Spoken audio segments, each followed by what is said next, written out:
Brought to you by MyMichiganRoof.com. The Pistons fell to the Milwaukee Bucks 113-109 despite a number of things going in their favor last night. First, Detroit at once held an 18-point lead early in the game. That was due in part to the exit of Giannis Antetokounmpo, who left the game with a right calf strain after playing just 3 minutes. Milwaukee would come back to only trail 52-49 at the half. Then the Bucks scored 35 points in the fourth quarter to come back and hand the Pistons the loss. For J.B. Bickerstaff, the fourth quarter defense is what led to the unfortunate result.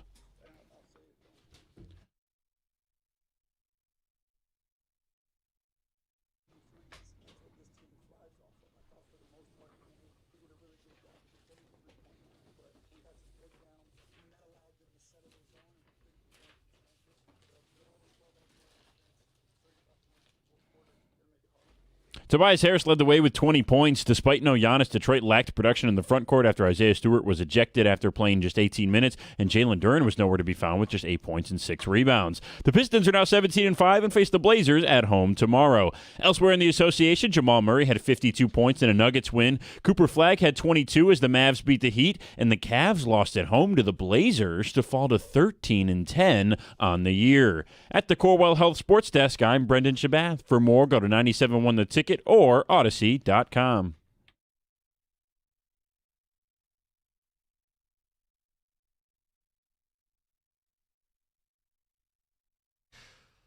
Good morning on a Thursday. We have a lot to do even in the first hour of the show today. A will they, won't they for the Detroit Lions. We'll make picks, championship picks, and some big games in the NFL. I got a text last night from John's favorite host on the station. We'll get to that in a second. I think his head's going to explode. Yeah, you just said this morning that you got a text, my head would explode. You didn't tell me who it was from. I just said it was your favorite host. We'll get to that. Oh, okay. Well, but I do see it on a rundown. I would actually, we could debate the smarm on the favorite host because there's a couple that could fit this, but I know I wanted to leave the imagination open for the listener. Yeah. Anyway, Jim Costa, John Jansen, Heather Park, Govin Greg behind the glass. Good morning. Good morning. It's a good morning. Really? You're going to start with that, and then I'm going to have to go to. Sorry. Good morning across the great state of Michigan. Yes. And it's gonna get cold. I know, Heather, you said it was cold coming in. And yes, technically it is below freezing. It's a little chilly, but it's going to get bitter cold today. So crank up that heat and stay warm today. Yes. The Pistons lost last night. You're going to bitterly cold even. The Pistons lost last night. All my favorite people are joining in this morning. Look, you're going to lose north of 20, maybe even 30 games if you're a good team in the NBA. So I don't want to make a big deal out of any one loss. Unless you're OKC. Right. They might lose like four games all year. Yeah. I don't know. Most teams, even good teams, are going to lose 20 to 30 games. Having said that, some losses are bad losses. I think last night's a bad loss. Oh, there's no question. I mean, you start off the game and you're absolutely killing them. And then you let your foot off the gas, and then things go from bad to worse. And Isaiah Stewart wants to shake a fist at someone, and he gets ejected. And like it's reputation. It's just being irresponsible. Yeah, I mean the cliff notes for people. They jump them early. Giannis gets hurt. Detroit gets suckered into taking too many threes for their style of play. Give up 35 in the fourth quarter, and you're right. Isaiah Stewart gets baited into 2 technical fouls and kicked out of the game. That's a bad loss. It's just frustrating because it is a bad loss. Like, there are going to be losses. You look at it and you go, all right, it was a loss. Yeah. It's going to happen. This one shouldn't have happened. And you get to the end of the season, and every single game you look back and go, well, if we had won this one more game, maybe we would have got home court. If we had done this, maybe we'd had a different matchup. This is just one where you look at it and you go, that was bad from all around. All around. And JB nailed it, right? It's the defense in the fourth quarter. You allow 35. Like, what are you doing? And part of that is this Stewart's not there. Yes. Beyond that, I got nothing else. There's a bad loss. Don't have too many of them. Haven't had many, period, this season. No. 17-5. And especially with all the Giannis talk yesterday. Did you see that? I did. Does he want out? And Yeah, His it agents are working. seems really odd for him to, or for that to come out now. Like the trade deadline's not until February. And we had that conversation last summer. Would you want the Pistons to go get Giannis? And now it's just ramping it up. But the problem is for him, this year he hasn't been able to stay healthy. Yeah, do you feel any differently No. about that conversation with Giannis? No. I mean, everybody would, yeah, sure. I think there's probably every other team would be like, yeah, we'd love to have him on our team, but I don't think I really want to give up much for him. Right, that's the crux of it. Like, are you gutting Ivy and Duren and firsts, plural, to do it? The key thing would be Cade's not shooting well from three this year. Duren and Asar don't shoot well from three. If you're throwing Giannis on the floor who also doesn't shoot well from three, you're going to have to win a lot of rock fights. And they could. It's Right. just kind of an awkward fit. He's a superstar player. I don't want it to come across the wrong way. Correct. But this team also isn't in a position where they have to do anything. And he's going to be a free agent. Do you want to get max him out after the year? No, thanks. Right.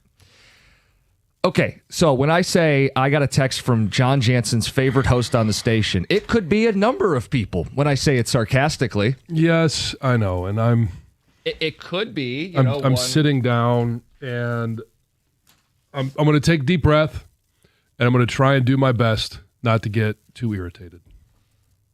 Because it could be, Yeah. it could be, can I get an amen? It could be Jeff Rieger. Who was it that texted me last night? Something that John is going to be bothered by. Well, earlier in the week, I know who was texting and it irritated the hell out of me. It brought up a topic I didn't even want to I know. discuss. So go ahead, lay it on me. This is a topic that came up on our station at 6 o'clock. This is a text from Jeff Rieger. By the way, if you're interested, I asked Wojo a question, and the responses were wild. The question, you get two choices. One, the Lions win tomorrow and keep their playoff chances alive. Option two, the Lions lose tomorrow. Season is over. You get a better draft pick, easier schedule, and Brad Holmes is made to realize he needs to change his philosophy on the trenches. Full phone lines, 90% selecting option two. That's dumb. That's dumb. This is an idiotic question. And you're right. It did. This irritates the hell out of me. First of all, I hate the either or and they're bad options, but there actually is a good option in here. Lions win. Yes, Lions win. of course.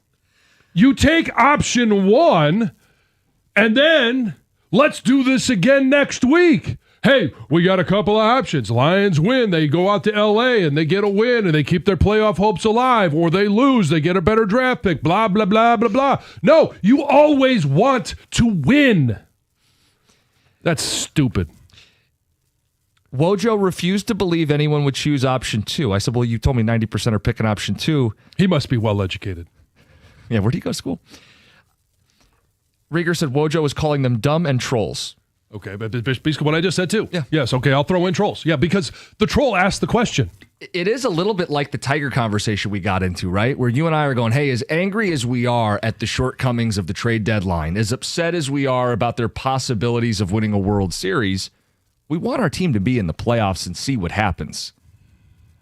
It's the same question. I don't actually want to do this as a serious topic. I just thought your response would be great. Of course you want the Lions to get in. Yes. In a year where there is truly no great team. Because as unlikely as it may be that they would win the Super Bowl, of course you want them in the playoffs. Come on now. I also believe, and I want to give enough credit to Brad Holmes, because even though, yeah, maybe the honeymoon's over, he's not on the hot seat. I think he is the best GM that the Lions have had maybe ever. And I do think he's smart. I think he's going to look at things and say, maybe I didn't do as good of a job. I know Dan will look and say, maybe I didn't do as good of a job. I think Penei Sewell. I think Jared Goff. It goes all the way down from there. They're all going to take a hard look and say, how did we make our life harder this year? And if they make the playoffs, all right, hey, let's find a way to keep winning. If they don't, like, what was the major factor? Even if they make the playoffs, what was the major factor that made our lives hard? If they make the playoffs and don't win the Super Bowl, they're still going to have to do that same evaluation because the Yes. standard is to win the Super Bowl. I was thinking And Brad is the only GM that has actually said that's the goal. I was thinking a lot about when we talked to him in the run up to this season. Check my heart rate. It's okay, buddy. When we talked to him a couple times in the offseason, there were certain things he was stubborn about, right? The edge position, but there were other things that he conceded.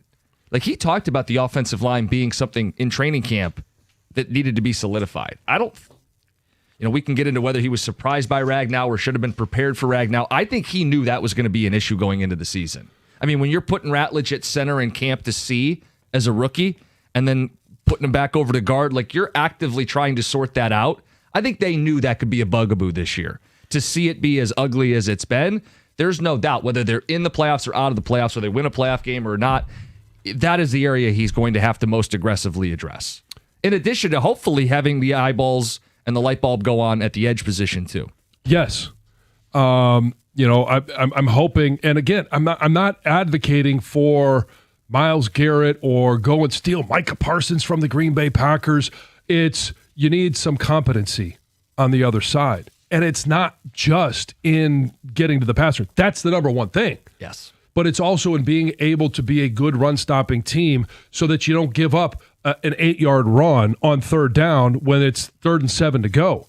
Like, because you're not going to have Aleem McNeil out there in that situation, so you need somebody that can do both. 248-539-9797 for phone calls and texts. We got picks coming up at 6:35. And I'm running away with this now. Yeah. I don't care. That's not good for everybody else. No. I also have something to tell you, John. For the very first time this season, there will be a Costa lock in the picks. Oh. All right. There will be a Costa about time. lock. Yeah. Well, boy, we're all on the edge of our seats about that one. Well, it's a big tease. Anyway. He's getting cocky. Here we go. He has to mention when he's leading the picks outside of the pick segment, and now he's doing locks. Oh, yeah. Uh-huh. Well, I got to make it interesting. I mean, if nobody else is going to catch me, add a little extra juice to it. By the way, if the Lions do get a higher pick, I mean, do you really want them reaching for KC Concepcion? Okay. This is appropriate. Yeah. Smarm alarm. But there is a lot of pressure on the Lions tonight. This is a big game in the Wojo voice. Big game. Coming up next, I want to talk about the Lions under the most pressure. I've got 5 guys. We'll talk through it. 5 guys. No fries. Fries. No fries, John. It's 97.1.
When it comes to an IRS collection or audit, Abraham and Rose has successfully specialized in resolving all types of tax problems for over 30 years. Their extensive experience means that when you're facing an IRS collection or audit, you can rely on their firm.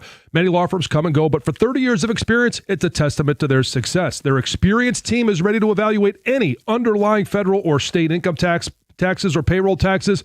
All you have to do is visit abrahamandrose.com or call 248-539-5040 so you never personally have to deal with the IRS.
Some of the response coming in, 248-539-9797. This is the most important regular season game in the Holmes-Campbell era because if you lose, the season is a total failure.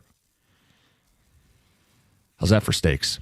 Get to the Lions, I think, under the most pressure coming up here in just a second. I got 5 names. If the Lions were 3-9, I'd say lose for the draft. But because there's a chance for the playoffs, there's still a chance of winning the division. Team, keep winning. Yeah. Rieger, a non-athlete who would lose at most of his checkers games, by the way. Yeah. JB Who from actually Flushing. did lose to me in an athletic event. You guys ran around the building, right? Yeah. Yeah. It wasn't even close. I think he loses the tic-tac-toe. He probably does to his daughter. Not intentionally. No. This isn't, I'm going to lose so you can keep playing and I want to see you smile. This is, I lose just because I'm a dumbass. Cookies, you forgot. Rieger mentioned that option 2 would also make Brad publicly apologize to the fan base for his bad choices, Mike and Fenn. It does not change the answer. Come on. Rieger is a narcissistic troll. He could be moved to the midnight slot for all I care. Unnamed texter on his way to work says, I don't want to have to listen to him. The other thing on that is, so Jim sent me Rieger's text. He didn't send it to you because he didn't want you to see it until you want to see your reaction on the air. Didn't want to ruin my night. Exactly. But the way it was, he takes joy. There was joy in the way he was sending that to you, that he was trolling and he knew that he was getting under Lions fan skin. Well, he was getting under Wojo's skin because 90% of people were taking the choice where they lose. The glee that you could get from the screen. Can you imagine what your life might be like to sit there all day long and think about different ways that the 3-letter words could come up or rear its ugly head and fantasize about all of those different conversations that you can have on air? I really do think that's his fantasy.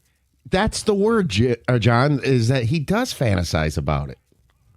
Yeah, and I think that's how he gets when all of a sudden, I'm under Wojo's skin. I'm doing radio where people are just mad at me. He just rubs his hands together and yeah. Okay, we got picks coming up at 6:35. We'll get into a will they, won't they with the Lions at 6:50. Text says, "Wow, John's firing like a T-Rex got loose and Acosta locked this morning. Boys, we're ready for Thursday Night Football." I know, it's game day. Let's go. All right, John, I have compiled 5 Lions under the most pressure for this game tonight. And this is for the season, so pressure is kind of the key thing. Number 5, Isaac TeSlaa. St. Brown's banged up. We don't know if he's going to go. You got 5 catches on the year. Can we see more from a guy who they gave up a haul to get? There's a chance he could double that number in one game. I absolutely think tonight would be the night to do it. If you think the Cowboys are going to get up and down and you're going to need to score, he's not Pickens, he's not Lamb, but he's going to have a night tonight. Yeah, and this defense is, because we've built it up, and I don't want to get into too much of your other ones here, but it's not a great defense. Correct. It's become a good defense. But it's not a great defense. There's opportunity in the middle of that defense, and that's where Isaac TeSlaa should really excel. Number 4, Brian Branch. The defense has 1 takeaway in the last 4 games. They miss Kirby Joseph. Branch is usually around the football, right? Instinctive player. Yeah. Corner, safety, blitzer, in the box, run game. Go get the football. Take it away. Tip it, catch it, punch it out, fall on it. Go get a takeaway tonight to help an offense that doesn't go on long drives, that doesn't pick up a lot of third downs. Give them a short field or hell, house it yourself. I think Brian Branch, a lot of pressure tonight to be that difference maker on defense that we know he can be, that we haven't been seeing. And I'll add one more thing. I love his aggressive nature. I love the big hits, but let's go a night without a penalty. Be nice. Because you take those big moments and you kind of, and you ruin it. Well, and that's part of being in a pressure spot is holding your composure and being cool. Number 3, Jahmyr Gibbs. Lions are bad on third down. The line's inconsistent. The Cowboys' front's been shutting down the run the last 3 games, especially throwing Quinnen Williams into the mix. How do you avoid third down? How do you bail out an offense so you don't need a 13-play drive? You get more than what's blocked. For as much as we talk about Montgomery, he'll get what's blocked and fall forward. Yeah. Gibbs is someone who will get what's blocked and then tack on 30 or 40 yards. Mm-hmm. Gibbs in a big spot in a tough matchup against a good front, has to make guys miss, get to that second level himself and the third level himself. A lot of pressure on your running back. He's the guy that bails out the offense. Okay. Number 2, you could say this guy should be number 1, Aiden Hutchinson. 2.5 sacks in the 5 games since he signed his contract. The pressures are down. Time to pressure for the Lions is the lowest in the league. So when they get that pressure stat, it's not 2 seconds into the drop back. It's 3 or 4 seconds into the drop back. This team has a couple tackles that aren't special. Aiden is supposed to be special. Good, very good, great. Tonight needs to be a night where he announces his presence with authority, impacts the quarterback, speeds up the timing of a quarterback. Whether that turns into 3 sacks or not, he needs to be a game record tonight. He needs to look like what Micah Parsons looked like on Thanksgiving Day at Ford Field. Yeah, it's the amount of impact plays, not the amount of pressures, not the amount of times where, hey, you make a tackle, but it's at the line of scrimmage. It is impact plays in the most important moments. And that could come in the first quarter, it could come in the fourth quarter. Number 1, Lion under the most pressure. You've heard of a gut check? I think this is a grit check tonight. Dan Campbell under the most pressure. You are not the team of last year. You need to find a way to win. That back-to-back stat where they don't lose 2 in a row, that's at risk tonight. Playoffs are on the line. Is this team gritty enough? They might not be good enough. Are they gritty enough? It's a grit check. The pressure's on Dan to keep this team in the hunt tonight and have them playing and outplaying what they've done this season. Thoughts? I like your list, and I do like Dan Campbell being number 1. When you get to those 3rd and longs, 4th and shorts, like decisions in those situations are going to be very critical. John, punt and give your defense 30, 40 more yards to get a stop. Or take the 3 points. Or take 3 and stay in the fight because you do not convert 3rd and 4th down the way you did. You don't have the line you did last year. I need to see some grit. I need to see them win ugly. Win, period. Keep the train on the tracks. And I'll address this more a little bit later in the show, but I'm surprised that there's no O-lineman on this list or the offensive line in general or Jared Goff. Well, we've had the convo about Goff where but I think he gets what he gets. Yeah, but I think tonight, if you're a guy that can elevate those around you, tonight would be the night. And it doesn't have to. I'm not talking about Jahmyr Gibbs. I'm not talking about any of the receivers. I'm talking about you can elevate your O-line. What have you been doing throughout the course of the week to help them in protections, in the communication that needs to happen? Let's get to Heather with the news. Hey, this news is sponsored by Gardner White. Well, you guys give yourself a little pat on the back there. According to some new data, Michigan drivers are the best drivers in the country. If you believe this. When it comes to safety, skill, and how they handle the road. And I appreciate you saying you guys. I'm assuming that you meant us just because we're men and men are leading the way in good driving. Oh, please. No, that's not what I was implying, but take it as you will, okay, I guess, if that's will. how you'd like to look at it. So the state consistently ranks high in metrics like low accident rates, fewer traffic violations, and responsible driving habits. It says Michigan leads the nation with just 20.9 incidents per 1,000 drivers, including crashes, DUIs, speeding, and citations. Florida and Colorado follow right behind us. But experts say that we're the best drivers because we have great driver education programs. We also apparently have strict enforcement of traffic laws. Okay. According to this, they also say we have like a diverse roadways, so we get a lot of experience driving on many different types of roads. Sure, yeah. 75 is obviously a little bit different than those 2 tracks you get to. Yeah, so, there you go. Now, on the other end of things, North Dakota has the worst drivers in the U.S., followed by New Jersey and Utah. Utah. It's going to cost you more to cross the Ambassador Bridge next year. So starting on January 1st, the rate for automobiles, buses, motorcycles will increase by $1 from $9 to $10.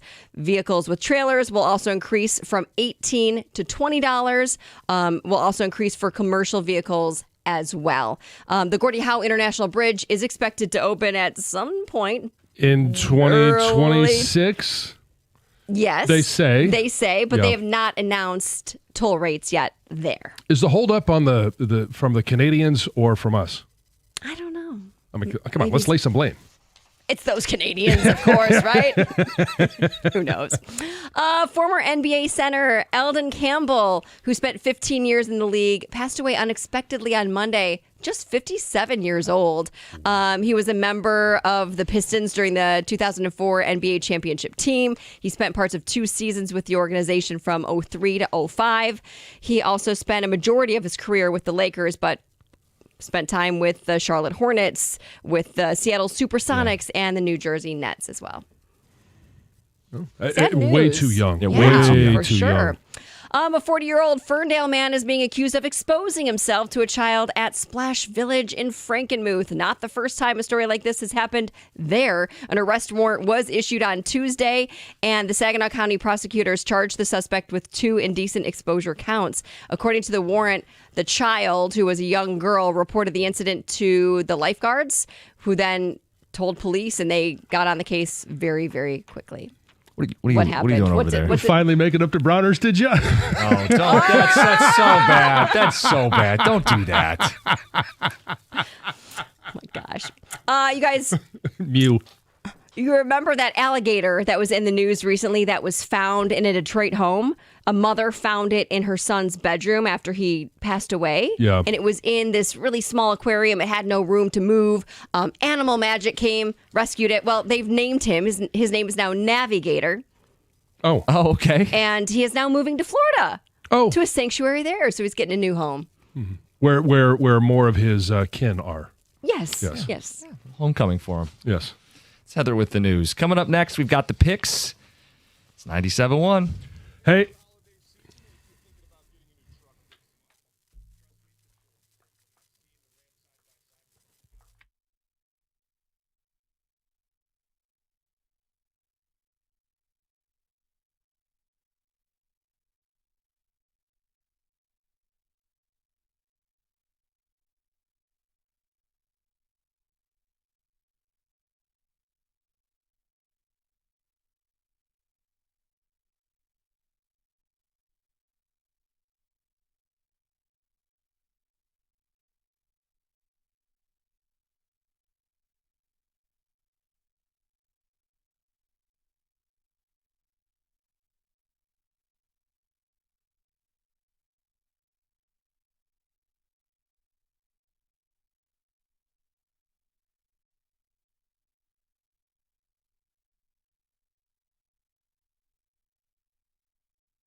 Picks brought to you by Shaner Roofing, mymichiganroof.com.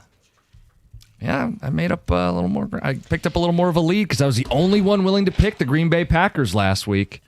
Got a 5-game cushion on Heather and Tom. Greg is 10 games back. And John, I don't know how you do it every single week, but It's a skill.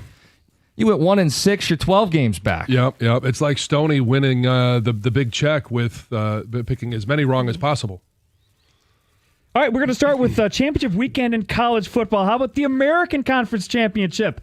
North Texas travels to Tulane in New Orleans, taking on the Green Wave. North Texas is favored by 2.5 points. Jim. Tulane's going to meet their Maker. The quarterback in North Texas has a great matchup against the number 93rd ranked pass efficiency defense. Give me the Mean Green. Hey, it's a championship game. You never know what's going to happen. And I'm going to go with an old friend of mine, Patrick Ramsey. Number 1 draft pick by the Washington Redskins, and he is an alumnus of the Green Wave at Tulane. So give me the Green Wave. Oh, stop. You don't like Patrick Ramsey. Come on. Heather. What? Why wouldn't I? It's a great kid. Well, the only thing I know about either of these teams, well, I don't know anything about their teams, but Tulane, the only thing I know about them are their disease-infected monkeys. Oh, yeah. Yeah, I want nothing to do with that. I'm going with North Texas. Good a reason as any. Look out for the monkeys. Sarah has a cousin that went into a graduate program at North Texas studying marine biology. This is for 3 generations of Hargrave that attended Tulane Medical School, and a preseason wager I had for Tulane to make the playoff. Go Green Wave. 1 win away. All right, I'll split the difference here. I'm doing a Heather. I don't know much about these teams. I like the nickname Mean Green. I don't like Rhymes. Green Wave quite as much. What's a Green Wave? It's an ocean wave that's green. It's very Well, the mean. water's blue. I like Give me it. the Mean Yeah, Green. not down there. To Arlington, Texas, Jerry World, Texas Tech taking on BYU in a rematch. Texas Tech is favored by 12.5 points. John. So I think Texas Tech is going to win this one, but I think BYU makes enough adjustments. You could call this a neutral site or not because it's in Arlington, Texas for Texas Tech, and they're going to have a lot of fans there. But I think BYU. They're going to play for their coach who made the decision to stick with his team, to be a stand-up guy, a guy of his word, say, I don't care about all this other stuff going on. It's about the relationships with my players. It's about the relationship I built with this university. It's about the relationship I have with the athletic director. I made a promise. I'm sticking by it. Let's go BYU. It's about the money from Crumble Cookie is what it is. Well, I don't know anything about BYU, but I do know that there's one reality show that's really popular, but I really can't stand, and that's The Secret Lives of Mormon Wives. So I'm going to pick Texas Tech. Okay. This is a pick that's more heart than head, and that has nothing to do with generating chaos. Don't let him throw you in the trash. BYU. Let's go. Texas Tech giving up just 36 points in the last 5 games. Everybody knows their defense is elite, but they played 4 weeks ago. I think BYU makes enough adjustments to keep this thing relatively close. I think Texas Tech probably wins by 10, but that's not 12.5. And remember, I like Cougars. Yes, your math is correct. Isn't it telling, though, that after that first game, they still install them as a 12.5 point favorite? It's just a bad matchup for BYU. Like, so much for, hey, second time around, you can't beat a team twice. I expect them to roll BYU. SEC championship game in the hotbed of college football, the melting pot, Atlanta. Georgia favored by 2.5 points against Alabama. Heather. Well, at the beginning of the season, remember when you guys sprang that on me and you said, pick a team that's going to win it all? And I was like, wait, I don't know how to do that. And I said, Alabama. I'm going to stick with that, and I'm going with Alabama. Georgia's lost 10 of the last 11 in this series. The one time they won, it was a rematch game, the national championship game in 21, January of 22. Give me Georgia. Yeah, everything here says take Bama. They have Georgia's number. Greg pretty much stole all my thunder. I'm taking the Bulldogs. Kirby 1-7 against the Tide, 0-2 against Kalen DeBoer. I'll take the Crimson Tide. I'm going to go with the Crimson Tide as well. As much as I don't want to pick Alabama in this game, I just think, hey, 10 of 11, there's that mental block right there. Big Ten championship game in Indianapolis, Ohio State. Number 1, 4.5-point favorites against number 2 Indiana. This is the first good offense OSU is facing. Just happens to be the number 1 offense in the country. I'm going to take the Hoosiers. Well, when you have a number 1 offense versus a number 1 defense, usually the number 1 defense prevails here. I think Ohio State wins by double digits. I think Indiana's better than last year, and it was 7-7 going to the 2-minute warning. Unfortunately, I think Ohio State's better than last year. How about this stat? OSU is the first team in 50 years to hold their first 12 opponents under 17 points. You got to go back to the 75 Gators. I'm going to take Ohio State. I understand all the logic behind this, but I think Indiana is the more complete team. Cignetti is a guy that can make those players believe. They know what happened last year. He is going to motivate this team to play above even where they have been. I'm going to take the Hoosiers. I'll take Ohio State. To the NFL, Ravens hosting the Steelers. Baltimore's favored by 5.5 points, Tom. You know, this rivalry has had a tradition of just being a field goal game, it seems like, no matter what, who wins.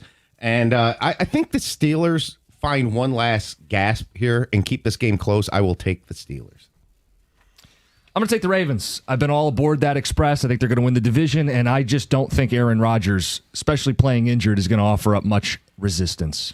Yeah, I just don't think Aaron Rodgers can do it. And as much as I love Mike Tomlin and what he has done there, and I know that he'll be well motivated with all of the chatter that's going around, I think it's a dumpster fire. Give me the Ravens. They're fighting for their lives, and I just think they're a better team. Yeah, I'm going to choose the Ravens too, unfortunately. I want to pick something different than you, Jim, but I'm not. Sorry. You should just pick opposite me. I did for most part for all the other games. Taking the Ravens. Caw-caw! Packers at Lambeau Field are hosting the Chicago Bears. Green Bay is favored by 6.5 points. Jim. This is the Costa lock. The very first of the season. I feel so strongly about this. The Bears are in first place. Why are they nearly touchdown underdogs? Why isn't anybody betting Green Bay? Why is the public getting suckered into the points and the Bears? I think the Packers should run the ball. I think they will pressure Caleb Williams with 4. They'll get some takeaways. Green Bay, Costa lock. This is where I'm actually going the opposite game because I think you're right. But since I keep picking the wrong way, I'm going to take the Bears. I'm going to take the Bears too. Okay. Jim, Yeah, I got to pick up a game somewhere. I like your reasoning. However, I already wrote F the Bears. Time to kind of embrace the Bears. How about F the Packers? Give me the Bears. Yeah, I'm going to take Chicago here, too. So your Costa lock is on an island. Let's go. And I think the Bears are going to be able to consistently run the ball against Green Bay. Not like in Philly, but enough for the Packers to give the passing game for the Bears a little bit more room. And the pass rush won't get there quite as much. Caleb is elusive. Jared Goff isn't. Give me the Bears. Thursday Night Football on Prime. Carrie Underwood is out. Shabuzi is in. Every Thursday night. Lions are 3.5-point favorites at home against the Cowboys. That's a great decision.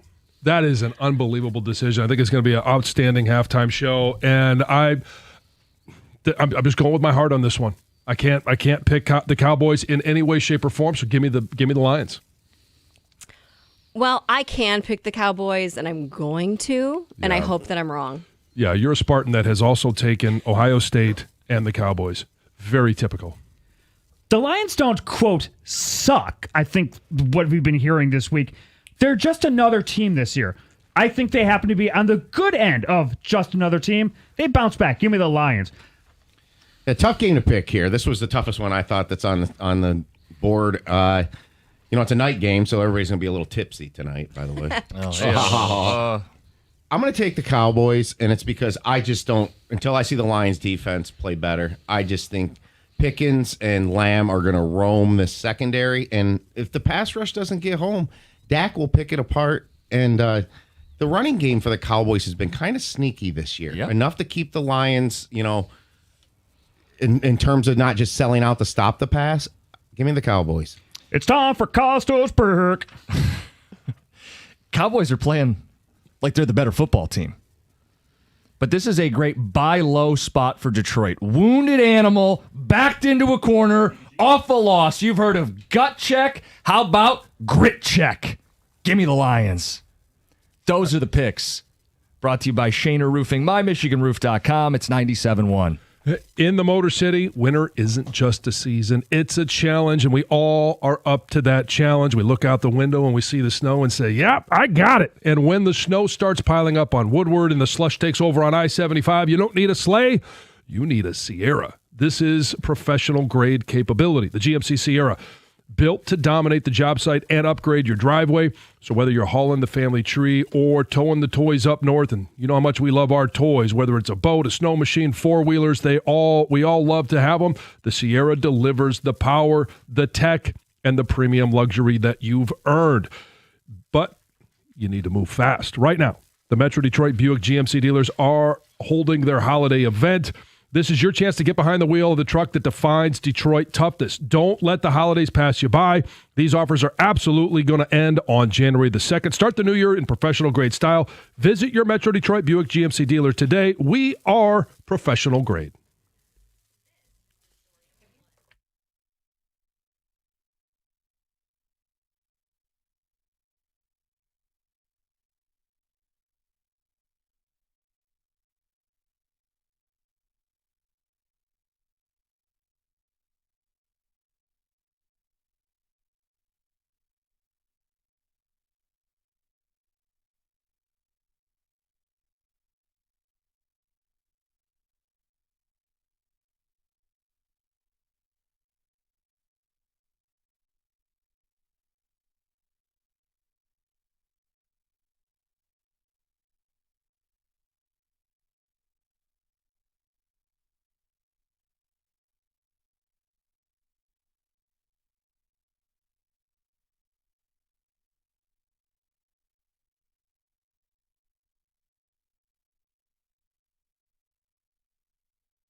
We had to bump the picks up with the Lions playing on Thursday. We'll still have Dear John, All right. Week off last week. Thursday staple, 7:35.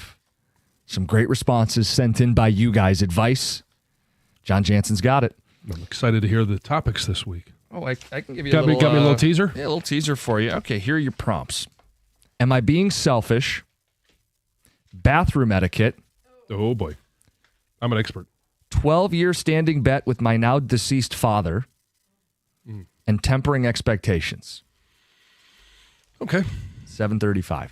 Got a chance to win some money at 7:25 with 2 Grand Slam. Tuesdays and Thursdays. All right, John. Let's not reinvent the wheel here. Lions are playing a big game. Question for you, for our listeners.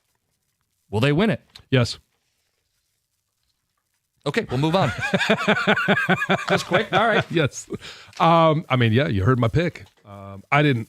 Why? Jansen Lockett. Yes, I understand the question. Why and why not? Yeah, if you just want to text in who wins the game, I suppose this would be the shortest topic in the history of radio. Correct. But I do think they win because, well, it's not only because this team under Dan Campbell has always found a way to respond by not losing back to. They may lose every other game like they're doing this year, but they don't lose back to back. And why is that?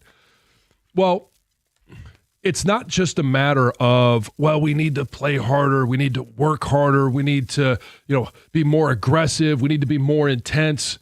That's all part of the equation, but it's not the only thing. They also need to be smarter. And I'll go down with the ship. I know Dan, and I do believe that he is a very smart football mind. I know he's been stubborn to this point, but in this game, and I don't want to sit here and say, well, put it on the defense, because if you just simply say that, then you look across the way and you say, well, CeeDee Lamb and George Pickens, and their run game isn't great, but it's sufficient enough. I do think that you can get to Dak Prescott. The question is going to be, can you get him down? Right. He is an elusive quarterback. He's a strong quarterback. So it's not just going to be, hey, I'm going to try and swallow him up and run over top of him. He'll duck underneath. He'll break some tackles. He'll throw the ball downfield, and then you're like, oh, man, I can't stop this guy. I do think that the pass rush has to be Aleem McNeil crushing things from the center of the pocket, pushing those offensive linemen back, and I'm not expecting him to have a 2-sack, 3-sack. In fact, I don't even expect him to have a sack. That's a bonus if he gets home. It is simply... This is a Hutch game. You're going to have to find ways to win. And if it's against one, if you're manned up, and it's going to happen. It's not like Hutch doesn't get manned up throughout the course of the game. There are situations and times where it's going to happen. When you have those situations, you have to win. When it's 2, I'm sorry, it's tough. I know that. But you're going to have to find a way to win then as well. And it's being smarter of not flushing him out of the pocket, but collapsing the pocket. And so he's got nowhere to go. Throwing lanes also become, exit strategies for quarterbacks. They know where those throwing lanes are going to be. And if there's a throwing lane, that means there's a void in the defense, and I can also escape that way. You've got to be able to design your rush plan so that you minimize the throwing lanes and you maximize batted passes, but you also find a way to get home, and there's no escape route for Dak Prescott.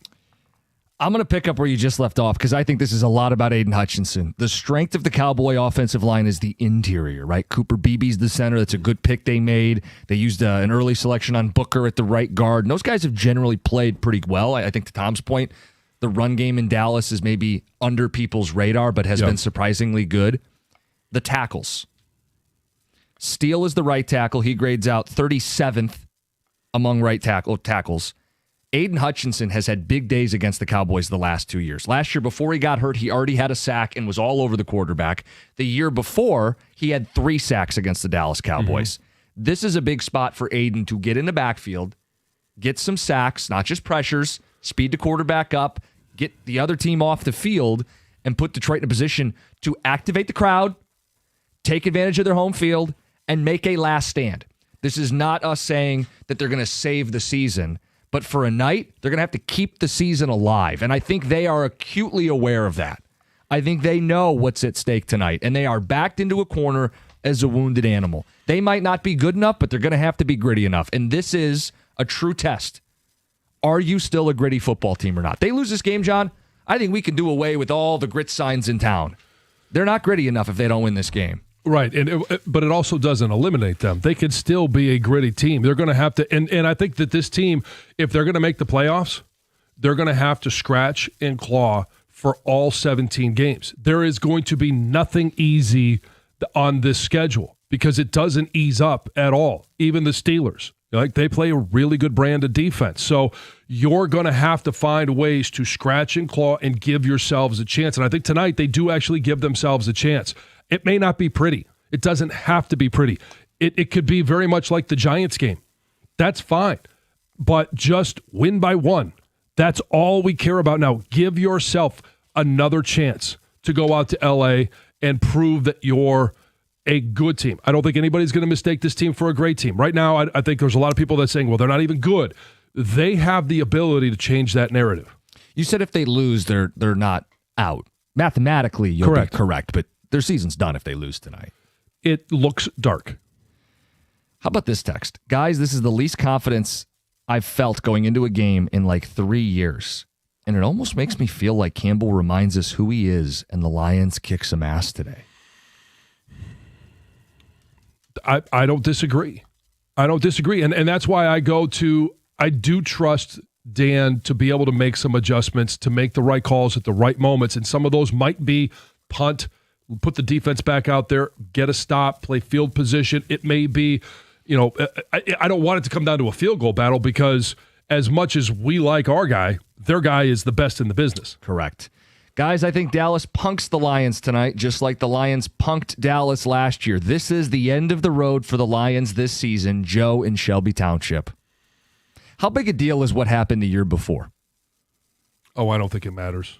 But we did see it matter for the Lions. They clearly wanted to make a point against Dallas last season because of the whole 2-point conversion and skipper reporting eligible. It clearly was an extra bit of motivation for Detroit a year ago. Okay, so when they got up, I think Dallas they didn't lay off. Well, and I think Dallas is looking at this the same way, right?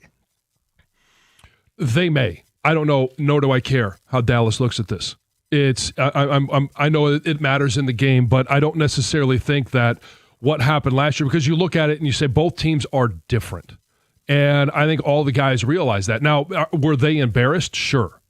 But I think all of those things matter in when you get embarrassed, it's the preparation for the season. It's the preparation for the game. And maybe it motivates them to watch a little bit more film. Maybe the coach is doing something different. But again, the coach is different. Guys, this team gives me no reason to believe they're going to win tonight. I'm really surprised that they're even favored. Might be the home field advantage, but how are we going to stop a red-hot Dallas offense and generate enough points with our subpar offense to even keep up? That's Ron in Livonia. There's a lot of doubt on the texts. We'll get some texts. We'll get some of your phone calls. 248-539-9797. As I mentioned, we're giving away some money. The $2,000 Slam is coming up at 7:25, and Dear John is at 7:35. Mm-hmm. Set your radio dial. It's 97.1.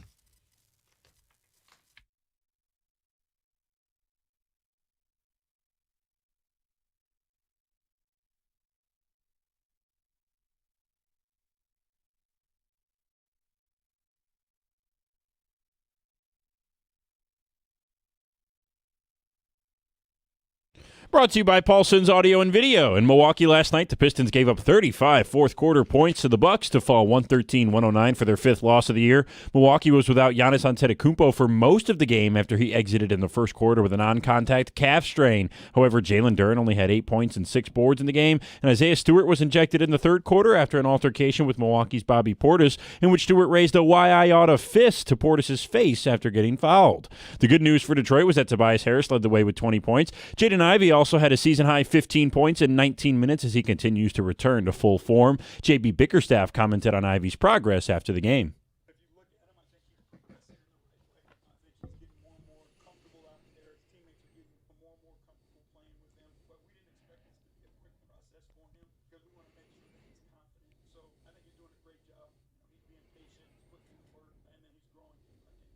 The Pistons are now 17-5 and welcome the Portland Trailblazers to Detroit tomorrow. In college basketball last night, Minnesota handed number 22 Indiana its first loss of the season, 73-64, leading to a court storm for the Golden Gopher fans. Also, number 25 Arkansas beat number 6 Louisville at home. That's good news for MSU because it could raise Arkansas's net ranking, improving the Spartans' early season win over John Calipari's squad. Both Michigan and Michigan State hoops are back this Saturday at home. At the Corewell Health Sports Desk, I'm Brendan Shabath. For more, go to 97.1 The Ticket or Odyssey.com.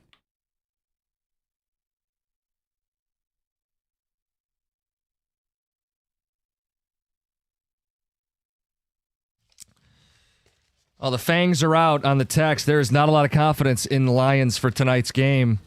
More of your response. I'm kind of hoping they lose. What? They can't win 4 in a row. If they win tonight, at least we know they don't have the pieces. I'm kind of hoping. Oh, no. It says, I'm also hoping we lose so there's no more conversation about how we can still make it by the skin of their teeth. Bite, bite, bite. Hey, you're going to be swinging until the very last moment. So I just can never understand why that's the mindset of people. If you can't win 4 in a row without the first one.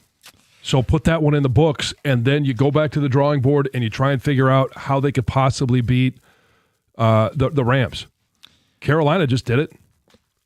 Dallas versus Detroit. Double-digit disco. Dallas 37, Detroit 17. I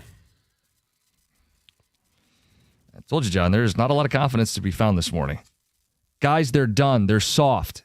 If any of these questionable players don't play, they're soft. You get paid millions to play a child's game. Suit up and play. Quit being a wuss. Okay.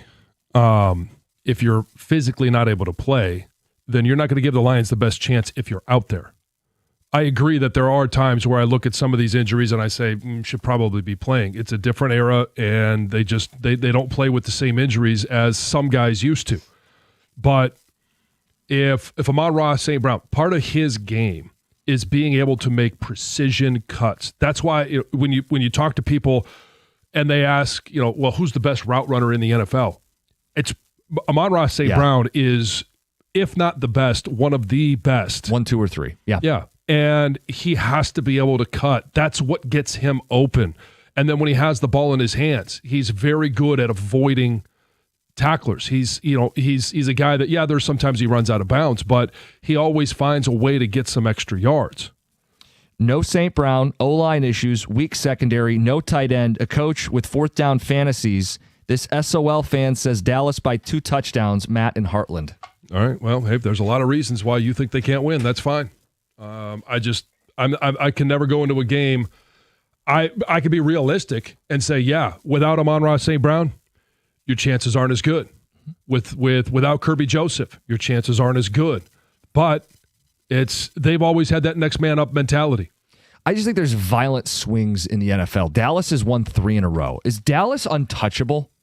Because they're starting to get propped up a bit like they're untouchable, and then Detroit's awful. Right, like the extremes of the NFL. It's never as extreme as we paint the picture to be. Well, Detroit can't get out of their own way, and Dallas just beat Philly and Kansas City, and here come the Dallas Cowboys. Are they running the table?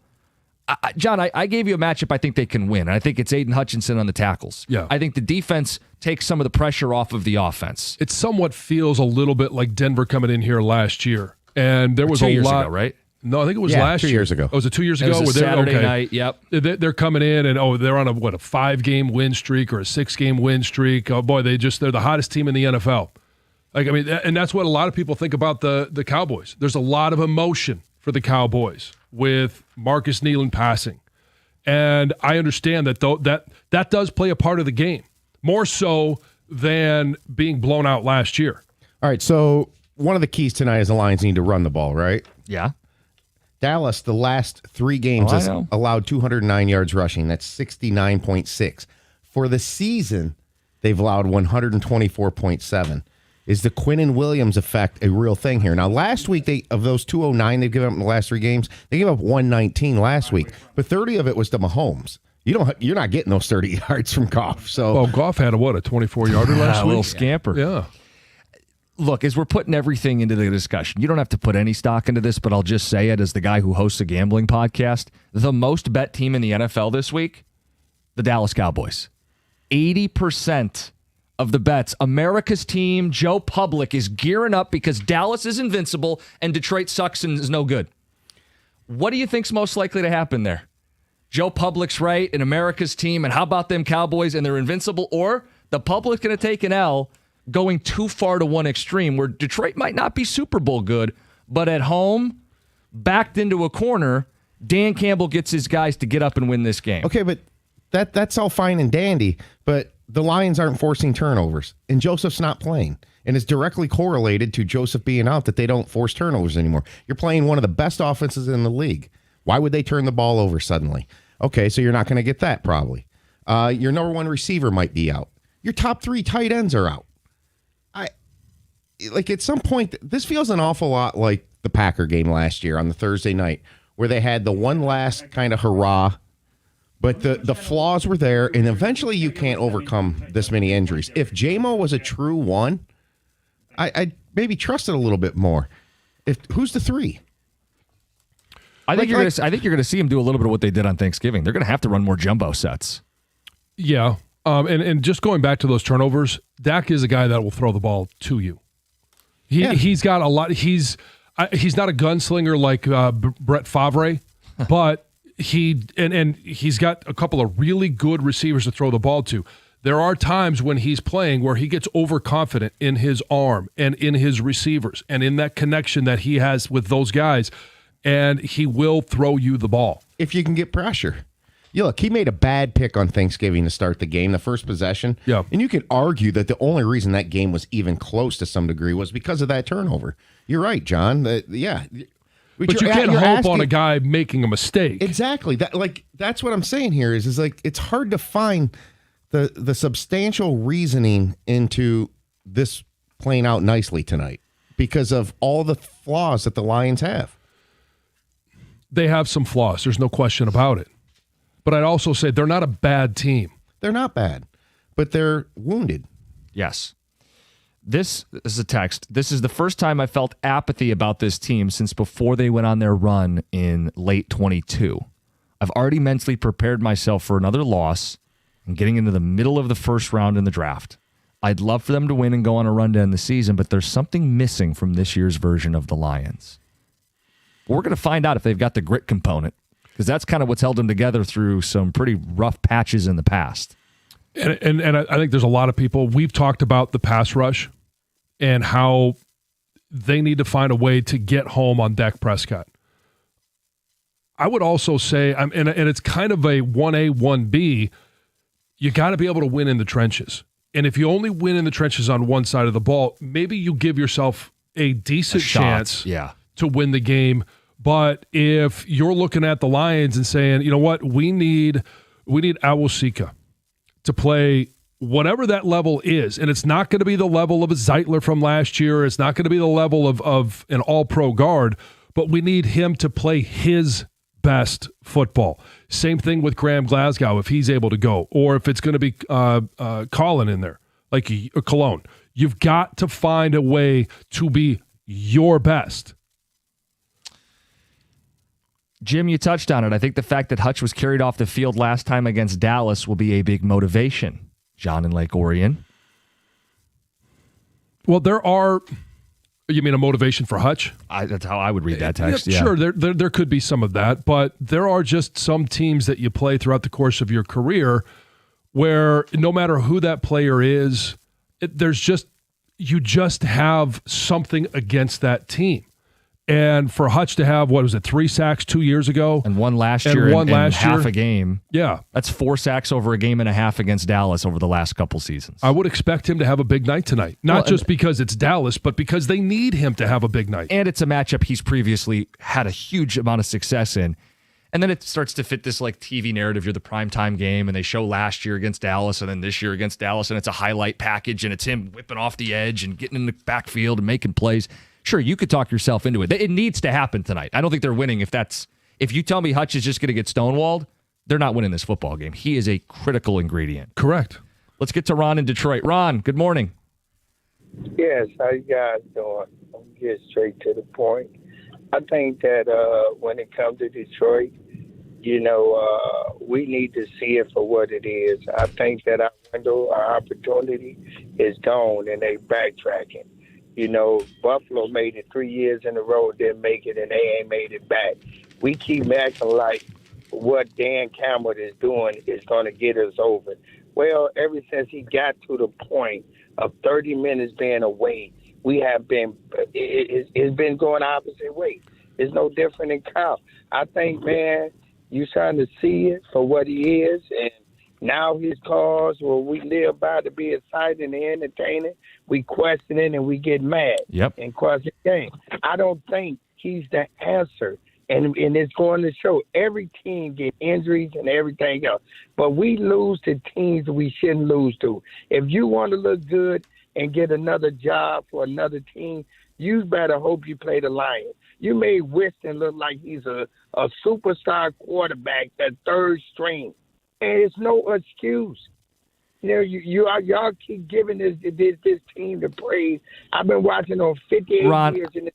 Ron, respectfully, I don't feel like we're giving this team too much praise. Nobody has said, we're talking about one game tonight. Right. Nobody has said that this team is Super Bowl bound or that everything's okay or they don't have issues on either line of scrimmage. Those things have been discussed a lot this week, last week, and if they lose, Ron, it's only going to get louder.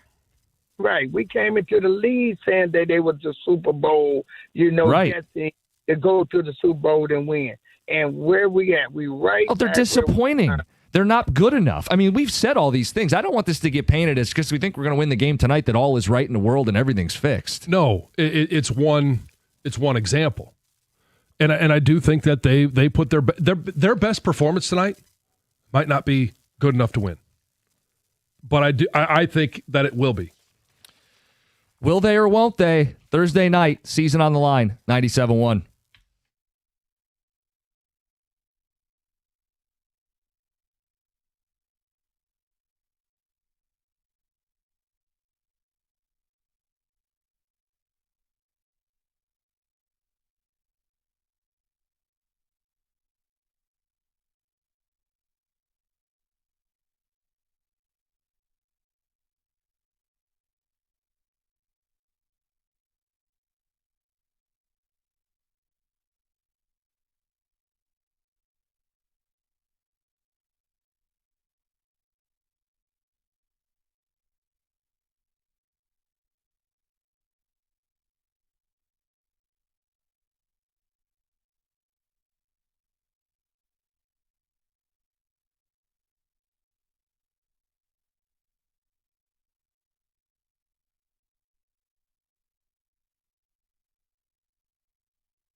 Hey, it's going to be cold today. Don't wait for any more cold weather. Take a time out and call Mastercraft Heating, Cooling, Plumbing, and Electrical. They'll do a complete furnace checkup to make sure it's running properly and safely.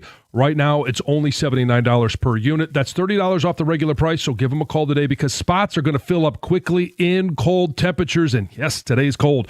Don't forget, Mastercraft does plumbing, electrical, and they install generators as well, all at discounted prices. So give them a call now. You can find more information on the web at mastercraftheating.com. That's mastercraftheating.com.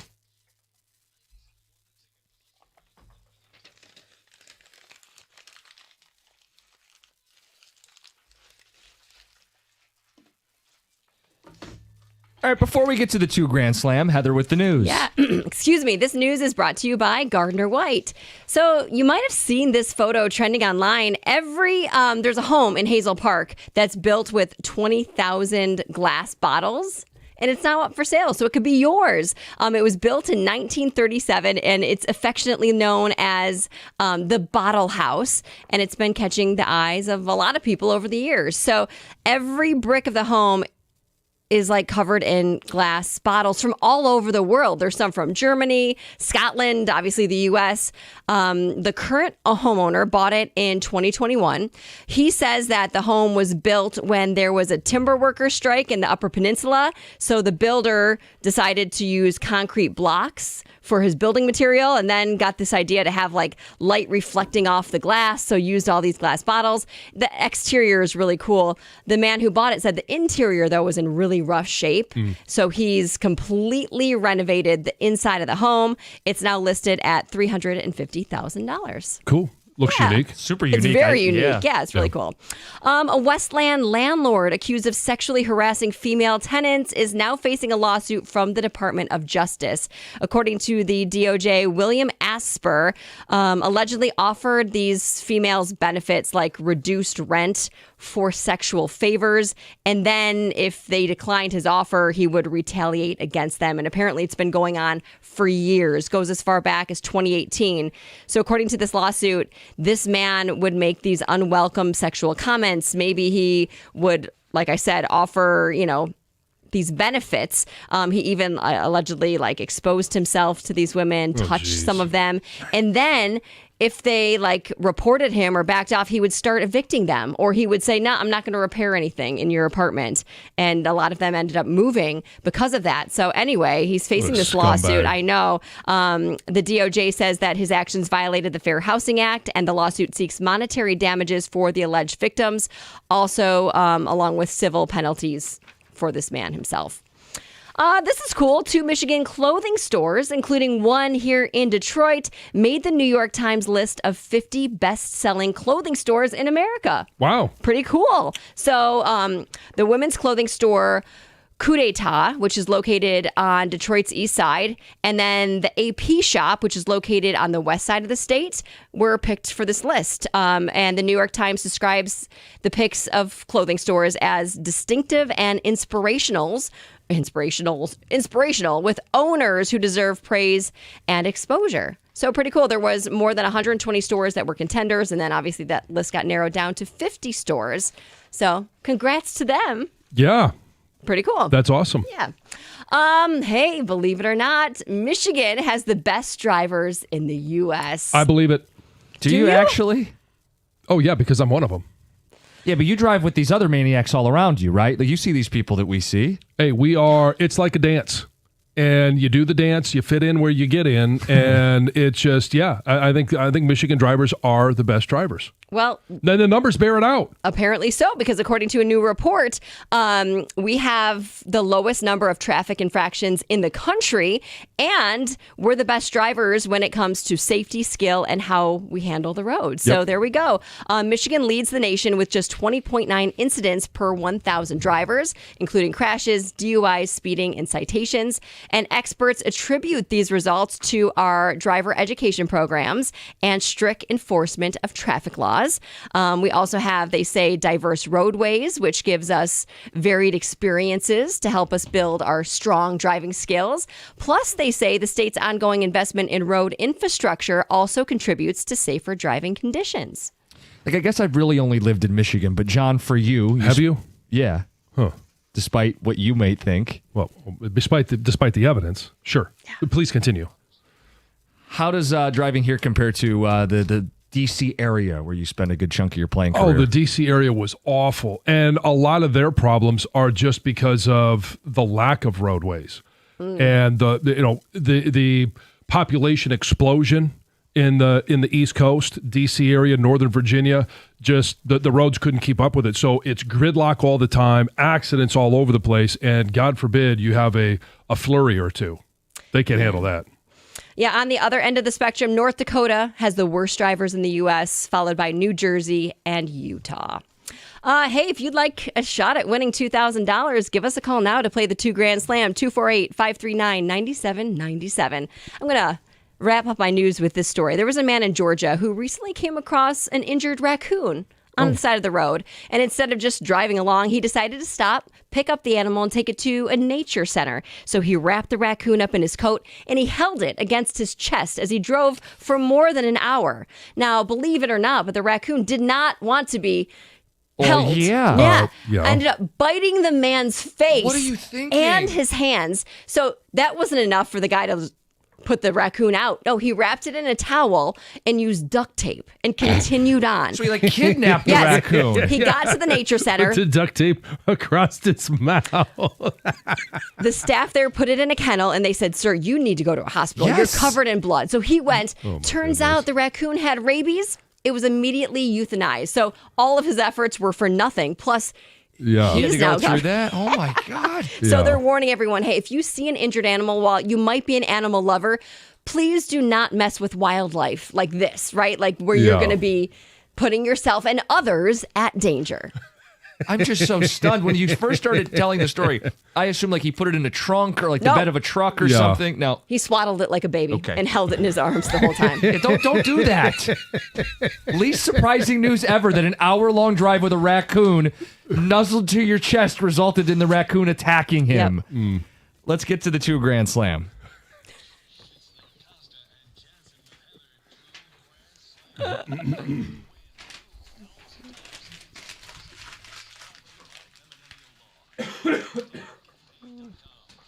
This is your chance to win $2,000 in just 60 seconds. It sounds so easy. You know the rules. $25 for each question answered correctly. Hopefully, you're going to walk away with $2,000. We'll find out. This morning, it's Alex in Washington Township. Alex, good morning. Good morning. How are you? We're doing all right. Fired up for the Lions game? I am, yes. All right. All right, Alex, I hope you win some money here. If you don't know one, say pass. And if there's enough time, we'll get back to it. So are you ready to play? I am, yep. All right, here we go. Who currently wears jersey number 88 for the Dallas Cowboys? CD Lamb, This team is currently the number 1 seed in the NFC. the Bears, Who played Rachel in the TV sitcom Friends? pass. Who do the Detroit Red Wings play tonight? Pass. Who is the new head football coach at Michigan State? Pat Fitzgerald, Is Manistee located in the lower or upper peninsula of Michigan? Upper Peninsula, What is 27 divided by 9? 3. This team is in last place in the AFC South. Tennessee Titans, Who does Michigan State's men's basketball team play on Saturday? Duke, This band had the 2004 hit Somebody Told Me. pass. Who played Rachel in the TV sitcom Friends? Jennifer Aniston, Who do the Red Wings play tonight? the Blue Jackets, This band had the 2004 hit Somebody Told Me. Oh! You got a guess? the Killers now. I just thought of Oh, you're so close. That's the only one. You got 9. Oh, man. Oh my gosh. Well, you did so well because normally when you pass 3 times, we're not getting back to all 3. And we almost did. Oh, man. Wow, That great was job. What's that, Thank you very much. $225? Yeah, my heart sinks for you, dude. You had this so close. Oh, man. Well, hey, it. Try again another time. yeah, course. you will. Hey, great job. Great job. Stay on the line, and We'll we'll get make you sure on that you get paid. And thanks to David Feminino, Get David Get Paid for sponsoring the 2 Grand Slam on Thursdays. Rachel killed him. I wonder if he knew that first time around, because that was he needed that time. He did. When you pass that many times, you're never going to get back to all of them. So I was so shocked when we got almost through the third one. I thought somebody would have known that right off the bat. I know. Aniston. I mean, she's the hottest one. So, yeah, I think most dudes would probably guess that one. Friends isn't top of mind anymore, don't but think she's so? the most But I also notable think she's star the most from notable the show. star and has done so many other things as well that you still think of her. And he did know it, and he still got it. It's No, just the hesitation Yeah. killed What was him. the time? I know. Wasted.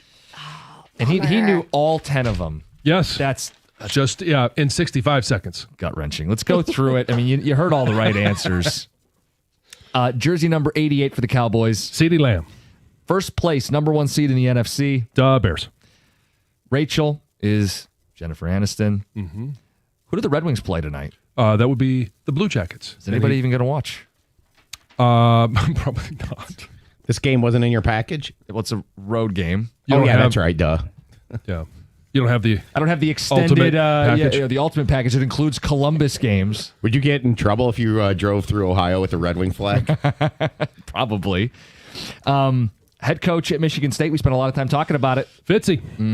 Manistee.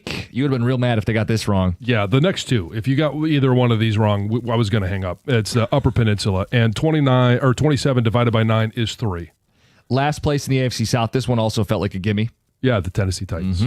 Michigan State, if you're looking on the horizon, big game Saturday against Duke. And I think this is kind of an indication that a lot of people have flipped over to college basketball sooner this year than they have, especially locally, with Michigan and Michigan State playing the way that they are. This band had the 2004 hit, Somebody Told Me. The Killers. He knew it too. Man. So close. 2 Grand Slam. Your next chance to win will be next Tuesday. It's 97-1.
This will be the first statewide Dear John. Yeah, a little introduction to everyone that's listening in here that has not heard the Dear John segment yet. So the way it works, we collect your questions. DearJohnJansen@gmail.com. That's Jon, DearJohnJansen@gmail.com.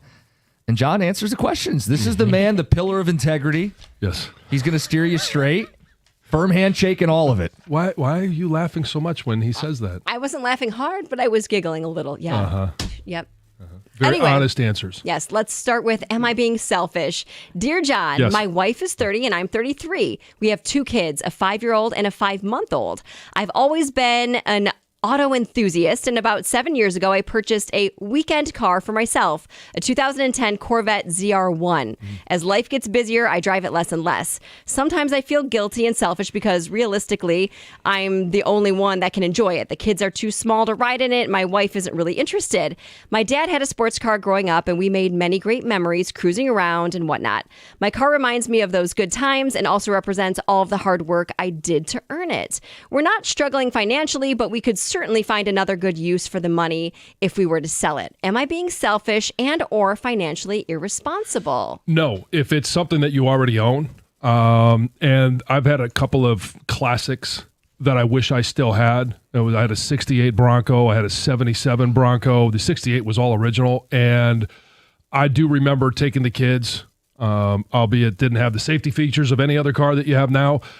And like the memories that you're going to make, those memories that he had with his dad, you will have those memories. Your 5-year-old are starting to remember those opportunities to go, and it's something that no other kid gets to do probably in their class. Maybe the other people have a classic car, but not one like that. This is dad's. And especially if you like to tinker and you get a chance to, improve the engine, you're working on it, all of those things, you could teach your kids a little bit about what it means to take care of a car, and especially a classic like that. You're not being selfish, no. Now, if you get to a point where, hey, we got a bill coming up, there's absolutely no way to pay for it unless I sell the car. I understand, like that those are one of the things that you do as a parent, not just as a dad. But if you're making ends meet, hold on to it. Yeah, I do think it's different than, I'm going to buy it right now, right? Something Right. that my kids can't use, my wife's not into, I'm going to spend all this money. This is something you bought prior to having children. And if you are in a financially good place, I don't think it's selfish to keep it. No, No, not at all. and I'm sure because it puts a smile on your face, Yeah. your wife is going to support it as well. She wants you to be happy. Yeah, you're allowed to be happy. It sounds like they're doing great financially. I mean, this is not a cheap car, and no one's asking you to give it up. No. So enjoy it. Yeah. He says we'd find another good use for the money. What's the alternative? What would they use the money for College. instead? Well, I mean, there's lots of things for your kids that you could use it for Sure, your or they for can your get family. a job at that time. the kid's 5 and Well, 5 yeah, I months. know, If but he's you can making enough invest money, it. if he's making enough money to buy a I just a threw that out ZR1, there. I think he'll Private have, school, daycare. Okay. I don't know. Yeah. There's a lot of things you can use money towards when you have Yeah. kids. So Yes. Yeah. Next question: bathroom etiquette, John. Hmm. It has nothing to do with taking your shirt off. Which is awesome.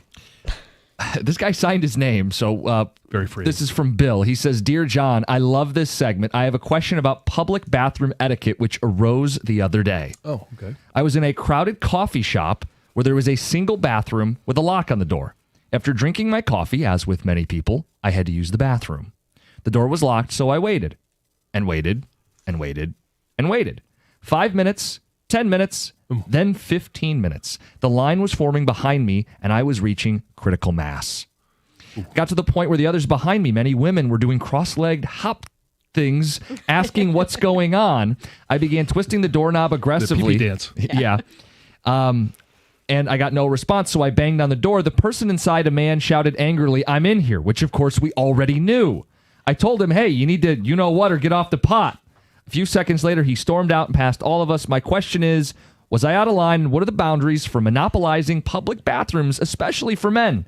I realize that women may need a little extra time depending on what they're tending to, but to me, the situation should be 3 to 5 minutes max. What do you think? Again, love the show. Heather, does anything you're tending to take a long time? No, not at all. Okay. Tending to. I mean, do I have a child? Am I changing? Do I have my baby in there? Am I changing his diaper? Like, I get that, but Yeah, no, I'm not sure that's no, what he was referring to. no, he's not. But no, nothing should take that long. Okay. So the way I handle it is I jiggle the handle a little bit just so they know that somebody is waiting. You can give a knock. Yeah, a little knock. And then, after, 5 minutes, you might, do it again, maybe a little bit more aggressively. 15 minutes is ridiculous. Now, you have no idea what this person is suffering from. There may be an actual health issue and he's trying to get things going and then all of a sudden it strikes again. I've been in that position, but at some point you got to respect everyone else and, clean up, get out, and make a run to wherever home is or wherever that next bathroom might be. Because this is a single bathroom in a coffee shop. You got to be aware of that. Hey, are there 4 or 5 stalls?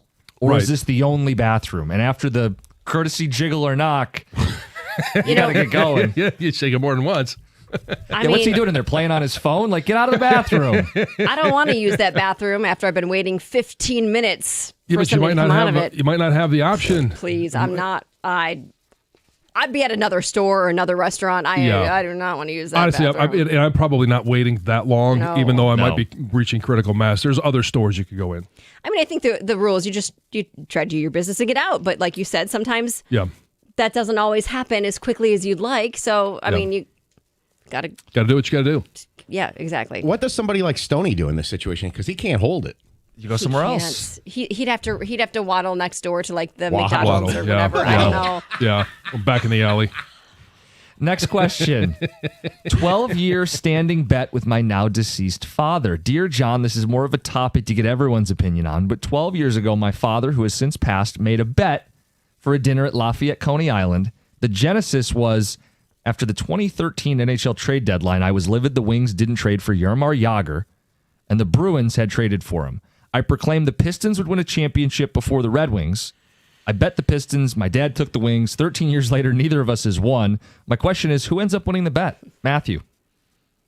Well, who ends up winning the bet? Whoever wins. Well, he's asking you who wins first, the Pistons or the Red Wings. Oh, well, clearly, I think the Pistons are on an expedited path to one repeat of going to the postseason. We don't even know if the Wings are going to make the postseason. They still have to go through March, and so I think if you took the Pistons, He did. you are sitting in a good spot. There's no guarantees. Yeah, I mean, I think it's the obvious answer. We could go around the room, but the Pistons Yeah. are further along. They have a bona fide star. They're going Sure. to be in the playoffs. They They're got going a to really make some good coach. noise. Yeah. Home court, all of that stuff. Yeah. Yeah. All right, last one. All right, tempering expectations. Dear John, my 10-year-old daughter is a huge fan of the movie Wicked Part 1 and is incredibly excited to see the new Part 2, Wicked for Good. But the reviews aren't great, and I'm worried that she's going to be really disappointed. Should I try to temper her expectations or just let her experience things for herself? And can we stop splitting one movie into 2 parts? It seems like every studio is just needlessly milking one story by breaking it up. Kill Bill, Harry Potter, and The Deathly Hallows, Twilight, Breaking Dawn, the list goes on and on and on and on and on and on and on. Okay. So the movie companies are going to do whatever the hell they want to make as much money as possible. No, don't temper your daughter's expectations. Let her go and experience it. I mean, I'm sorry, disappointment is a part of life, and let her be the judge. She may actually like it. She may come out of that watching that movie and be like, Dad, that was the greatest movie. That's a great sequel. Like, she's not old enough to understand that sequels sometimes aren't as good as they may finish the story, but they may not be as good. Let her figure that out. Don't spoil it for her. Yeah, I don't think you should ever try to temper your children's expectations. Like, No. if they're excited for something, get on board with them. Let her be excited. Like, even if you don't like it, just how fun. And the things you might not like, Yeah. it's through the lens of a 10-year-old girl. She might eat this thing up. I've heard good things about it. I have heard bad things about the second one, but most So- people I've talked to did like it. So I saw it. It's not bad, but I think the phenomenon he's describing is the end of the first one is the climax. Yeah. So everything kind of goes downhill from there. So it's not going to peak, but it's still good. It's not like you're going to go and hate the movie or anything. Yeah, and you may not. The reviews may be ones that you're looking at, and you're like, okay, well, I would probably agree with this. Like, your daughter is looking at it from a completely different Yes. perspective. Unless you're daughter's Roger Ebert. Like, I think she's going to go into it with, excited to watch the characters. What's going to happen? Right. With her friends. Yes. Yeah. All right. That's Dear John. Send them in. DearJohnJansen@gmail.com. It's 97.1.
Helping set the table for tonight's matchup, Ross Tucker's going to join us at 8:02. Lions, Cowboys, got to have it spot. Backed into a corner. We've been talking about it. Will they, won't they? Got to win tonight. Biggest reason they win, reason why you think they won't, all that stuff. And response to Dear John. If you're not struggling, keep the car. The kids would rather drive around in it when they're older than see pictures and hear stories later in life. Sure. It's Tom in Flat Rock. Mm-hmm. Please don't call a ZR1 a classic. It's not. Okay, it's not a classic now, but by the time your kids are 18 or you hand it down to them when they're 35, then it will be a classic.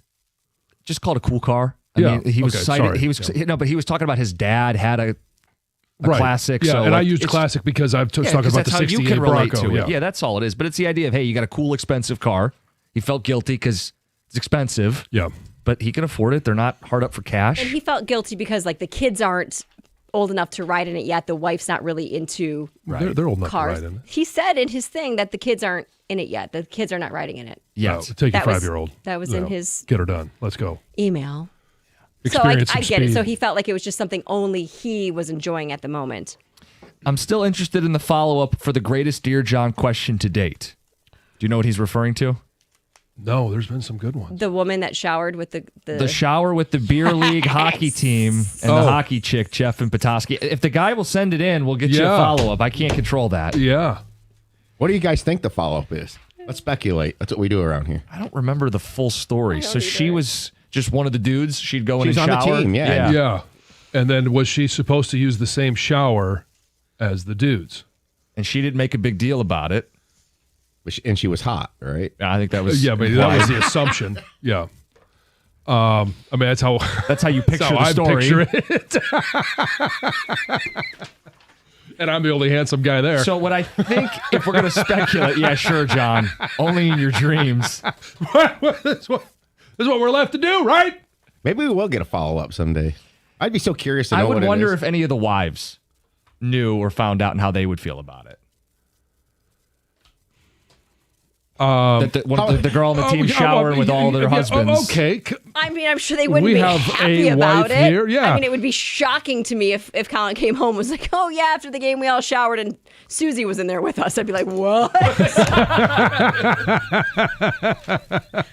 Would it matter if she was ugly?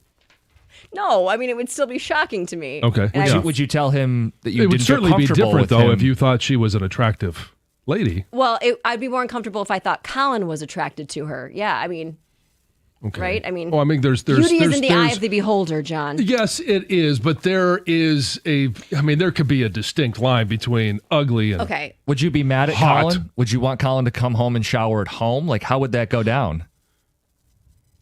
In that moment, like, oh, you shouldn't have been in this. You should. No, but like next week, if she's going to shower every week with you guys, how would you react? Well, I would go home and shower. I'll tell you what, Heather, you better strongly consider hockey smell. There's nothing like it. That's what I've heard. I've heard hockey smell is. Yeah, is I mean, real there's no bad. way I'm putting myself in that situation. As big as I talk right now, I am 100% saying I'm grabbing my gear. Great game, guys Grabbing what? and girl, and I'm Your going. what? You're grabbing your what? My hockey gear. Okay. Yeah. I gotta say, I forget about this one. Yeah. Jeff and Petoskey, he's the texter on this. Yeah. is obsessed with this. He sent this text at least 10 times. Sounds like he's been dreaming about it. I think he is. Well, I mean, Jeff and Petoskey, right? I mean, I know they got the ice rink up there. There's a couple of them, and maybe he's been faced with this situation. He wants to know how somebody else would handle it. Maybe.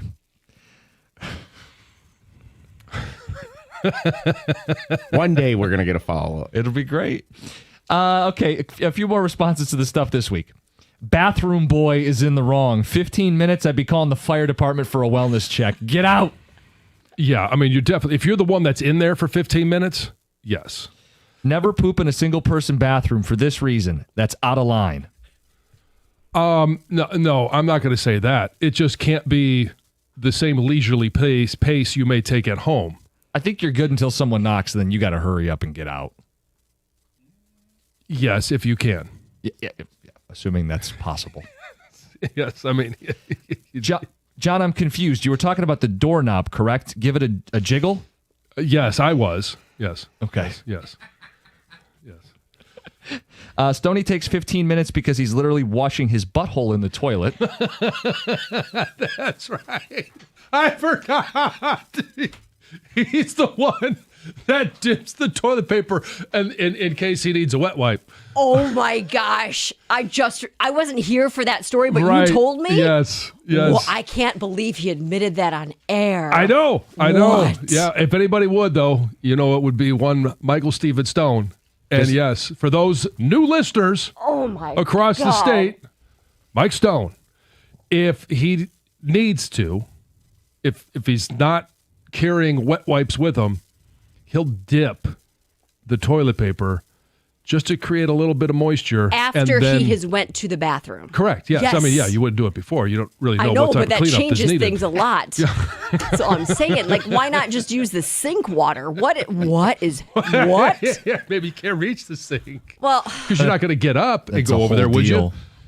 'Cause then you got yes, that I ink would blot if I test. really had to. I would not dip my toilet paper in my used toilet. I would First get of all, up. I don't know why you would even need. I wouldn't. Are you But I'm surprised? just saying. Yeah, I mean, no, I'm not. I'm just surprised that he shared it on air. Unless that you've- part I'm not. So if you've sat there long enough with him on his phone and it's dried, then maybe. This is the same man that uses. He used Febreze for years to clean his hands after.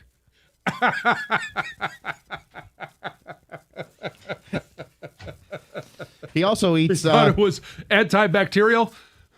He also, if there's popcorn left in a bag at a stadium by somebody else, he'll eat it. Think about what he hasn't told us. I think he tells That's us scary. everything. I'm Right? pretty sure he's an open book. He's, yeah. I But then there's really always something new. It's true. just There's hasn't always a occurred new yet. story. Hey, last couple. We have on the Wicked movie, and do I temper expectations for my kid? yeah. Tell bro to stop helicopter parenting his 10-year-old. She may love it. Also, keep Harry Potter's name out of your mouth. More movies are always better. Okay. Yeah. If you're a Harry Potter fan, sure, make as many as you want. I kind of agree with the point that we don't need to split every movie into two. If Would that's you rather have a really long movie? how long, Heather? Well, I appreciate you finishing that sentence. Can't answer that one.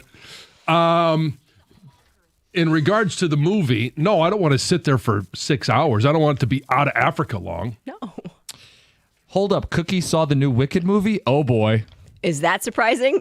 Yeah. No. The man with no daughters or kids. Who makes candles and tie-dye shirts? Right. Yes. I do these things with my wife, who I enjoy spending time with. Yes. Yeah, you went with Kelsey. Yes. Yeah. Okay, somebody accused you of going alone and said it was creepy. Yeah. It's one of those movies that, hey, the new one's out. Wife's out of town. I'm not going to wait. I'm going to go. Got to see it. Yeah. Do I tell her I saw it or not? 8 o'clock hour. Ross Tucker going to help us talk about tonight's game and the matchup with the Dallas He's in Cowboys. Set the scene. Is he? Yeah, I believe he's in town. I think he said that to Stoney and I on Friday. Oh, great. Then perfect. Yeah, we'll get all the latest from him, and then we'll get into the picks in the 8 o'clock hour as well, moving that up with the Lions playing tonight. We'll pick the Lions game and all the championship games of significance in the college football weekend. It's 97-1.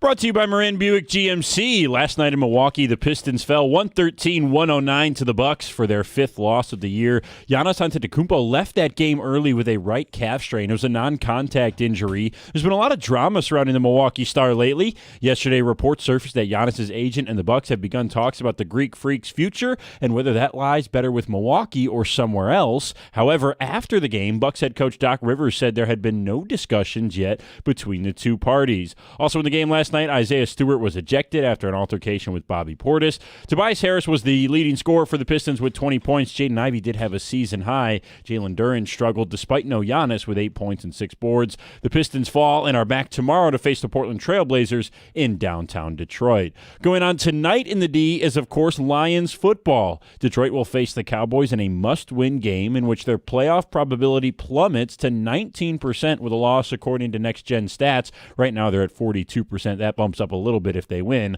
The Lions are hoping wide receiver Amon-Ra St. Brown will return for the game after spraining his ankle against Green Bay. However, Dan Campbell told 97.1 this week that he will most likely be a game-time decision. Kickoff is at 8:15 right here on 97.1. At the Colwell Health Sports Desk, I'm Brendan Shabath. For more, go to 97.1 The Ticket or Odyssey.com.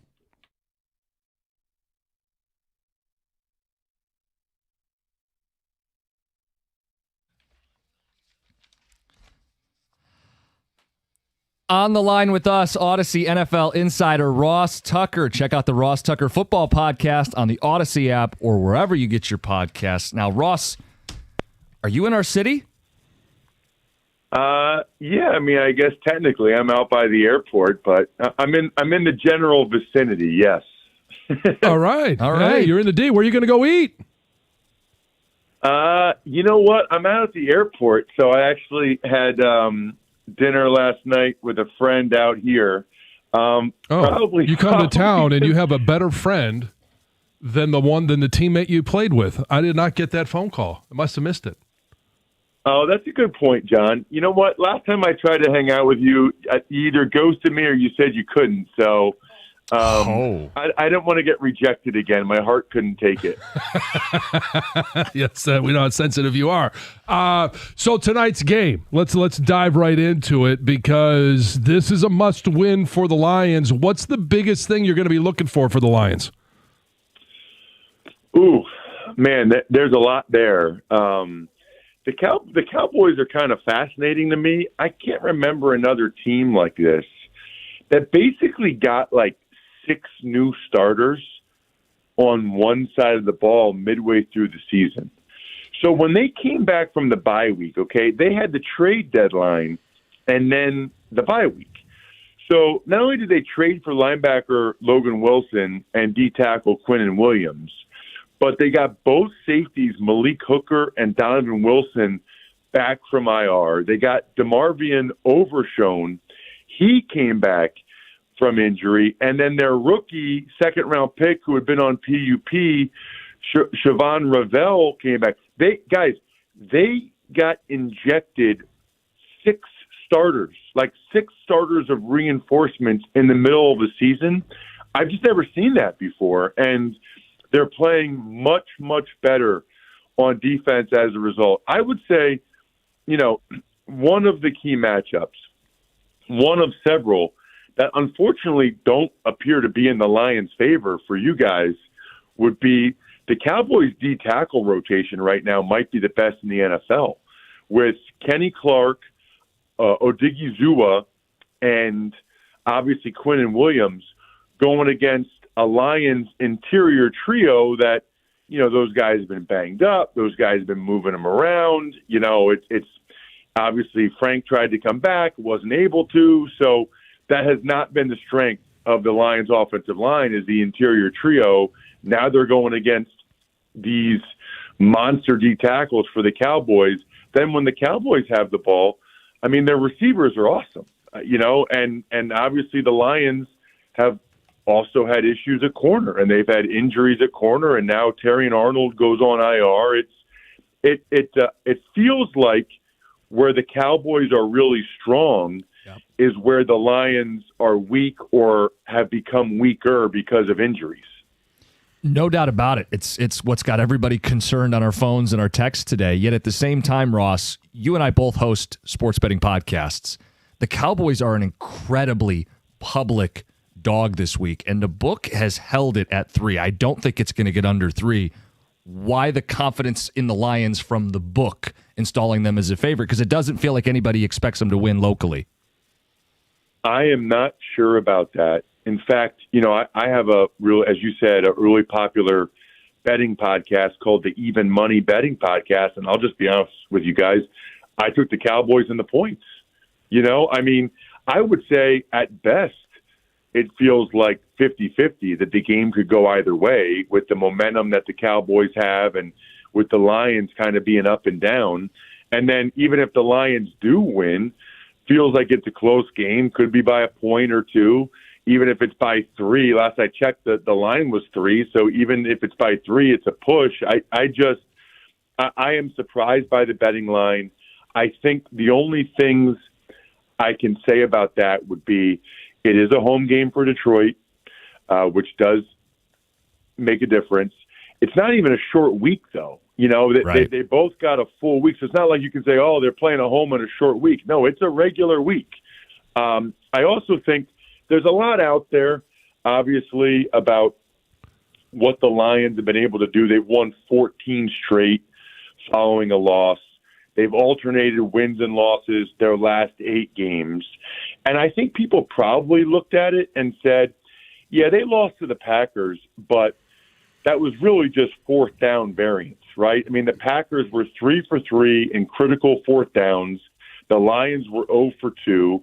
I think the Lions are 0 for 7 on fourth down in their last 3 games. Yes. I really think professional sports bettors look at those things and say that is going to have regression to the mean. That's not going to continue. I'm not going to be talking with you guys 4 weeks from now saying, can you believe the Lions are 0 for 22 on fourth down? Like, that's not a thing, right? I sure hope not. I think that the belief is all of those trends, all those numbers, that they'll start to go the Lions' way a little bit. And also, the Cowboys have won these games, but they were losing 21-0 to the Eagles. The Chiefs game really could have gone either way. So I think there's also, and obviously people really felt like the Cowboys benefited from the officiating in that game. So there's also a thought that, hey, there's a lot of things that have been going the Cowboys' way lately. There's a lot of things that have been going against the Lions. And I think they're kind of expecting those trends to stop. All right, so I want you to put your game plan hat on, and with Clark Williams and Odigwuzuwa in the middle there, that defensive tackle rotation that they've got, if that's where the Lions are going to continue to struggle, how does the offense generate not just explosive plays, but how do they sustain drives? How do they put points on the board? Well, 2 things. One would be in pass pro, everything's got to be a mic protection. I wouldn't want to see them sliding a lot, going out to the will. I want those 3. I want those 3 for 2 inside, right? I want those 3 guys just trying to keep the firmness of the pocket. What does that mean? That means there's no help for Taylor Decker and Penei Sewell. And, Taylor's been up and down. Micah kind of had him in a blender on a few plays, which I don't blame him. I mean, John, you know what kind of player I was. I wouldn't have been able to block Micah not one time. I have no idea how anybody does. It's like the craziest thing. But I know you would have cut him. What's that? I know you would have cut him. I would have tried. You know what? They're gonna have to have Decker and Sewell win their one-on-one matchups. That's gonna have to happen. I have no inside information on this. I do not expect Amon-Ra St. Brown to play. I mean, you have an injury, you don't come back into the game, and he gets 10 days after this one for the last 4-game stretch. And I know all the numbers about they need to win this game. Listen, if they win the last 4 games and they're 11-6, they're going to make the playoffs. So I think maybe they would think we'd rather have Amon-Ra for those last 4 games healthy rather than trying to have him gimping around out there tonight. But I could be wrong. Sometimes they like to use him as a decoy. I would think in the run game, though, they need to win on the perimeter. And the issue there is I think they're down like their first 3 tight ends. Yes. So I don't know how you win on the perimeter. I don't think they're going to have a lot of success running it up inside. So they need to have the best blocking game of the year by the receivers, by whoever's playing tight end, and by Skipper when he's out there. They need to be able to get the edge for Gibbs and let him run in the perimeter because I don't think he's going to be able to do a lot of damage between the tackles.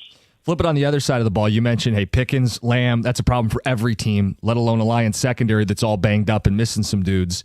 it just puts a spotlight on Aiden Hutchinson, right? Like the Lions are going to need a little more from him in the front in general if they're going to pull this off. Well, I agree with that, but the other guys have to win.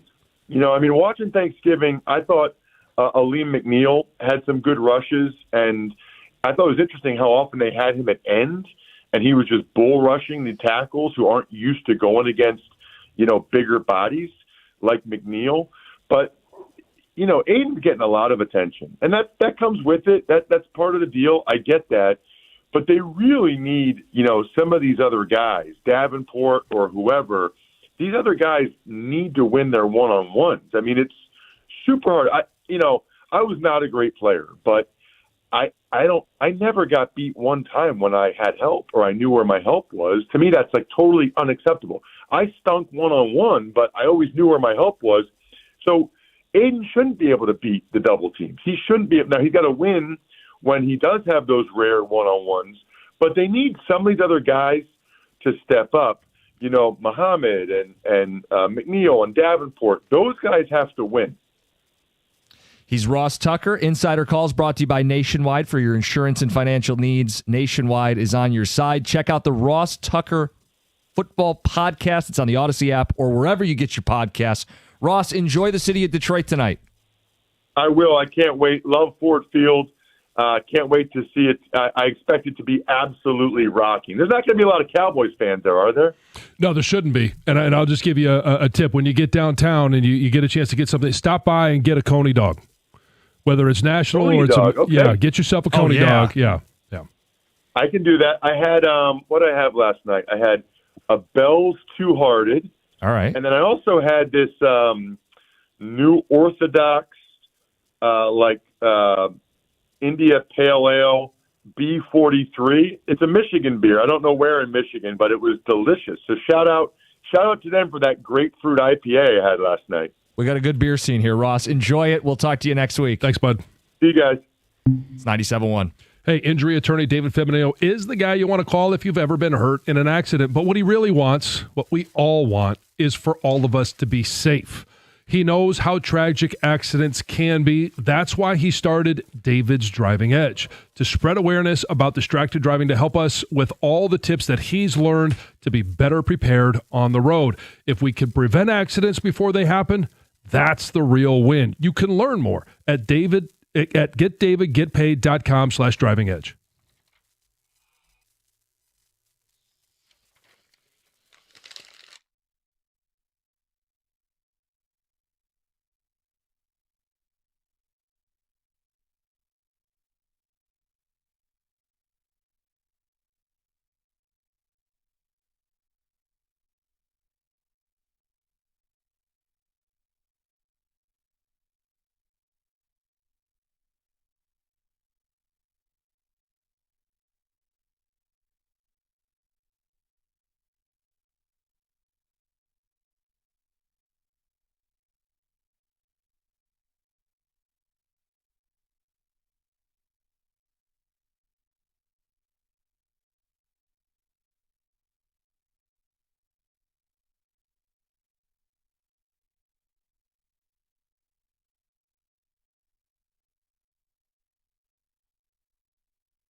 Hey, back into the Lions in a second here. I mean, tonight's season's on the line.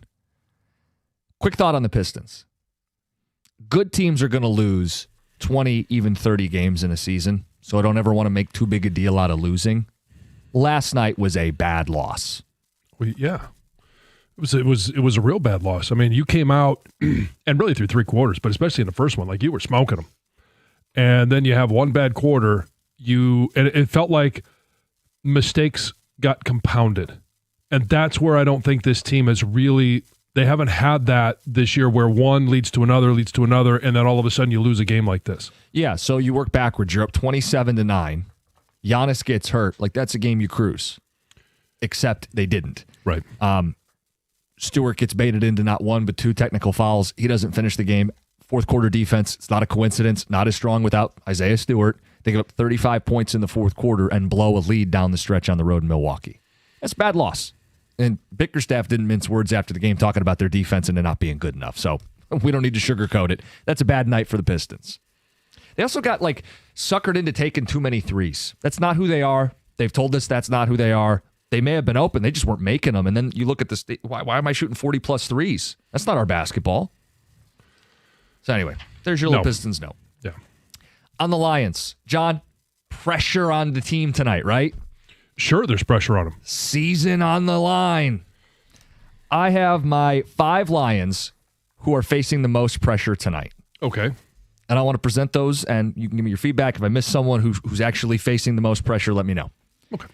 Number 5, Isaac Tesla. St. Brown is banged up. He might not go. He has 5 catches on the year. Might need 5 catches tonight. Yeah, he may double that up. Can we start to see more from a guy who they gave 3 third-round picks for? Someone's got to step up. Dallas secondary, you can get some big plays against. Tesla's got to step up. There's some pressure, even for a rookie, to start showing why this team felt so strongly about you. Yeah, because Khalif Raymond's banged up too. Yep. So it's basically what we saw at the end of the game last week. It is Isaac Tesla and Tom Kennedy as your number 2. And I think we all believe J-Mo can be a number 1. I don't think we all rely on him as much as we do Amon-Ra St. Brown, because Amon-Ra St. Brown is just, he's all pro.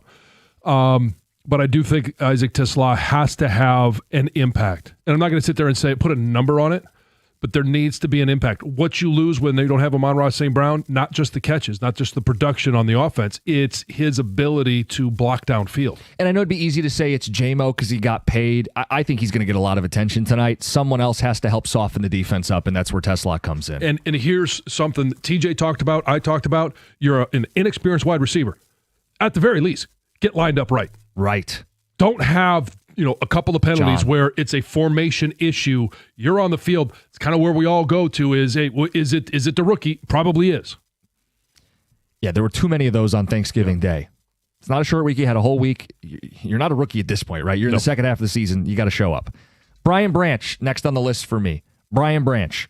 Defense has 1 takeaway in the last 4 games. For a player who is always around the football, he needs to help out. They miss Kirby Joseph.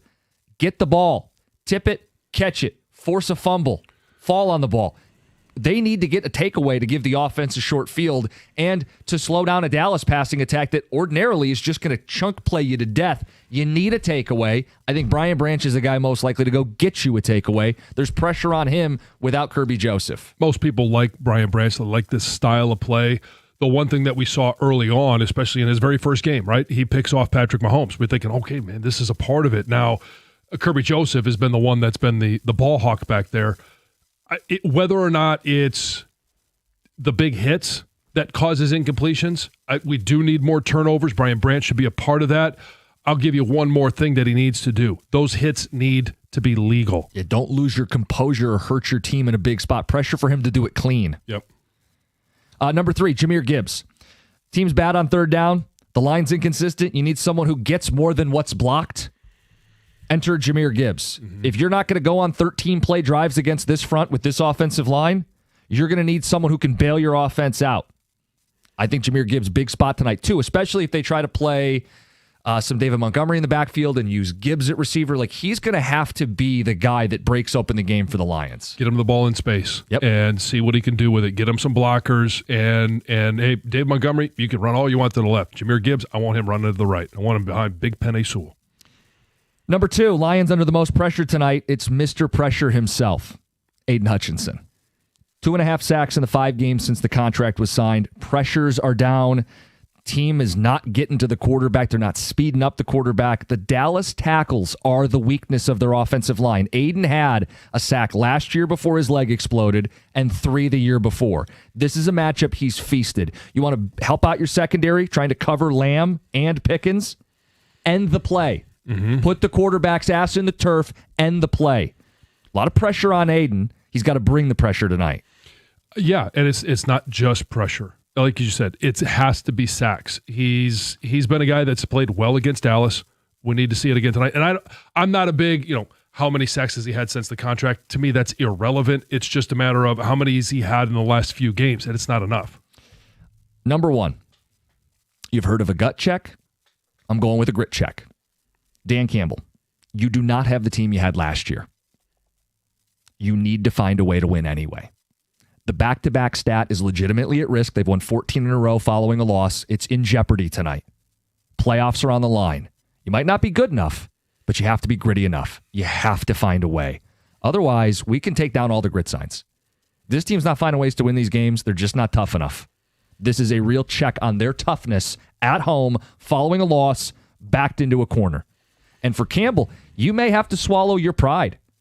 If you can't convert 4th and 3rd downs, you're going to have to punt the football or kick a field goal, and that just might be what they have to do. Yeah, it's be the better coach. Yeah, that's a good way to put it.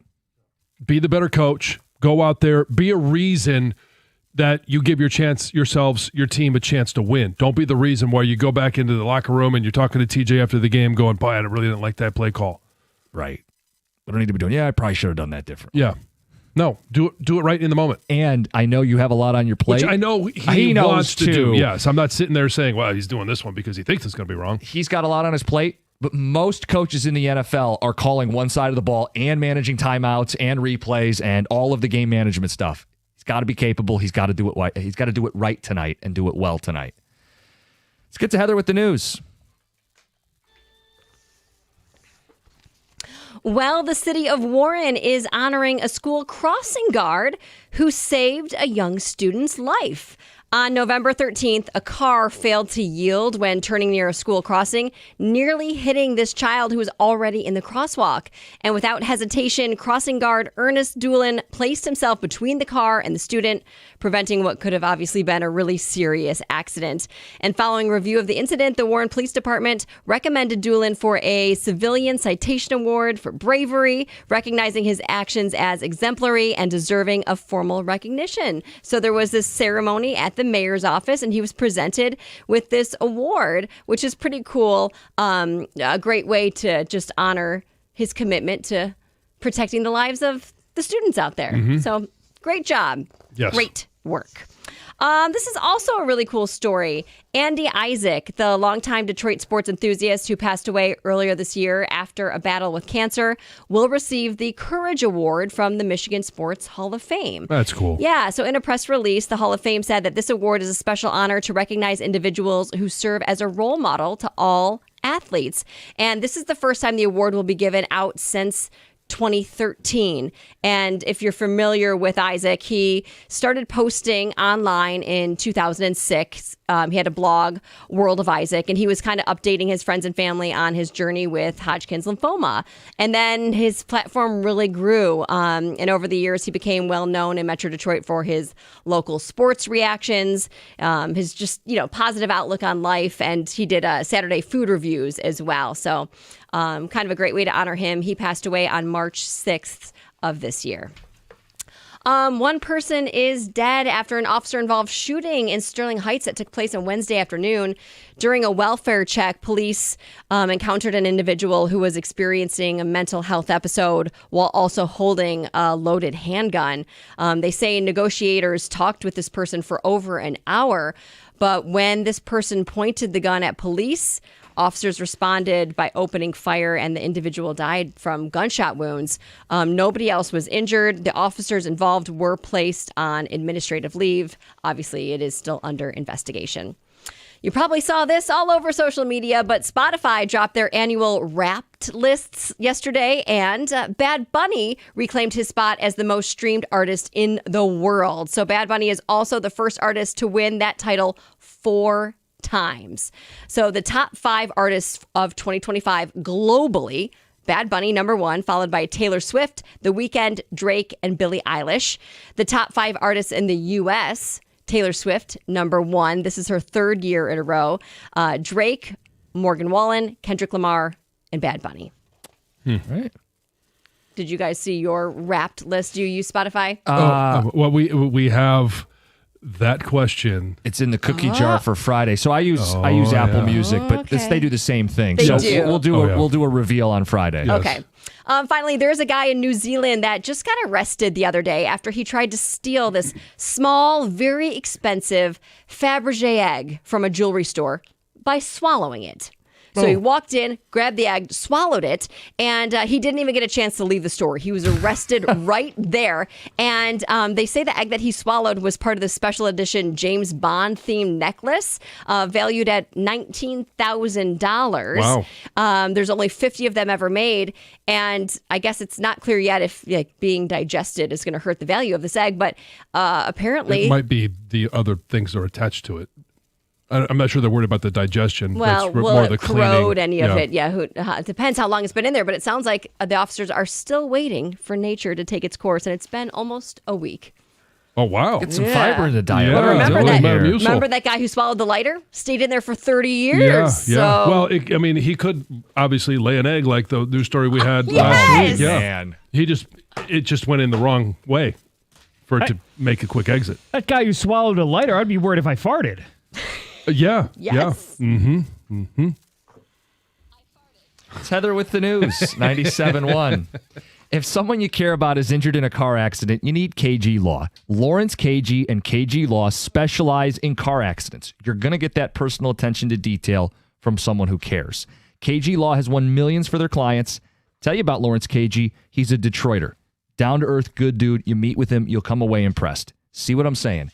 877-KG-CARES. Check him out online, kgcares.com. That's KAJY, kgcares.com.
Hey, in the Motor City, winter isn't just a season, it's a challenge, and the fun has only just begun.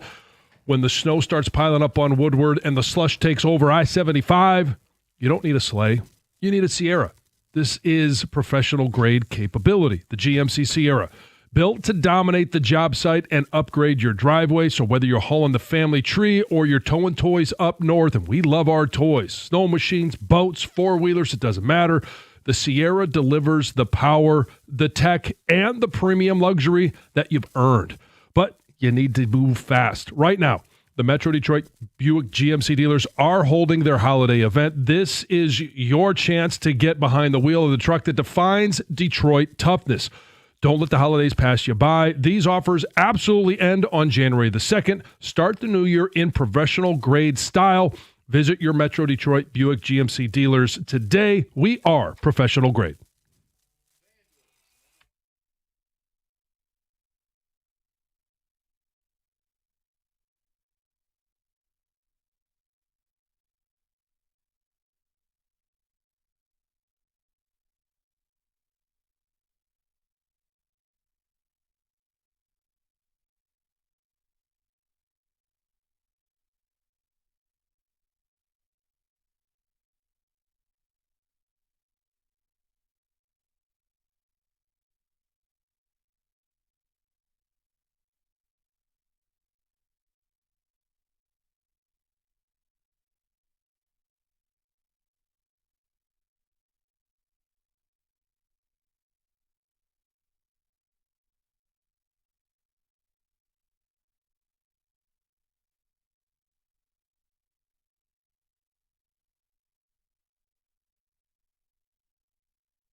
Oh, boy. Heather picking the Cowboys. Colin's going to lock the door, but no worries.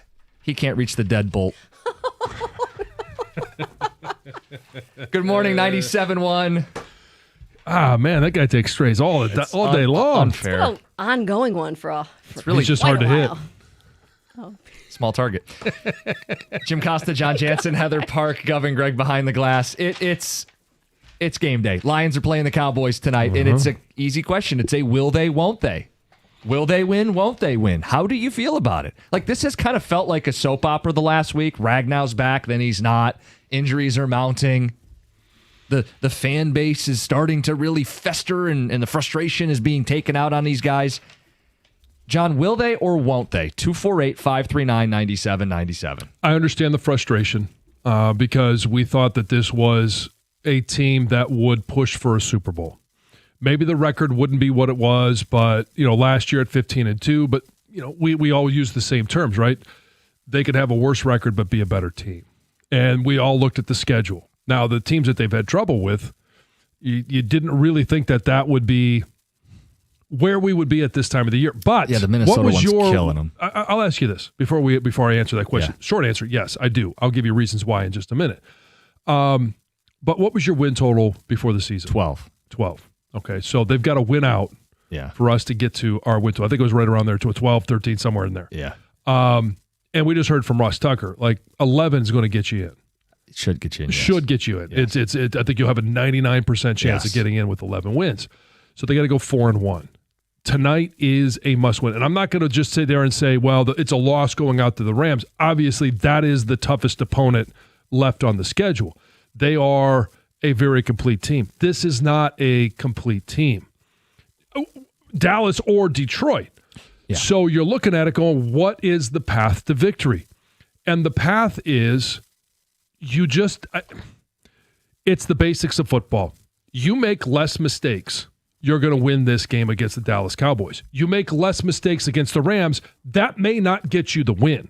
But this is a head-to-head matchup against a team that if you simply don't turn the ball over, you don't have those pre-snap penalties, you don't do something stupid to extend a drive, like jump off sides when it's 3rd and 4 and you extend a drive for him. Or we mentioned Brian Branch. He's one of your top 5, most pressure on these guys. Got to step up. Yep. Is you don't have that hit that energizes everybody until all of a sudden they see the yellow flag and it's a 15-yard automatic first down. It's the pass interference call that gives them a first down when it's 3rd and 8 and they're not going to be able to convert. They just throw the ball up. So be disciplined in this game. If you can be disciplined, you're going to win this game. We have gotten a lot of response from people who say they think the Lions are going to lose tonight. And I'm not going to fight you on a couple of the football reasons. Lamb and Pickens against a banged-up secondary. Dak with time to throw. The interior of the Dallas defense against the interior of the Lions offensive line. These are all football reasons to believe Dallas is going to come into Detroit and pick up a win. What I would caution people, we are very close to the situation. Like, if you look at yourself in the mirror every day, you can find some things that are faults. And we're hyper aware of our own faults. That's why I try not to use mirrors. Okay. But if I was doing radio in a different city, I would be no hesitation picking the Detroit Lions. And here's why. This is your classic team riding too high in Dallas off 3 straight wins. The public is betting them. They're the most popular underdog bet of the week. The book is going to take a bath if the Cowboys win this game. On the flip side, I have backed into a corner, 7-5 football team, playing at home with their season on the line. Campbell has not lost back-to-back in 14 straight opportunities. Mm-hmm. This is not the same thing as saying they're going to rattle off 4 of the next 5 or 5 of the next 5. I think that's a daunting task. But for one night, at home, against an overinflated Cowboys team, against a Lions team that people are probably too down on overall, this is a classic Wojo up-down, a classic bounce-back zigzag. Everybody assumes one thing in the league, but the Lions aren't a JV squad compared to the Dallas Cowboys. They're still a good team. Right. So I think we swing too emotionally one way. I think the Lions will win tonight. In a will they, won't they spot, I think the Lions will win tonight. And I'll give you one football reason. This is an Aiden Hutchinson game. They have a backup left tackle and a right tackle he's beat like a drum the last 2 meetings. Aiden has been held out of the sack column far too often the last 5 weeks. Even for a player who might not be Micah Parsons or Myles Garrett, he's better than what we saw on Thanksgiving Day. I think we would all acknowledge that. So if he comes out breathing fire and puts Dak on his ass, it's going to light up this crowd. It's going to bail out his secondary. It's going to give the offense the football. And that's why you pay a guy $50 million. This is an Aiden Hutchinson game. I firmly feel it in my bones. This is a Lions win tonight. Excuse me. You okay? Yeah. Got a little choked up there. Yeah, I got a little choked up about this game. It's a very emotional sport. It's gotcha. And here's where you've got to improve. It's Dan Campbell with game time decisions. It's Jared Goff being more accurate. It's getting something out of the interior three. But for some of the other players, it's simply going back to the basics and looking at, for Amon-Ra St. Brown, if he goes, like, why do we value him so much? One, yeah, he's a great player, but he catches the ball when you've got to catch the ball. He's had some uncharacteristic drops.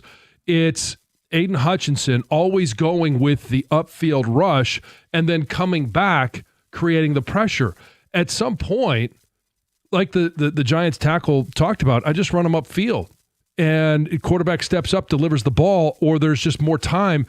At some point, you've got to adjust your rushes so that you get to that depth of the quarterback and you're not being pushed by the quarterback. You're not just being ushered by him, but you actually, it either turns into a bull or it turns something inside, something different than what you've been doing. It can't just simply be all the time I'm rushing upfield and it's the energy and the juice that I play with that I'm able to come back, and if he flushes my side, I got a sack. So what you're saying, like, Aiden's always an effort guy. Right. Never disputed. It was his MO coming out of college. High motor is the scouting term for it.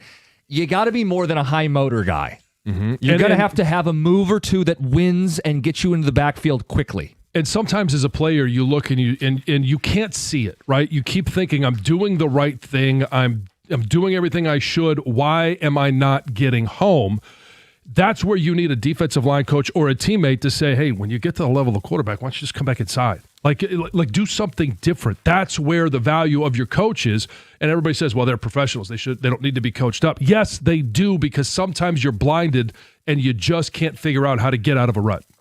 We're going to get right to phone calls coming up next. We want to hear from you guys. Will they? Won't they? Are they winning tonight against Dallas? It's 97-1.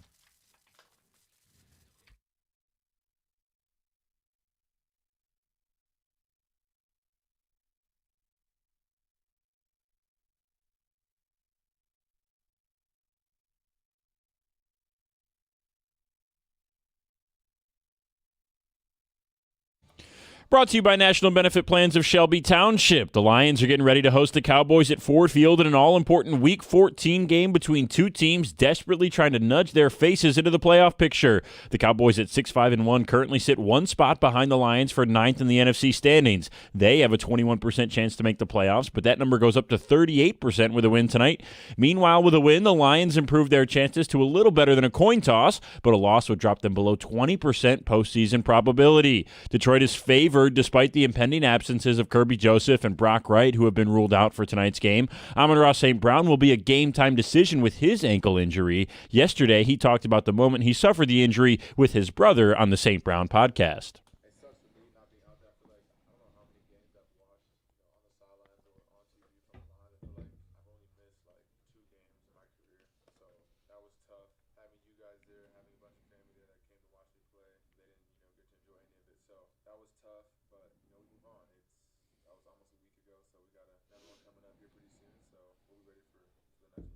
Tonight's game kicks off at 8:15 right here on 97.1. Also tonight, the Red Wings will take on the Columbus Blue Jackets down in Ohio at 7:30. Michael Rasmussen practiced yesterday after leaving Tuesday's game with an injury. Pre-game coverage of that game starts on WWJ News Radio 950 at 7:15. At the Corewell Health Sports Desk, I'm Brendan Shabath. For more, go to 97.1 The Ticket or Odyssey.com.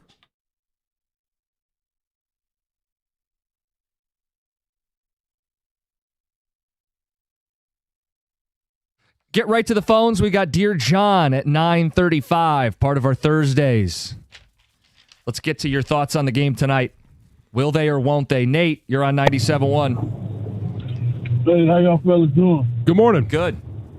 Come on, why y'all fellas, man? Y'all fellas hate the Cowboys like that, man. John, you said I'm not picking the Cowboys no matter what. Yeah, because I hate the Cowboys.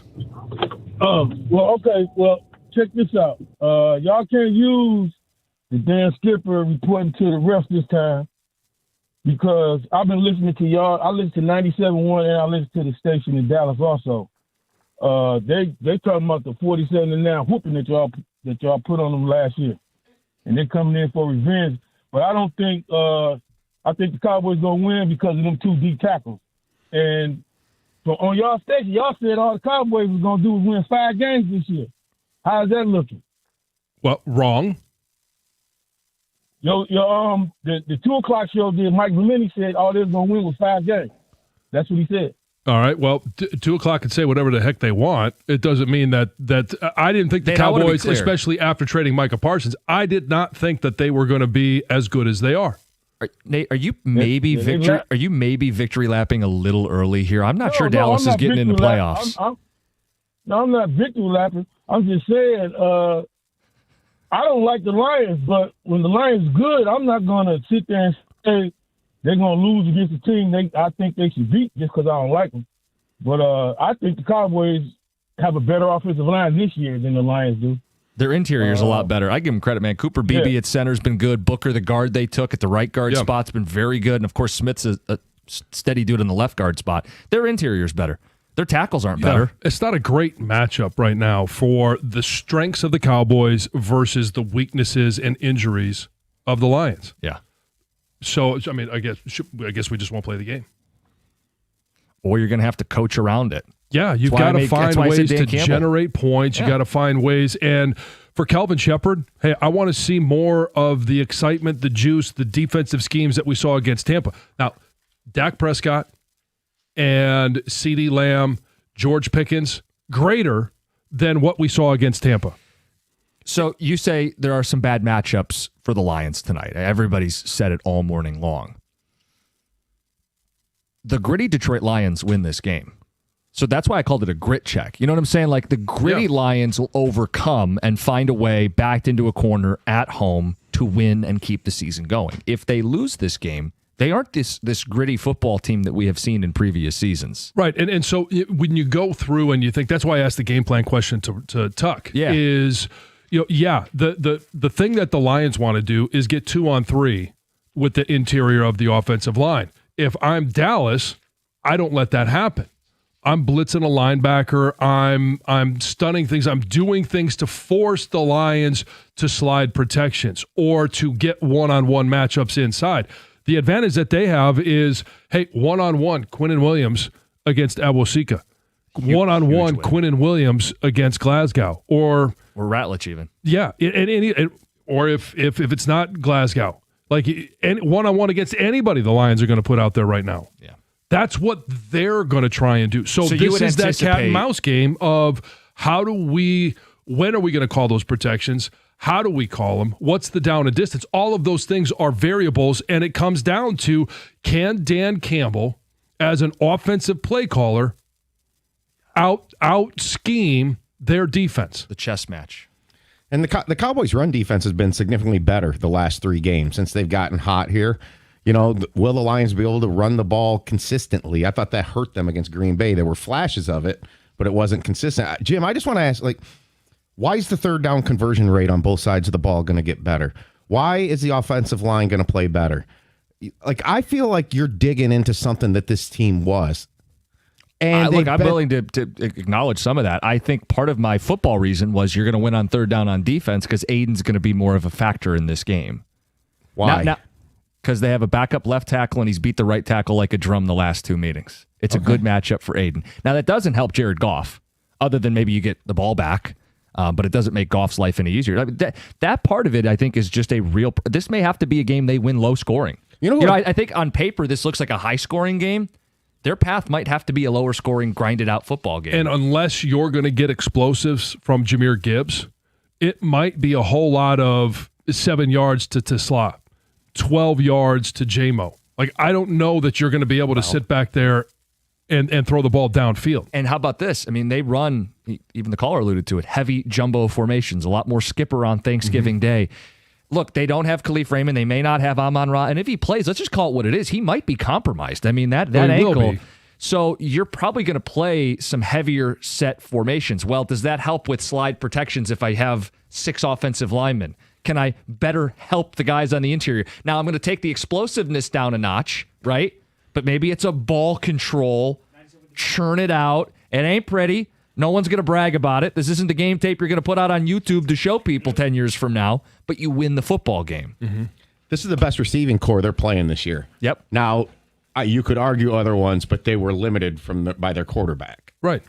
So you played Chase and Higgins. Well, you had, what was it? It was Browning, wasn't it? That was the cute. I would say it's arguably yet. I mean, you're going to face the Rams next week, and they've got a couple of really good receivers and a good quarterback. I just had, until I see this secondary get this team off the field, especially with no Joseph back there. There's so many flaws. I'm not telling you that you're like looking at the tape sideways or anything. I see what you see. No, and you're not calling for a blowout. No, this is going to be very clear. You're scratching this one all the way to the end. Yeah. My most important player tonight, Amik Robertson. Sure. He did not play the role he's going to play in this game in last year's game. He wasn't in the game. He wasn't with the Lions 2 years ago in Dallas when they played. Is he going to be able to hold his own against one of these receivers? Well, the thing that Dallas, I mean, adding Pickens is always kind of a head case in Pittsburgh, but Pickens was a guy who could win one-on-one. Oh, yeah. So the Lions like play man coverage. Pickens is a big frame, contested catch problem for Amik, for Reed, for anybody. Making spectacular catches. Yeah, and then hurdling people too. Mm-hmm. Some of the response. Let's get to the phones. Ryan in Clarkston, you're on 97.1. Ryan, what's up? What's going on, guys? Man, it pains me to say this, but I think today is the day that the wheels completely fall off the Lions. And I'm a big Lions guy. I'm a big Dan Campbell guy. And I just don't see the chemistry of this organization doing anything the rest of the year. I mean, we got our OC in the stands. Everybody's hurt again for the second season, which makes me think we got to look at some practice or the training staff, or why are we always hurt? I feel like we're more hurt the last 2 years than anybody else. But I just, all of our guys are signed. They're all extended. Once that happens, I think it's just human nature that it's a lot easier to hit that snooze button at 5 a.m. as opposed to getting up and making catches and getting to work. You know what I mean? And everyone's dropping balls lately. I just feel like it's not the same team. It's hard to keep pushing the Dan Campbell grit, grit speeches every day. And I think those kind of get old after a while. And I just feel like we're going to have to get, unfortunately, our butts kicked the rest of the season. So Brad Holmes takes a look in the mirror and says, you know what? Maybe I can't sign my own guys every time. Maybe I got to make some moves. And then maybe it pisses everybody off that they win, whatever they go the rest of the year, but it's not going to be what they wanted. And then hopefully next year we come back with a couple free agent acquisitions, people got the fire again, and then we can get going. But I don't see the concoction being anything more than a big dumpster fire the rest of the way, unfortunately. John, can you speak to you get paid and then you don't try hard? You were in locker rooms. Oh, sure. You got contracts. What's your thought on that dynamic? So, I mean, there's really two types of guys. As soon as you sign a new contract, as soon as you walk out on that field, you're either overvalued or undervalued. No one's being paid exactly as they should. And we've seen that kind of vitriol with Hutch. All of a sudden, he gets a new contract, and you even said it earlier, since his new contract, he's only got 2.5 sacks. It has nothing to do with it, and he's not going to be a guy that hits the snooze button.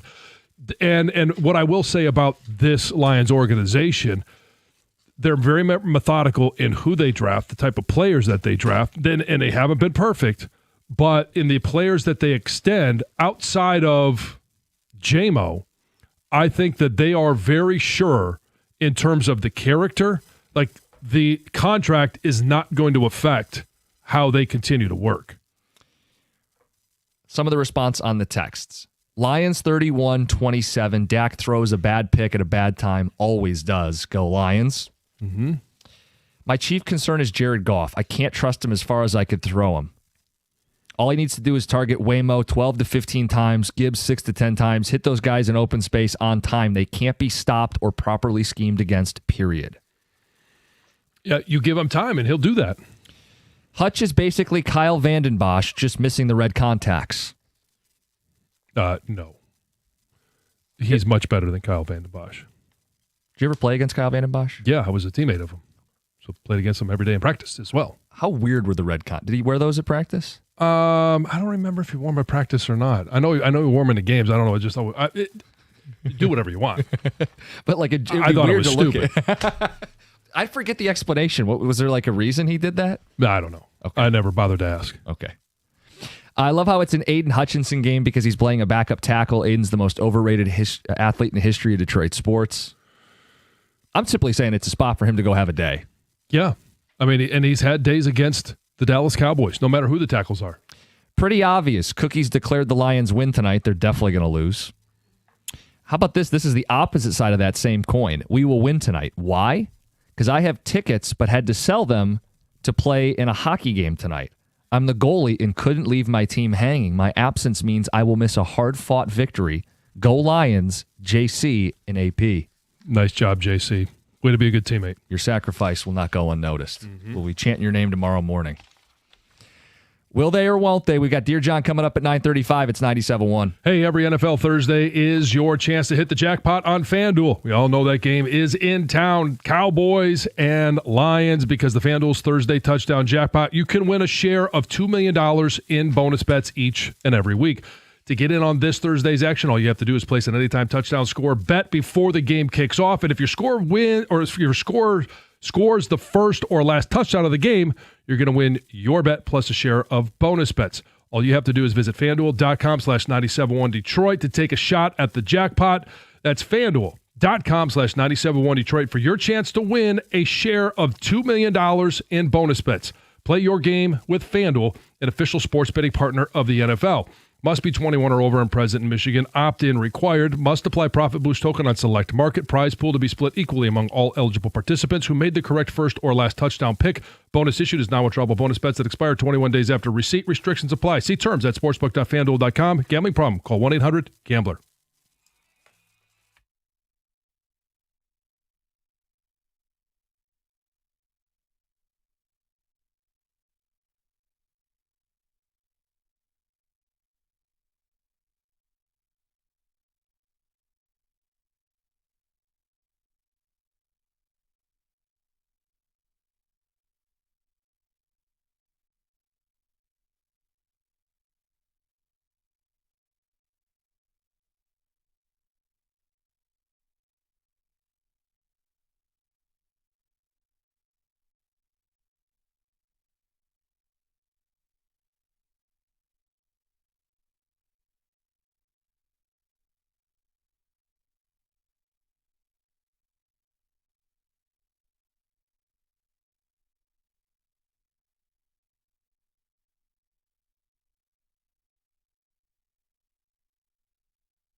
Says, boy, sounds like John is a big Vanden Bosch fan. Strahan or Vanden Bosch? Oh, no, Vanden Bosch, Kyle was great. Okay.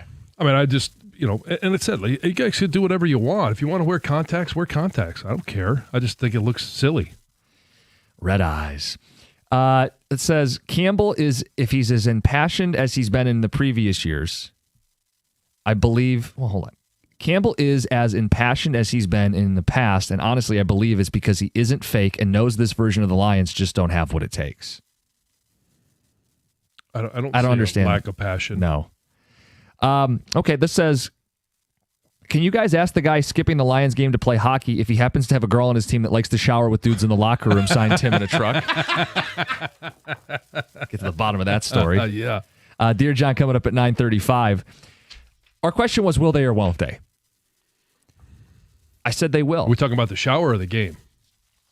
Yes. The game? Okay.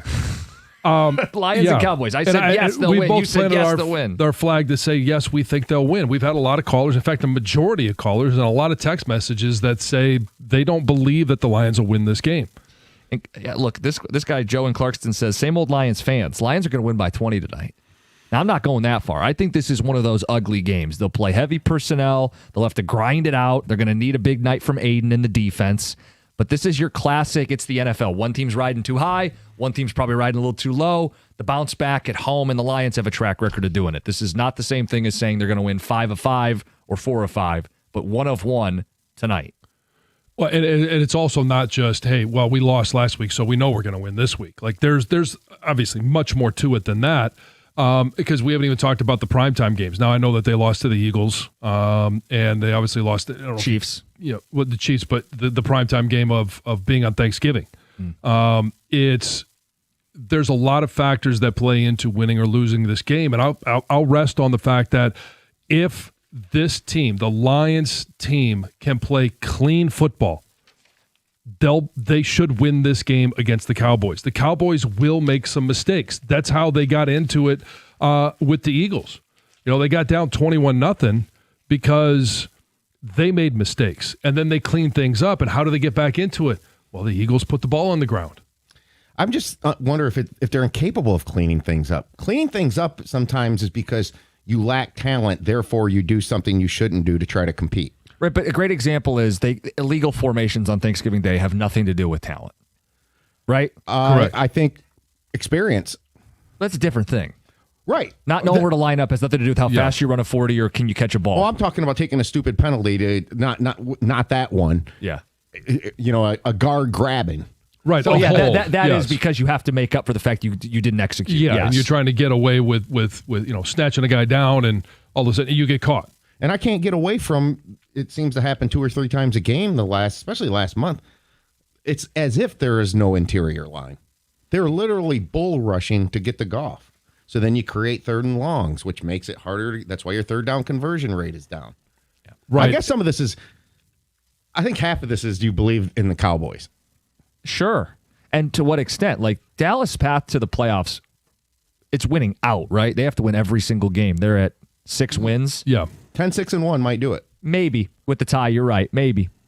Okay, well, 10-6-1. Well, yeah, with the tie. We can't get to For us, it'd have to be 11 wins. Yeah. For them, 10.5.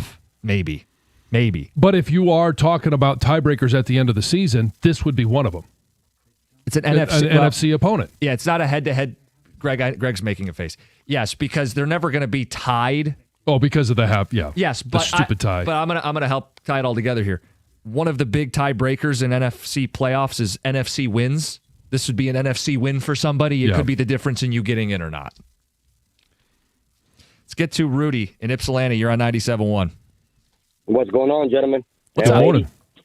Hey, guys. What's up, man? I'll think this. I think Amik Robinson got to have a lockdown game tonight. If he takes one away one of the receivers, I think, we can have a shot. Second, Aiden with his injury, I know he just came back from an injury, but I don't think he got his legs underneath him all the way yet. And I think once that happens, they're going to be on a roll. And Goff has to have a stellar game. He can't have any turnovers. He got to damn near play a perfect game. And I think with Campbell, I think he'll have these guys ready to go, man. Appreciate it, Rudy. Yeah. I mean, you never know how long it takes a guy to get full confidence in a broken appendage. And it's more probably mentally than it is physically. He's been able to do all the things physically. Yeah. But you're 12 games in now. I think this is the point where he really needs to be comfortable with what happened, the fallout of what happened, but now he's back. So the majority of this show took the Lions, but it wasn't unanimous, right? 3 of the 5 of us took the Lions in the picks. What do you think the consensus is going to be later in the day? I'm doing a double dip. I'm in for the tailgate show with Rico at 5. I think as you get closer to game time, there are going to be more fans that are going to be chesty. They're the ones that are going down there calling into you guys. I think the tenor changes a little bit. What do you think from those guys, though? Mike and Rico, you think they're going to bounce back spot? I don't know. I just know they're not very happy with me for the Iowa comments this week, so could turn into a whole thing. So Mike is still optimistic that they'll make the playoffs, but he is on the ledge.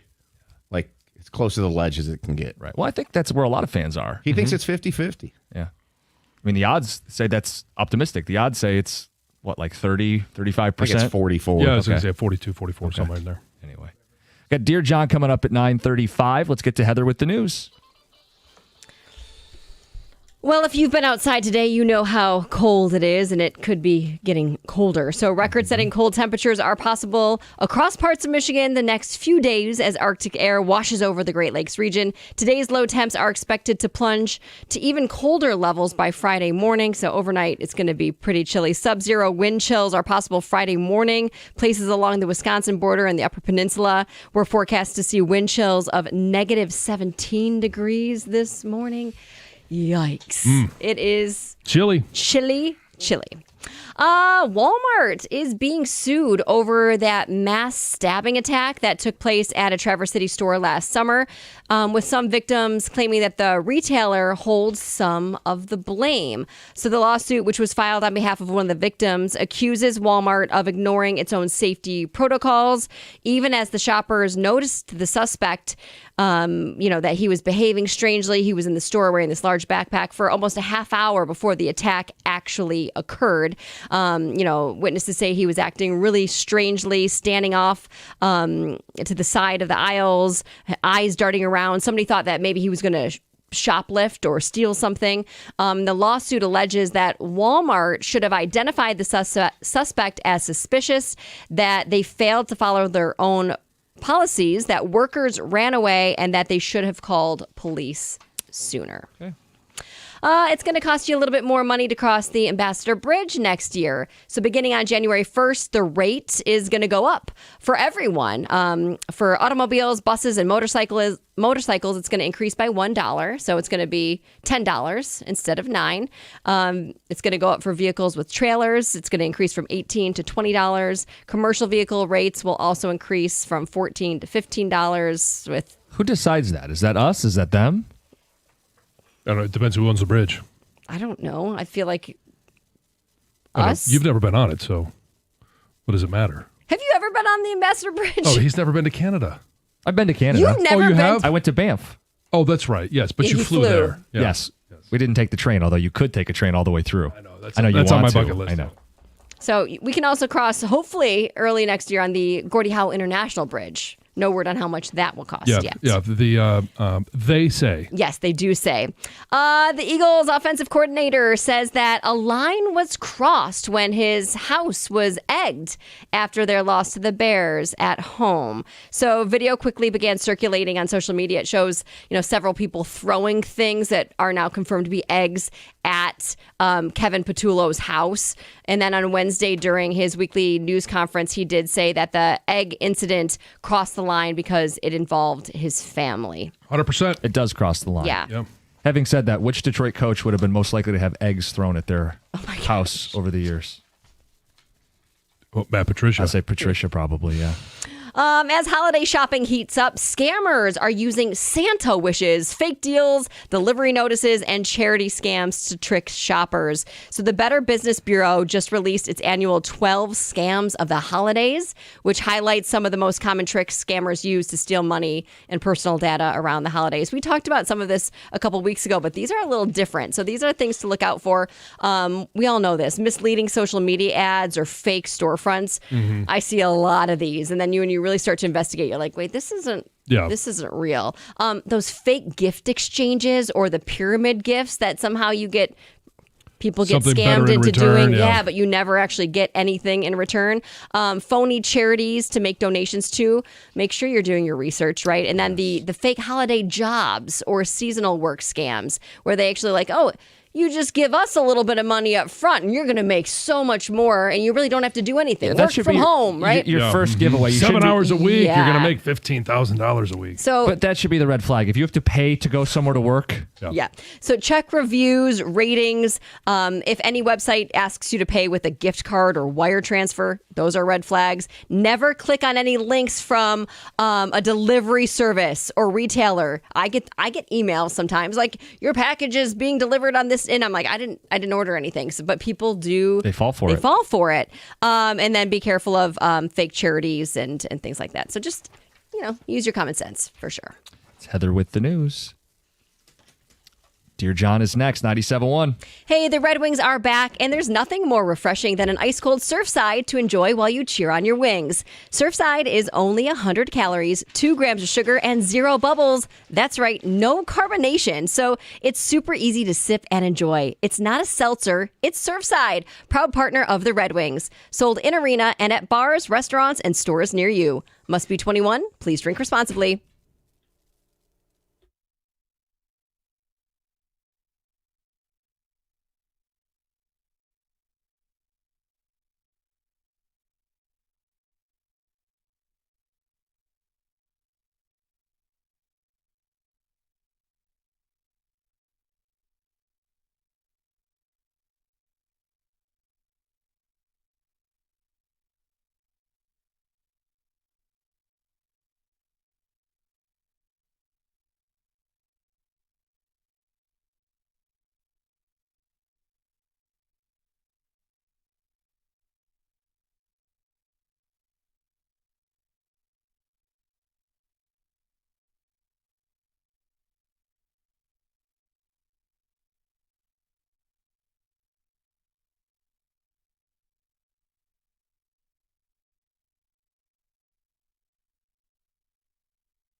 Value-driven banking begins with First Merchants Bank. When I have questions about my finances, obviously I'm going to turn to my bank, and that's First Merchants Bank. I know that their attentive local bankers are 100% interested in listening to my situation and in helping me find the answers that I need.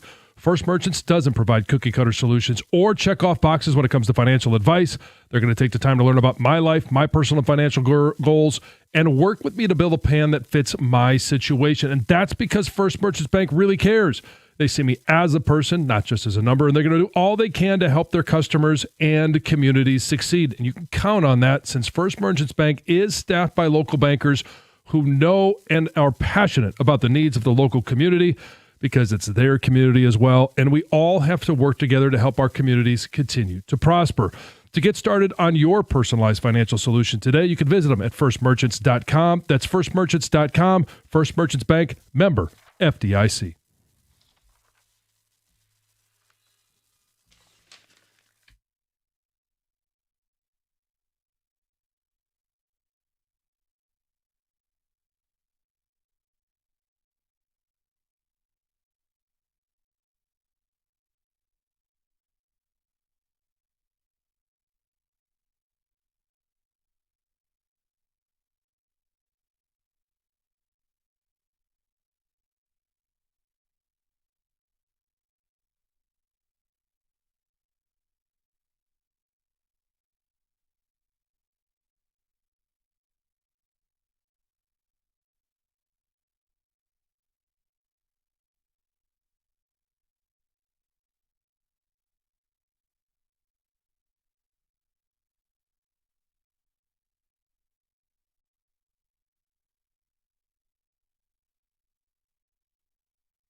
It's game day. Lions Cowboys tonight. Season on the line. Fire up. Let's go. Hey, earlier in the show, we had quite the memorable 2 Grand Slam. Oh, we did, yeah. Normally we replay the winner when they win $2,000. This guy was pretty close. Let's hear it. All right, Alex, I hope you win some money here. If you don't know one, say pass, and if there's enough time, we'll get back to it. So are you ready to play? I am, yep. All right, here we go. Who currently wears jersey number 88 for the Dallas Cowboys? This team is currently the number 1 seed in the NFC. The Bears. Who played Rachel in the TV sitcom Friends? Who do the Detroit Red Wings play tonight? Who is the new head football coach at Michigan State? Pat Fitzgerald. Is Manistee located in the lower or upper peninsula of Michigan? Upper peninsula. What is 27 divided by 9? 3. This team is in last place in the AFC South. Tennessee Titans. Who does Michigan State men's basketball team play on Saturday? Duke. This band had the 2004 hit Somebody Told Me. Pass. Who played Rachel in the TV sitcom Friends? Jennifer Aniston. Who do the Red Wings play tonight? The Blue Jackets. This band had the 2004 hit Somebody Told Me.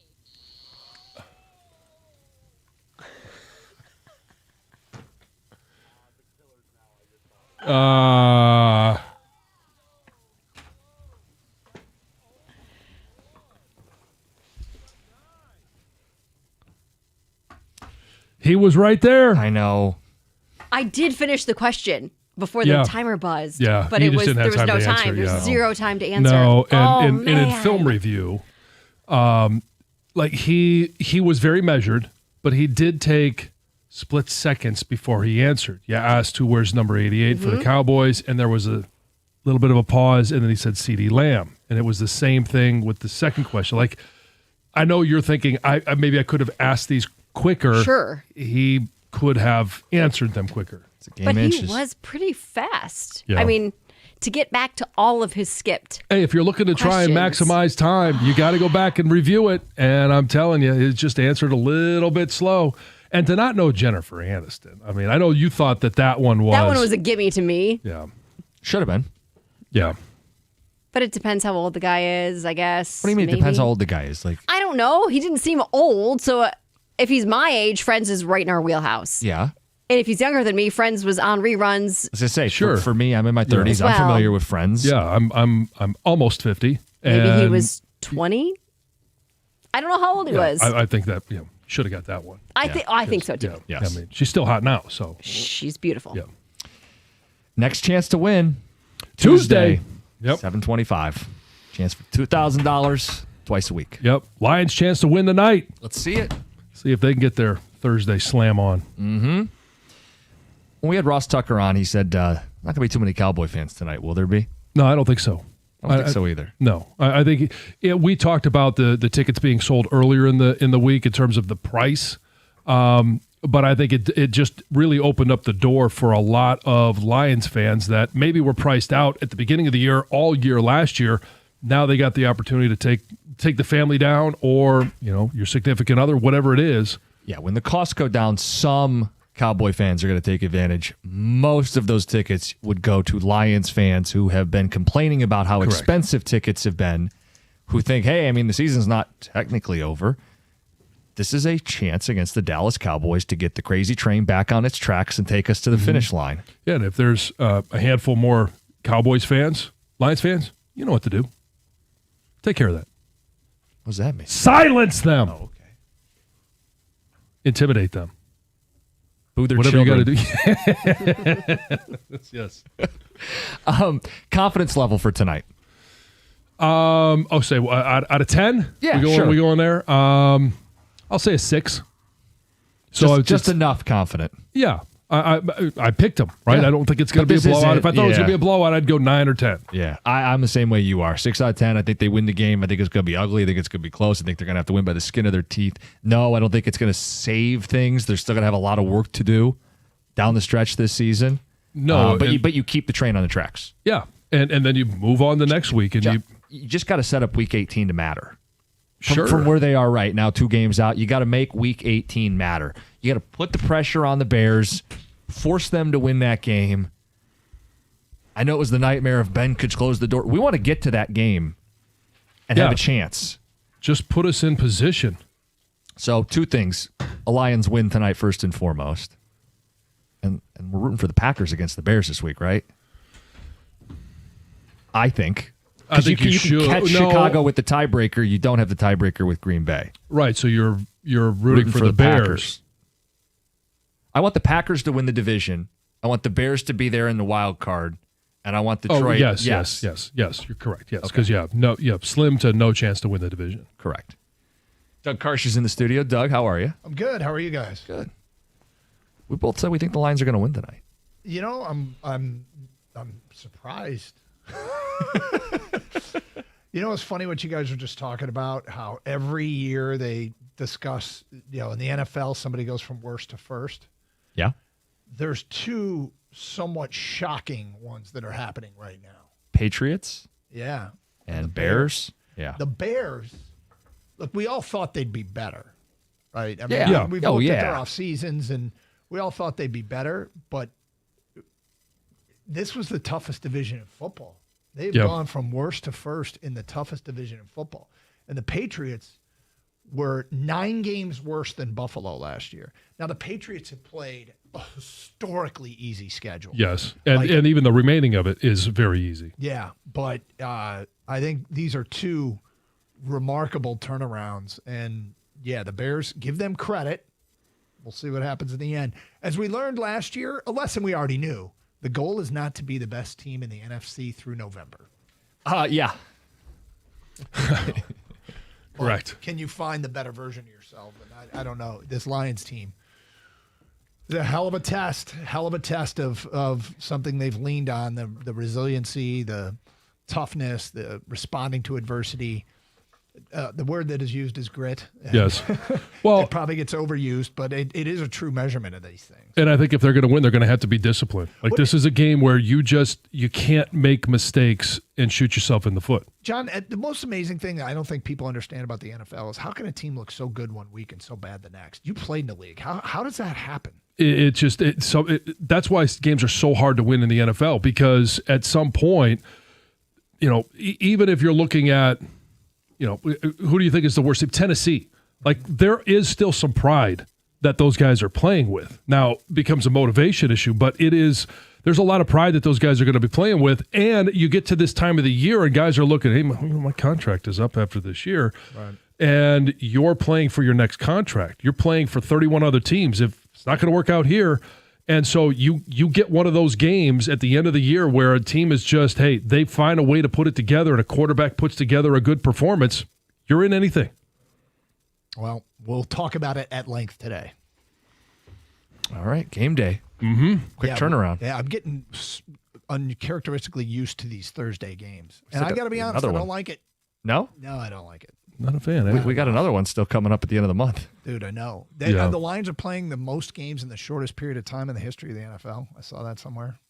Did not know that. I was unaware of that as well.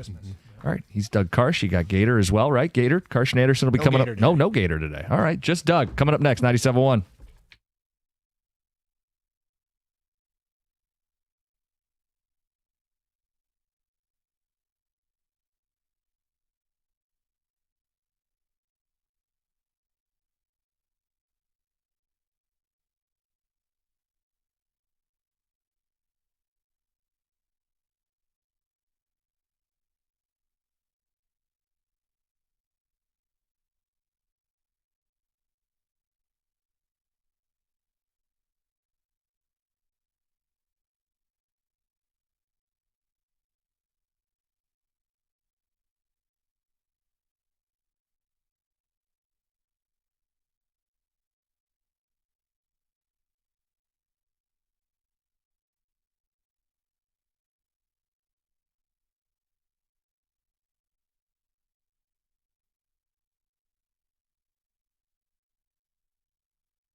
Hello and welcome to the Carson Anderson program. Gator is out today. It's a huge Lions day with the Lions taking on the Dallas Cowboys in a they got to have it. Y'all better win a game kind of football game.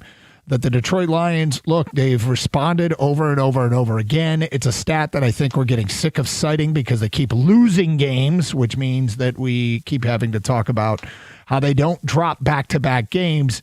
It's time to start stacking wins together, or they won't be in the big dance at the end of the year. It comes down to this here right now. It feels like the kind of game that they have to win. We don't throw around the term must win here at the show very often, but this feels like it's about as close to one as it can be.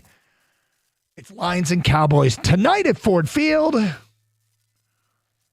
Can they save their season? Do the Lions bounce back again and follow the most direct path to the playoffs? Can they keep it alive? They have played 56 regular season games over the past 3+ years without losing 2 in a row.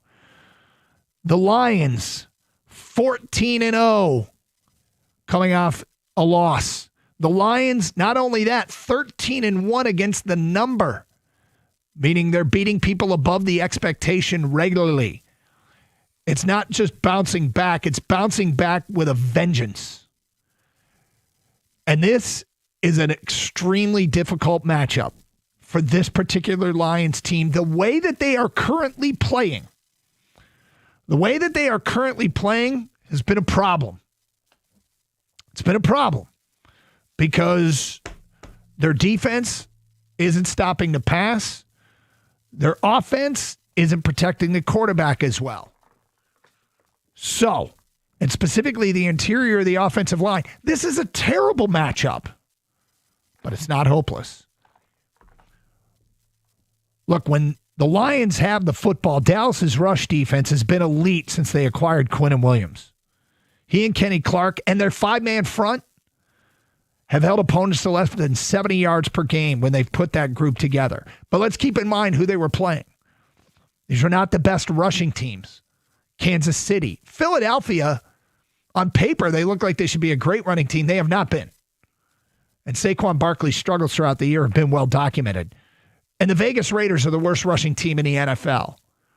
So these are all mid to lower half rushing football teams. The Lions are amongst the best in the NFL top 5 in running the football and have one of the most dangerous weapons in the league in Jahmyr Gibbs. Graham Glasgow is back at practice, listed as questionable, but missed last week. However you feel about Glasgow, it is an upgrade. It is better to have him back than have him sidelined. And the interior of the offensive line is going to be tested. If it's Owashika, so be it. Tate Ratledge, these guys have to step up and have huge games. Have to have huge games against that interior of the Cowboys defensive line. And if they can't, and even if they can, the Lions need to get the ball to the perimeter to Gibbs. Get him on the edge.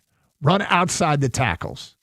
I'm not saying abandon the interior run game, but favor the outside run against that interior of the Dallas defensive line and try and take advantage of Jahmyr Gibbs' speed. In the pass game, is it going to be Amon-Ra St. Brown tonight or TK85? This is a big deal, but how big of a deal is it?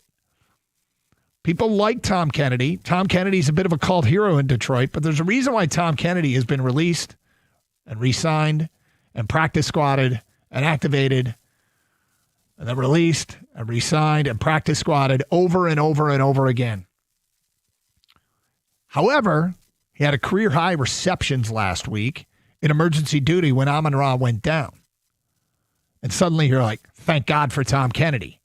But if Amon-Ra can go and be effective, this is massive. If he can't go, what can TK85 get? There's a guy that's never been said, get Tom Kennedy in space. Well, I'm going to say it. Get Tom Kennedy in space tonight against these Dallas Cowboys. Can he do it?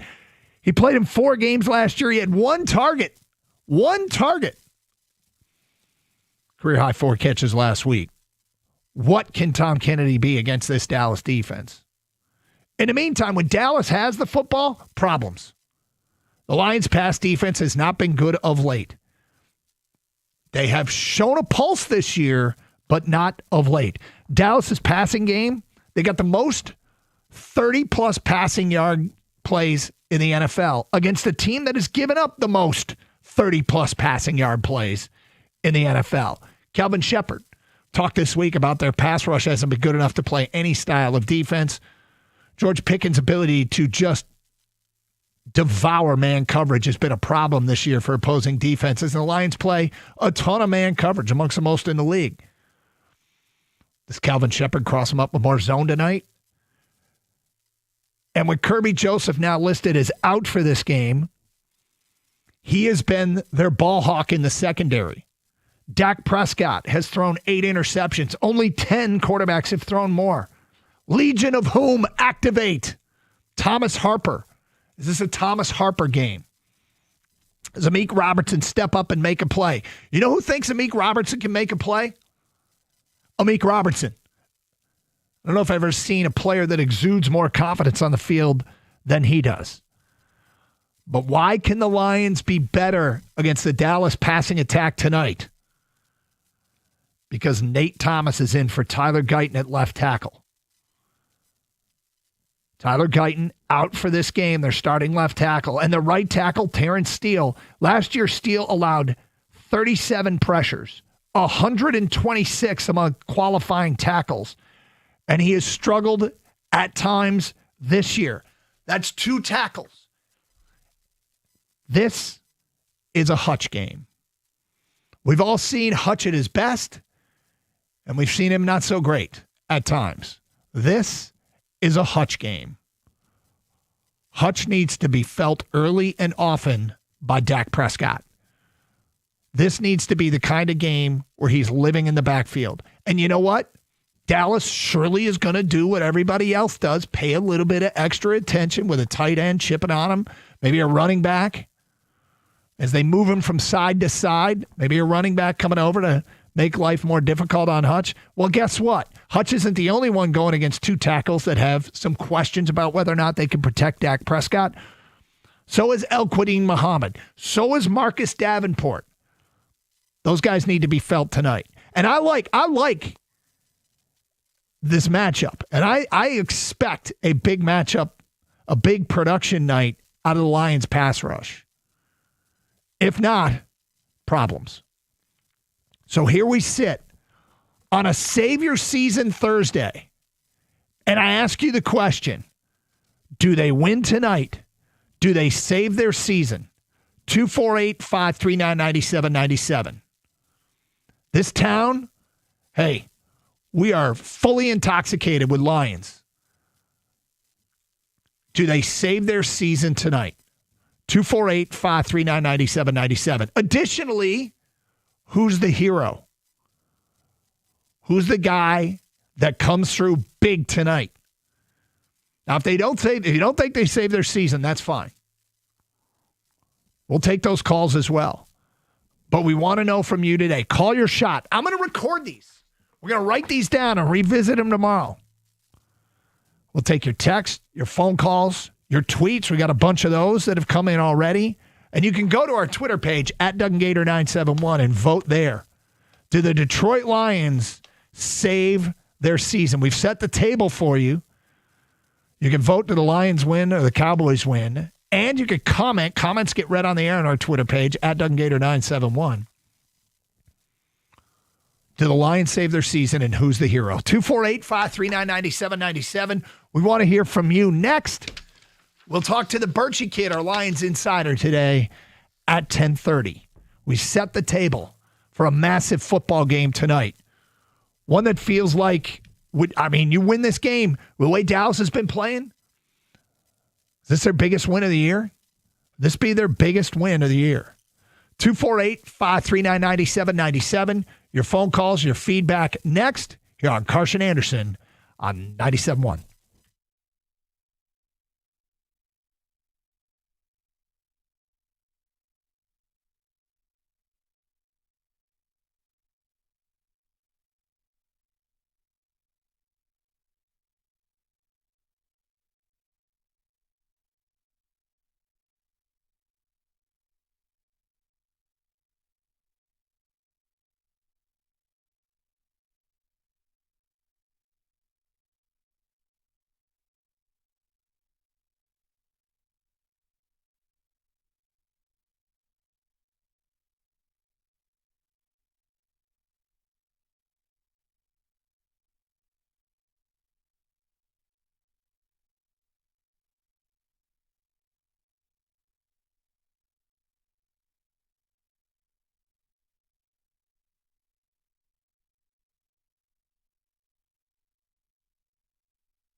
All right, we just set the table for you. Lions and Cowboys tonight. Did the Lions save their season? We've gave you some of the more difficult matchups where some things might be favoring the Lions. Love Jahmyr Gibbs' speed. Got to get him on the edges. Got to get Tom Kennedy in space, said no one ever until today. The Lions also need to dig deep and find what they have found over and over again, and that's the ability to respond to adversity. And then against this Cowboys offense, tough matchup, man. This is an explosive offense with the ability to make the big play against the defense that's unfortunately given up too many big plays. But I do like some of these edge rushing matchups against a backup tackle for Dallas tonight. And another guy who's had his share of struggles. He hasn't been terrible. I did some reading about him. I guess he's had some better games in recent weeks.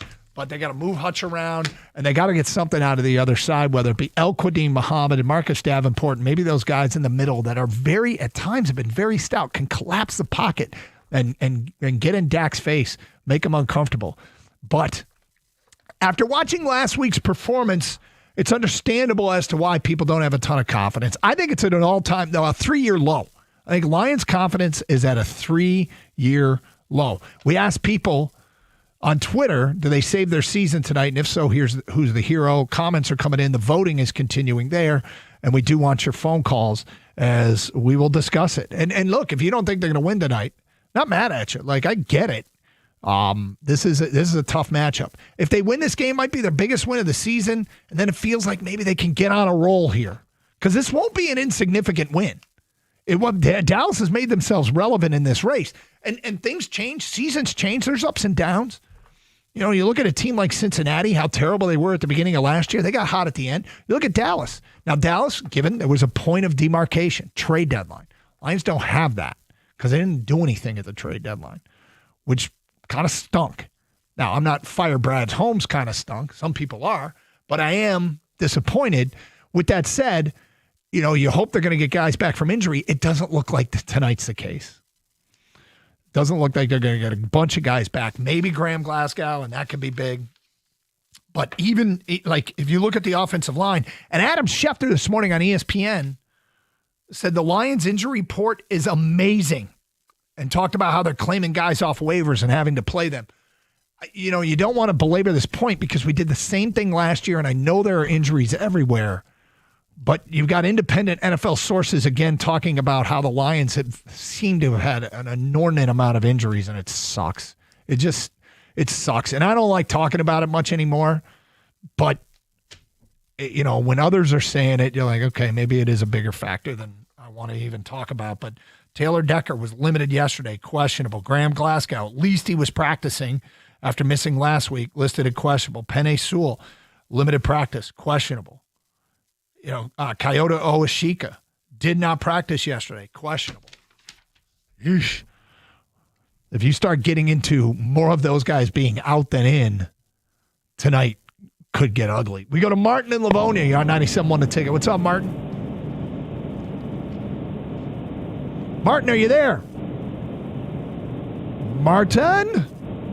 We'll see if Martin's there. We'll try and reconnect. Go to Scott in Detroit. You're next. Hello, Scott. What's up, dude? Where you at, in Vegas or Detroit? I'm in Detroit. All right, cool. So am I. You want to talk about the 2025 Lions? The next 4 games, I see them going like 1-3, to be honest with you. Okay. Well, is that in the next 4? So 1-3 leading into the season finale. Yeah, I think Dallas is going to beat them tonight. Pittsburgh can beat them. Buffalo's definitely going to beat them. Let me tell you what, if J.J. McCarthy comes... All right, they don't play Buffalo, and I don't know what you're up to there, but thank you for the phone call. Am I in Vegas or Detroit? What the hell did you think? David Milford, you're next on 97.1. Hello, David. Morning, Doug. I love your show. Thank you. How about, are the referees going to let us, are they going to, dictate the game like they did the first quarter of last week's game and Thanksgiving? Because I just felt like there's some questionable calls there early on. Are they going to take us out of the game, I mean, I don't worry about those things. It doesn't do any good. You play the game, and I mean, look, do I feel like the referees in the past have given Dallas some home cooking in this matchup? I do, but I've given zero thought to what the referees are going to do tonight, to be honest with you, Dave. Is this a major concern for you? A little bit, but I do think the Lions are going to win tonight. I think they're going to put it together, and the team's going to get back on track. I think they're going to be dialed in today. Is there any particular reason why? No, I just think the team in general, the coaching and the team. I think I think Green Bay, punched them in the mouth last week, and I think they're going to regroup, and I think they're going to get a good winning streak here. Who's the hero? Let's say Hutchinson and J-Mo. Hutch and J-Mo, the heroes. All right, Dave, we got you written down here. You think they bounce back? Hutch and J-Mo, the hero. 248-539-9797. Let's go to Bill in Canton. You're next. What's up, Bill? Hey, Doug. Good to talk to you. I turn you guys down and listen to you and John every week from Michigan. Oh, appreciate that. Yeah. Although you said you turn us down. You turn us down. Well, you turn down the TV. Is that what you're trying to say? Sorry. Yeah, sorry, misspoke. It's okay. I turned the TV down. I listened to you guys. Wasn't expecting that Michigan debacle that bad. That was bad. But I forgot how much it sucked losing to those guys. We haven't had to talk about it in 6 years, but that sucked. Well, it was terrible. But that's another whole entity about where Michigan's at. But with the Lions, back in the beginning when Holmes and Campbell says, "Yeah, we're good." I'm thinking, no, you're not good, because Davenport's going to get hurt again, which he did. Mm-hmm. No Azarinke. You're not good, and it's showing up now. And with all the injuries and stuff, and the way the Lions are playing, Dallas is good. I hope I'm really, really wrong, but I don't think they're going to make the playoffs. I really don't. I think they're going to only win 8 or 9 games, and they're going to miss it because they're just not the same team. And so But you obviously think they lose tonight. Yeah, I kind of do, but their track record says they don't. They always bounce back and play well, but I don't know. I don't see. I'm like the guys on the morning show called in. My confidence is as low as it's been for tonight's games has been in like the last 2 or 3 years. Yeah, I mean that's something we were talking about. It does feel like this fan base, which has had a really, really good run. We haven't been to the mountaintop. But we've had probably the most rewarding stretch of being a Lions fan in my lifetime in terms of consistently winning. They have done more of that in the last 3 years than they have done in my lifetime leading up to this point. But I agree with you, and I understand. Confidence is at a 3-year low. Well, you can't bag on Holmes and Campbell because they brought us to this point, which is great. But yet you can't give them credit either, because I don't really think that they've done, like everybody else been talking for the last 2 or 3 days, done enough to make us better at the trade deadline or the offseason to bluster some of the areas where we need help at, like right now. So Bill, it's an off-season question, and I think you can be critical of them. But it's up to, they can't do anything about it now, right? They really can't do much about it now. It's not like you can make a trade after the trade deadline, or there's a great free agent out there. I'm a little surprised, and maybe they kicked the tires and discussed some of the players that were released this week. Laken Tomlinson, Darius Slay, they're not going to get him, but I guess that's a question for the off season, excuse me. And I'll be intrigued to see if they get a little bit more aggressive, and address specific things that people have asked for. I'm willing to give them benefit of the doubt in that, okay, they miscalculated or things didn't go their way, because I think they've earned that. But you don't get forever. Now, some of you are already at your breaking point, and we've gotten those calls. Dan Campbell won't get it done, fire Brad Holmes. We've gotten those calls. I'm not there yet, and that's okay. Everybody gets to a breaking point with a regime at some point. To be quite frank, I'm not even really close to that. But if this season goes away, Bill, you think it will, and what you just had and predicted there, that's a pretty big offseason for them. Lions Cowboys tonight. Did the Lions save their season? And if so, who is the hero? Chris in Detroit, you're on 97.1. Hi, Chris. Hey, how's it going? Good, Chris. Good. Yeah, so I actually think the unsung hero tonight will be actually Tesla. I think Tesla, this is a prime spot for him to break out, get a couple receptions, get back.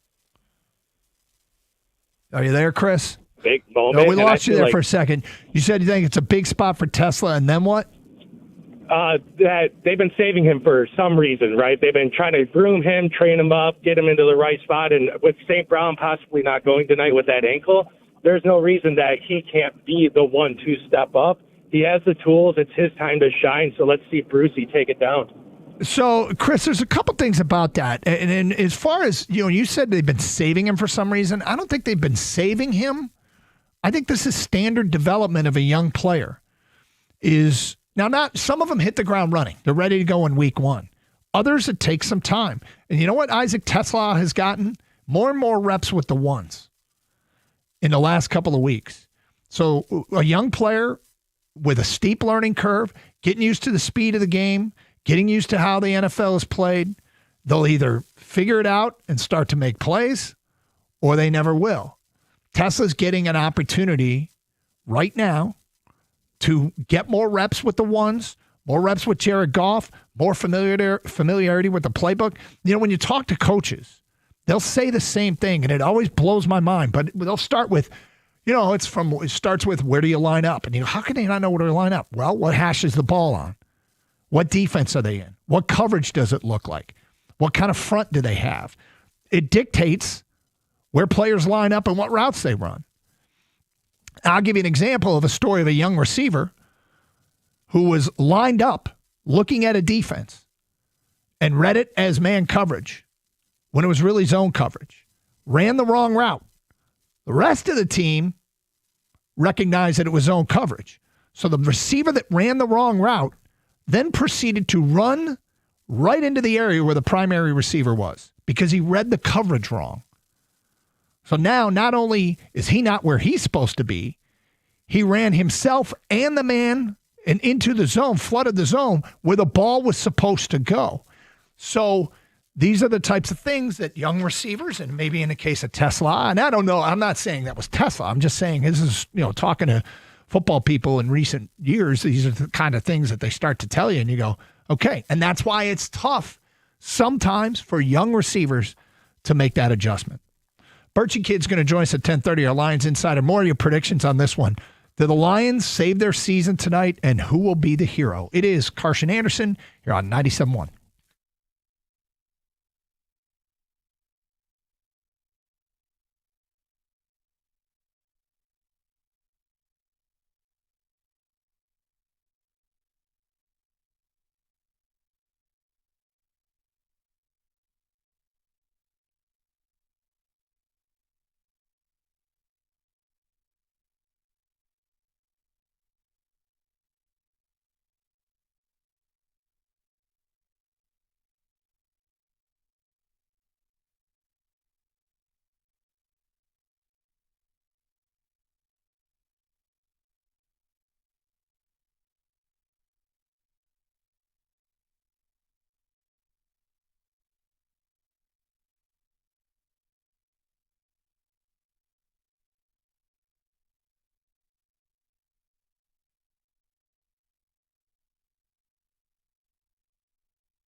He's our Lions insider, and he's on TV as well. Are you on tonight?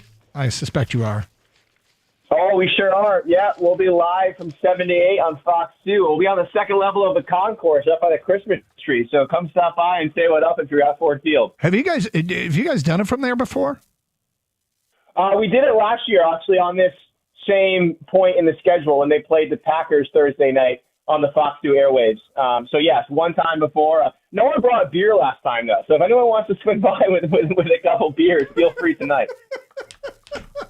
This is so on brand. All right, so Kirby Joseph is listed as out. I don't know if that's a big surprise, but I guess Legion of Whom activate, huh?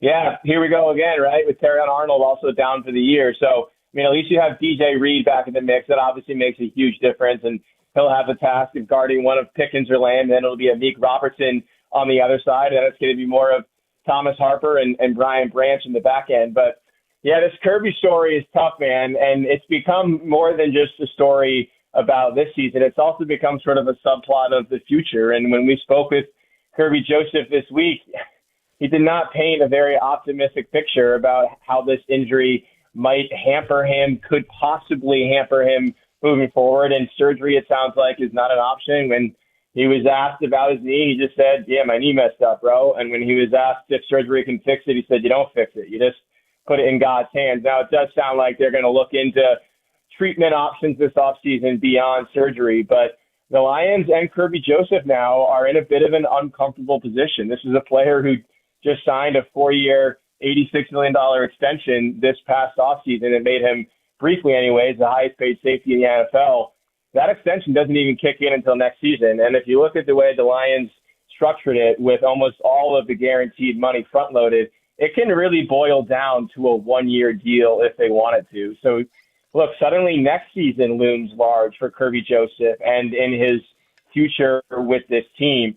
But more immediately, man, they miss him on the field. They really do. And I know that sounds like an obvious thing to say. And this is not meant as a knock on Thomas Harper, who I think has played pretty darn well in place of Kirby. But just go to 2 really costly plays last week. And one was on the 12 men on the field penalty before the 4th and goal touchdown, where if you look at that, the replay, it's Thomas Harper who has pounded his chest as if to say, my bad, after that penalty is called. Now, it was my bad on a number of guys, but when I asked Harper about it this week, he was just like, yeah, as the quarterback of the back end, I feel like it's our responsibility to be aware of the rotating corners and make sure everyone's lined up, and I should have been better there. And then maybe more glaringly on the 4th down touchdown to Dontavion Wicks, which might not have been a touchdown, but apparently it was, according to NFL rule. It was Thomas Harper who was there either a quarter second late or, as he told me, on time, but he made the mistake on 4th down of going for the interception rather than just breaking up the ball from man. Those are young player mistakes, and you feel like if you had Kirby on the field, he would have corrected or erased either one, maybe both of those, and you win the game. So, long way of saying, boys, they missed Kirby Joseph. I read that Dallas had the most 30-plus yard pass plays in the NFL, and the Lions have given up the most. It's a Kelvin Shepard kind of game right here. The defensive coordinator spoke this week and spoke with a degree of resolve and confidence and almost embracing this challenge. Is this a game where they break out more zone? Is this a game where he's got something up his sleeve? I mean, how do they slow down this Dallas offense?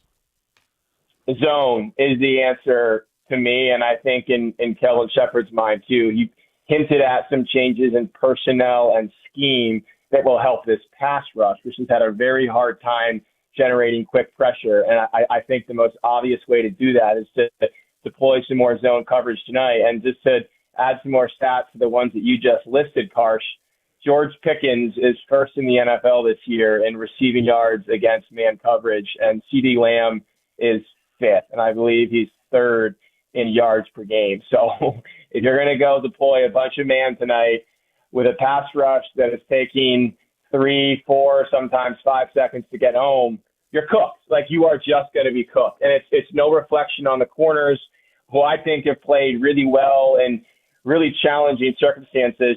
They're going to have to find ways to have that secondary hold up if the pass rush isn't getting home tonight. And yes, I think it's I think it's more zone coverage. I think that's the most obvious adjustment for this defense against this quarterback and those receivers tonight. Feels like a Hutch game, and quite frankly, it feels like all the edge rushers need to be impactful tonight against a backup left tackle. And another guy who's had his ups and downs, played better of late from what I read, but has had some coverage pressure issues giving up pressure. So, I mean, to the path to victory, I think almost goes through a big game from Aiden Hutchinson.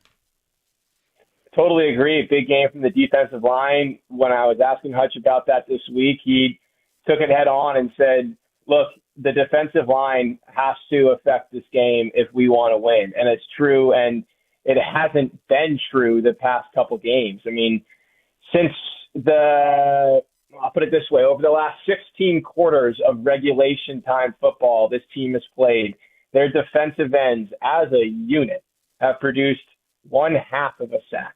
Like, that is untenable for a team that has Super Bowl aspirations, that's currently on the outside of the playoff race looking in. And I know Aiden faces one of the highest rates of double teams and chips and nudges in the NFL. He also gets his fair share of one-on-ones every single week. And there were a number of them last week where, frankly, he just didn't do anything. And there were key downs, too. There were fourth downs against Zach Tom in one-on-ones where he just wasn't quick or powerful enough to get to Love. There were third downs where the same thing was true. And I don't want to make this all about Hutchinson, because Lord knows the guys around him haven't done nearly enough themselves. But he is your bell cow. He is your guy. He is your version of Micah Parsons, say. And lately, he just hasn't been generating enough quick pressure. I think one thing, guys, that last week and the week before really hammered home to all of us is that all quarterback pressures are not created equal. And the Lions as a team had 2 more quarterback pressures last week than the Packers did, and yet the Packers had 3 more sacks. And part of that is just the inherent difference in Micah Parsons and Aiden Hutchinson. Parsons, I think we can all agree, is a tier above Aiden as a pure pass rusher. But it also speaks to the fact that when the Lions generate pressure and they're credited for pressure, it's generally taking them much longer than it is other teams. Like last week, Jordan Love had at least 2.5 seconds to throw on 2/3 of his dropbacks, the 5th highest rate in the NFL. The week prior, Jameis Winston had that much time or more on 3/4 of his dropbacks, the highest rate in the NFL. So if you're not going to win your one-on-ones, maybe another adjustment is blitzing more. That's obviously going to expose you against those receivers, but something has to change for this defense and this pass rush to get right. What's your gut telling you about Amon-Ra St. Brown tonight? Oh, man. Can you ask me again in like 4 hours? Here's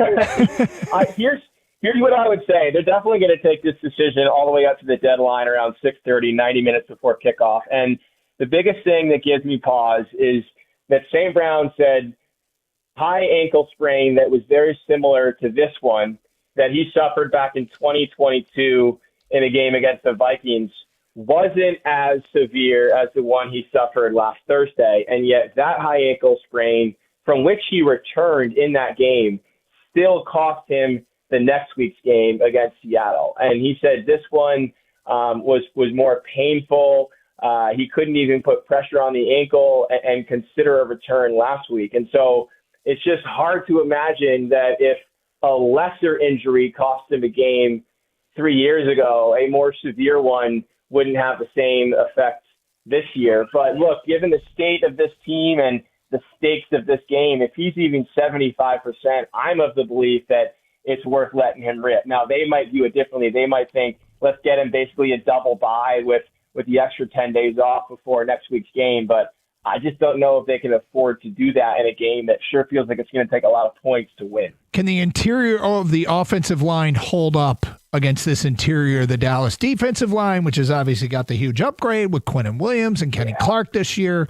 I mean, that's $1 million question. And I suppose even if they can't, then they got to get the ball out quickly, and they got to get Gibbs on the edge in the run game.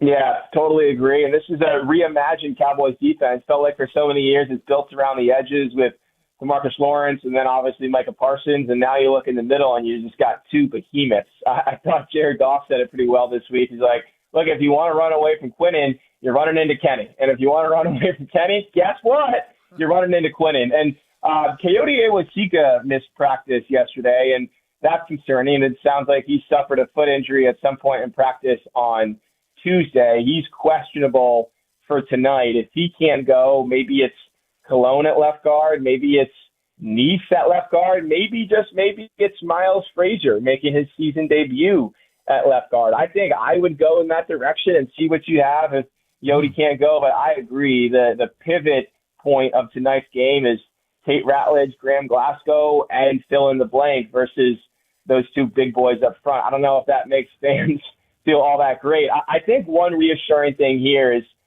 Taylor Decker and Penei Sewell obviously have played really well this year. I don't know if Decker has gotten quite enough credit for how well he has played in the face of some really trying circumstances. Like, this isn't a guy who's just grinding through and giving you what he's got each week. This is a guy who told me this week he feels like he's playing maybe the best ball of his career. So, I don't know, just a hat tip here to Taylor Decker, who is, guys, to be honest, like after a recent game, he said he was asked how he would feel about a knee injury that I think he had suffered. And he was like, I really won't know until these pain meds wear off at some point later in the middle of the night tonight. And so when he woke up at 3, 4 in the morning that night, he kind of had to shuffle to the bathroom and he realized, all right, yeah, I should be good to go this week. But just that's a glimpse into what he is dealing with and overcoming to play every single week and playing really darn well in the process. Final thing, the question for the audience has been, do they save their season tonight and who is the hero? You're around this team and you can see when things aren't quite right or not the same as they have been, but they've always responded in this spot. And the whole thing that Dan Campbell preached about grit has been applicable in these times. Do they bounce back tonight, Birchie? And if so, who's the hero? I don't think they do, boys. I made the mistake last week of picking with my gut over my logic. I thought that game on paper last week pretty clearly favored the Packers. I just thought Dan Campbell would will his team to victory. Ultimately, it was Matt LaFleur who kind of beat Campbell at his own game, and I feel the same way about this matchup. I just see too many advantages for Dallas and too many deficits for the Lions in their personnel right now for them to overcome. If they do win, and I think it's possible, if they do win, Isaac TeSlaa would be my hero. I thought last week you saw signs of what he can do as a secondary option in this passing attack with St. Brown down, Laporta down, Khalif Raymond down. I love the way he kind of ad-libbed and improvised on his touchdown. He told me he's preparing to play basically the whole game tonight, so read into that what you will regarding St. Brown's status. They will need to get him the ball, and they'll need to get him the ball in the red zone and on third down. And if they do, I think he can make an impact on this game without having to catch more than, say, 3 or 4 passes. Birchie, you're the best. Thank you as always. See you tonight on Fox 2. Hey, big weekend of college puck. Michigan and Michigan State, number 1 and 3 in the country. Woo! Let's go, baby. This is the state of hockey. Hockey town, hockey state. Let's go. We'll talk again next week. All right, see you, boys. There he is. Will Birchfield, our Lions insider, joins us every week here on 97.1 The Ticket.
That's Dan Campbell.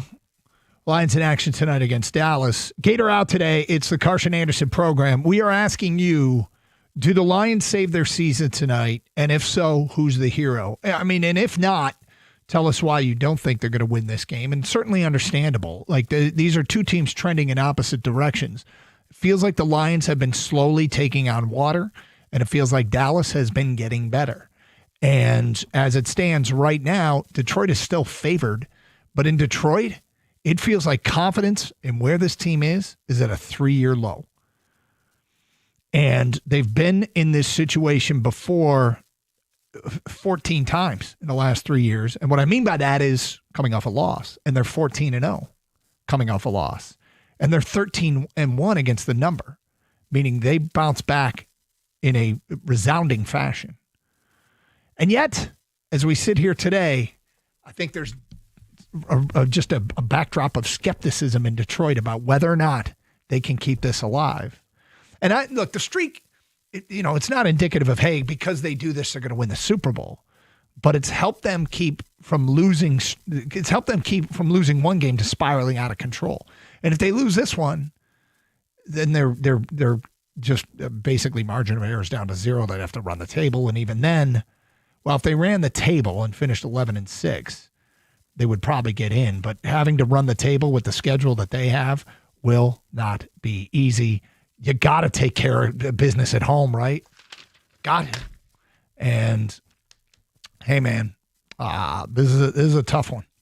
This is a tough one to see a path to victory, but we spelled out how it can happen, and it's certainly not impossible.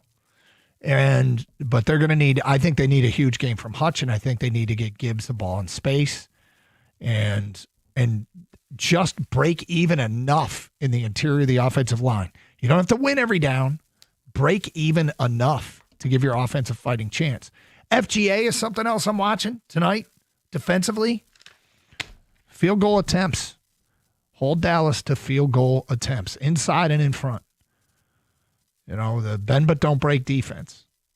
When you have everybody healthy, I don't need this defense to be bend but don't break. But you're going to have a couple of Legion of Whom guys out there, and they haven't been pressuring the quarterback. But I think tonight they should be able to. In theory, there are some matchups here that work. Backup left tackle, right tackle's had a history of some struggles. I read that he's doing better of late, but got to pressure Dak. John in Detroit, you're on 97.1 A Ticket. Hi, John. Hey, how you doing, guys? Good. Hey, look. For the Lions to win, or I should say when they win, because I believe they're going to win. Okay. But the hero is going to have to be that offensive line. Okay. Because the offensive line has got to hold up for anything else to happen. Short pass, long pass, running game, or anything. So when they do win, I'm going to say the offensive line is going to be the hero. Yeah, it's a they solid. Don't have to open up big holes. They don't have to open up big holes because those guys are kind of big in there, but they got to open up with creeks. At least keep the running game respectable, try to keep Dak on the sideline. If we can do that and control the clock a little bit, I think the Lions have got a really good shot. And Hutch and the defensive line has got to get home. Yeah. I mean, look, first of all, giving the offensive line, if they win the game, if the offensive line's the hero, if the offensive line plays well, it's a complete and total game changer, right? I mean, I think if right. You can wave the wand and suddenly the O-line holds up, and there are times this year where they have for extended periods of time. I mean, even last week, like Goff had enough time to go 20 for 26 for 260 yards, whatever it was, a couple touchdowns and no picks, but he did get sacked 3 times, and sacks and TFLs are drive killers, and that, that does usually fall on the offensive line. There is such a thing as a coverage sack, and a back can hit the wrong hole. And we've seen a couple of examples of that have led to TFLs. But John, I mean, I don't know if there's a better answer. There's a bunch of different answers, but that's a good one. If the offensive line plays well, it can change everything. Yeah, I really think they got a good chance. As far as, guys calling in talking about Ben Johnson and Dan Campbell, I think Ben Johnson is a great play caller. We got to see what he's going to be as a head coach. But a lot of the problem is the Lions are not getting into a rhythm. We don't have that play caller. That's what we're missing from Ben Johnson. It's the consistency in the play calling. Well, the plays are still there. I think you're talking about something that's, first of all, Ben Johnson, early return's great. Early returns are great on him, but there's a long way to go, and there's a lot of different challenges of being a head coach. 2 is, play caller next year to take it off Dan Campbell's plate. Not a bad idea. 248-539-9797. Do they save their season tonight, and who's the hero? Mike in Dearborn, you're next. Hi, Mike. Yes, I do believe that the Lions saved their season tonight, and I think they're going to lean on the defense. However, I think that the performance of the defense is going to need help from these fans. They need to show up with some grit. I'm getting really tired of hearing these guys calling in, giving up already. We're still in the fight. When does Detroit back down when we're in a fight? That I don't see. So let's create some false starts, some miscommunication with Dallas's O-line so our D-line can tee up and maybe create some turnovers. Give our offense a short field, and I think we win the game. Mike, are you going to the game tonight? Oh, I wish I was, Doug. I wish. I'll be yelling at the TV. I can't really afford the ticket prices right now. With Christmas coming up. Understood. So. Hey, Mike, it's still a tough place to play. The fans can make a difference. I think the people that are in the stadium probably will make a difference. They usually do. They're not quite as doomy and gloomy as the calls we've had this week, but, I get it. We'll get to more of your calls next. 97.1.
Brought to you by Precision Garage Door Service of Southeast Michigan. The Lions gearing up to welcome the Cowboys to downtown Detroit tonight. They're favored by 3 points and 13-4 in primetime games under Dan Campbell. But Dallas is on a 3-game winning streak that Detroit needs to halt in order to keep their playoff hopes alive. Kickoff at 8:15 at Ford Field right here on 97.1 The Ticket. The Lions have named defensive lineman DJ Reader as the franchise's 2025 Walter Payton Man of the Year nominee. Fans can vote for the NFL Man of the Year on X/Twitter by posting hashtag WPMOY challenge along with the last name or handle of their chosen player, or you can vote directly on NFL.com/Man of the Year. The Red Wings will take the ice in Columbus tonight against the Blue Jackets, coming off that win on Tuesday against the Bruins. That game can be heard over on WWJ News Radio 950, pregame coverage at 7:15, puck drop at 7:30. Michigan football signed 5-star Virginia running back Savion Hyder early this morning. Hyder delayed his signature on National Signing Day yesterday at the last minute, but ultimately helped the Wolverines to the number 11 recruiting class in 2026.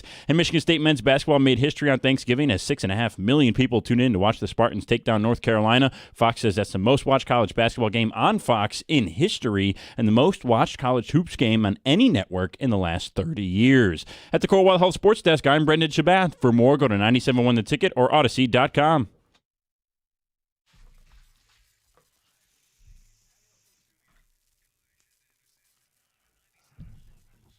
Thanksgiving Day, they had the highest rated college basketball game, highest rated NFL regular season game ever in Dallas and Kansas City. And the Lions Green Bay game was the highest rated early Thanksgiving game ever. You know what? We watched a lot of television on Thanksgiving, didn't we? We've got Thanksgiving down, man. We know what we're doing. We own that day. Food, football, basketball, we own that day. 248-539-9797. Doug Karsch, Gator out today. It is the Karsch and Anderson program. Lions, look, this is a huge game tonight. This is, last week we were talking about, was it the biggest Lions regular season game ever? Even bigger than the Minnesota game last year because of the consequence of losing. And look, we had that debate. I didn't think it was the biggest Lions regular season game ever, but we had that debate. But if you thought last week was, is this week bigger? Because it feels like if this week they lose this game, and if you think it's the biggest regular season game last week because of the consequence of losing, the consequence of losing this one is like the casket starts to close on the season. And that's not something that any of us envisioned going into this. Maybe a couple of you did. I mean, go back to the preseason. Some of you did, but from the predictions we got. But here we go. Do they save their season tonight? And if they do, who's the hero? Thanks for all your texts and tweets. From an unnamed texter, if the Lions don't beat the Cowboys tonight, people will be dumping their tickets for the Steelers game. Yeah, I don't know. Fans, I always say I kind of get out of touch with that stuff in terms of season ticket holders. My apologies, but I always say fans can do whatever they want. It's fun to be a fan, but it's also an investment to be a fan. Do I think they'll be dumping their tickets? I don't know. Another one here. I haven't heard DJ Reader's name. I feel like all season. Is that more a product of the position he plays, or has he been a disappointment? That position is hard to show up. He is, you make an impact in ways that stats don't measure. But no, he's not a player. I don't think he's had a great year. I feel like he could maybe give a little bit more, but bottom line is, it's not a position. You kind of feel it when the other team doesn't run the football. Is how defensive tackles can impact the game. Brian's in Detroit, and he's on 97.1. Hello, Brian.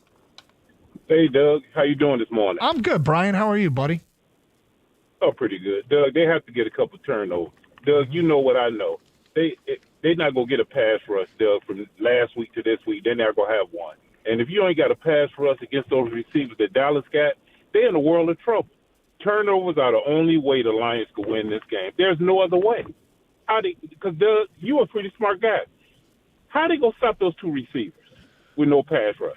So they're not. My question is, though, when you say they're not going to get a pass rush from one week to the next, Dallas's tackle situation is a little bit shaky, and that could help generate a pass rush. Dallas's tackle situation is a little shaky. They got a backup at left tackle, and their other guy has allowed some pressures historically. So, it feels to me like they can get a pass rush from one week to the next. But Doug, they better come up with a great one. Because I looked at that Kansas City. Doug, I look at that Kansas City-Dallas game. Those two receivers are out. Doug, they are outstanding. Oh, I know. The way Dak is playing right now, the Lions have to come up with a couple turnovers. If they don't get some turnovers, Doug, Dallas scoring 35. They're going to score 35. Go ahead. Even if they do get a pass rush, they might score 35. I mean, this has the feel of a shootout. I don't think the Lions are going to slow them down, or at least like every time they force a field goal attempt, that will feel like a big win to me, Brian. So, Doug, but also I think the Lions are in good shape, Doug. Is this a bad season? Did they make some bad decisions? Yes, they made some bad decisions. They underestimated the people they had. But it's just a bad season. But they'll learn from this. Because, Doug, if they lose tonight, the season is over. No matter what somebody else might tell you, it's over with now. They're not going to make the playoff. They're not going to do anything. This will bring them back to reality that they need to do something special in all season. Put it this way. I told Dennis, now, if they lose tonight, I can't wait to Doug talking about the mock draft, because that's what's going to happen if they lose tonight. Brian, we've been able – thank you for the phone call. We've been able to not do mock drafts during the season for the last couple of years. But we are aware of where the mock draft music is in our system. And just in case, because you're right. I mean, it might – look, it's not – progression isn't always a straight line up. And if you look at an example of the Howie Roseman Philadelphia Eagles, there have been ups and downs. There have been 4-win seasons mixed in with playoff runs. There's been Super Bowls mixed in. And, if you've got a smart person in charge whose net is an overall positive, they will make the proper adjustments and take a look in the mirror. I mean, the best people recognize their mistakes and make changes. I don't have an expectation of perfection. I do have an expectation for consistently being in the pool of teams that can win the Super Bowl. Because every year there's going to be a pool of teams that have a realistic shot. And I think a realistic goal, what you ask of your guy is to, and by your guy, I mean your general manager, to put a team on the field that has a realistic shot to win the Super Bowl. Once you get to that level, stay there. And that may include an over-the-top move when the right one comes along. And we can sit here and say he should have done it already. Maybe the right one hasn't presented itself. Maybe all his negotiating, he hasn't been able to come up with one yet. Maybe he hasn't been able to find a team that's a willing trade partner yet. And maybe he changes some things philosophically.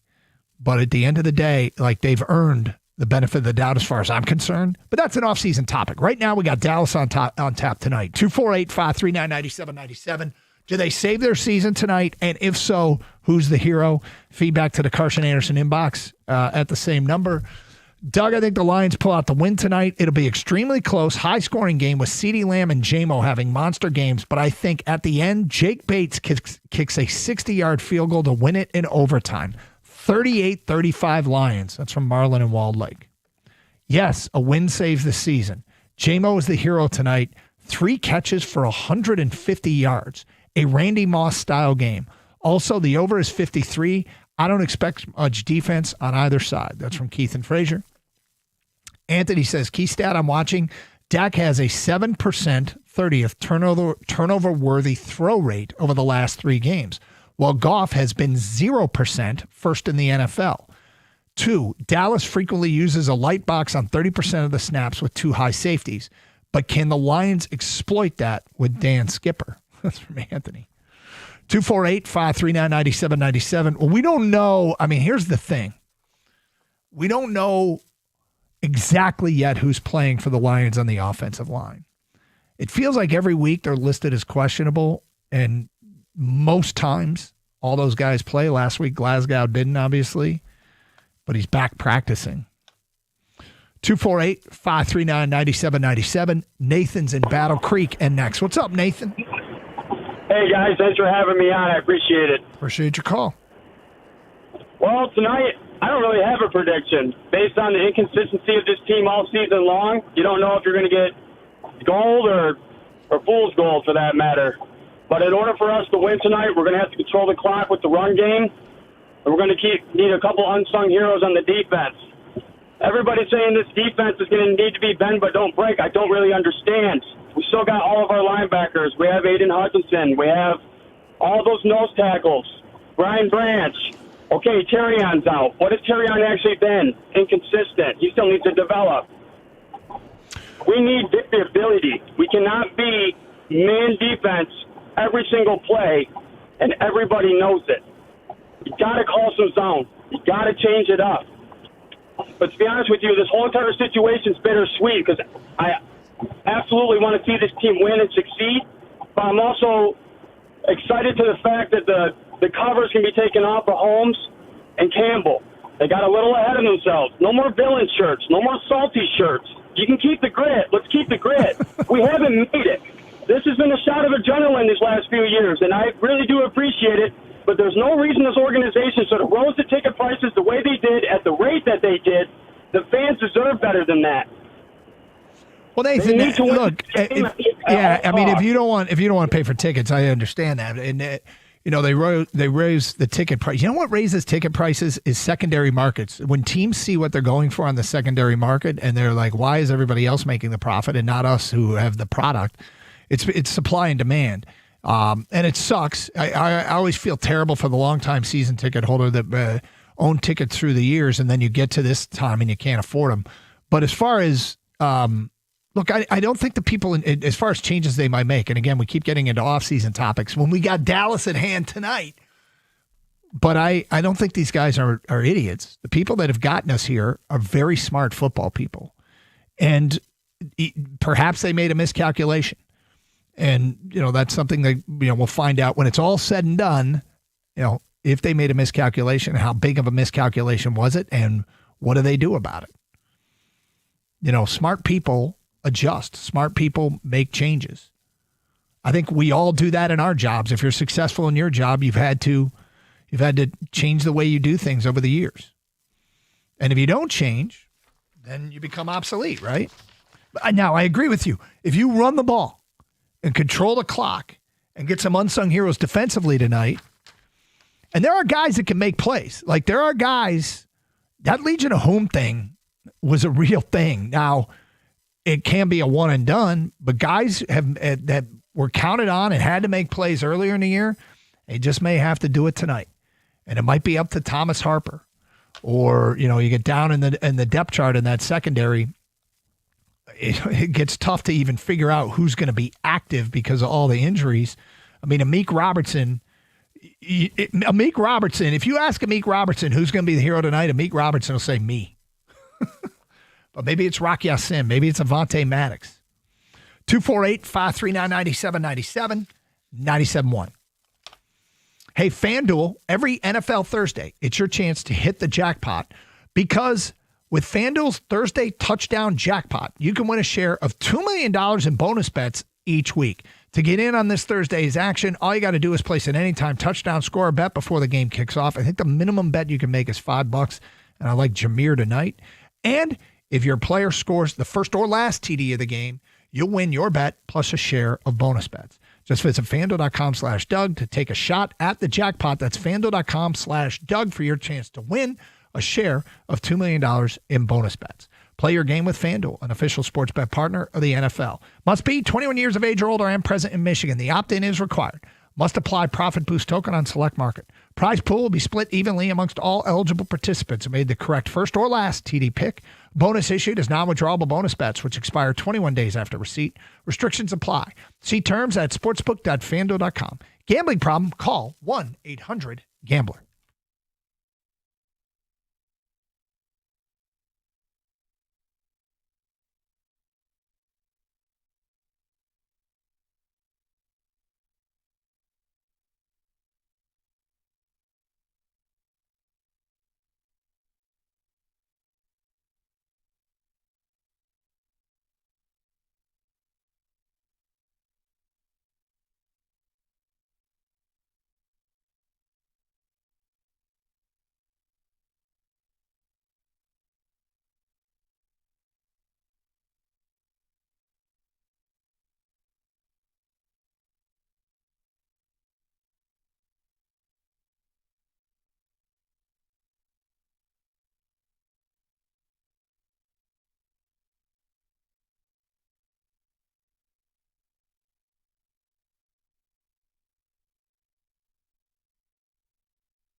Jared Goff, tough one tonight.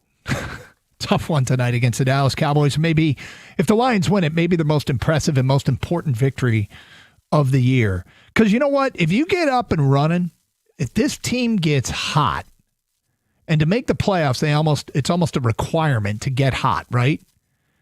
If this team gets hot, you want to be playing your best football late in the year. Last year we saw it, and we knew it. Like we knew it. Look, it's cool that they were the best team in football through much of the season. But the goal is not to be the best team in the NFL through November. The goal is to be the best team in January and February.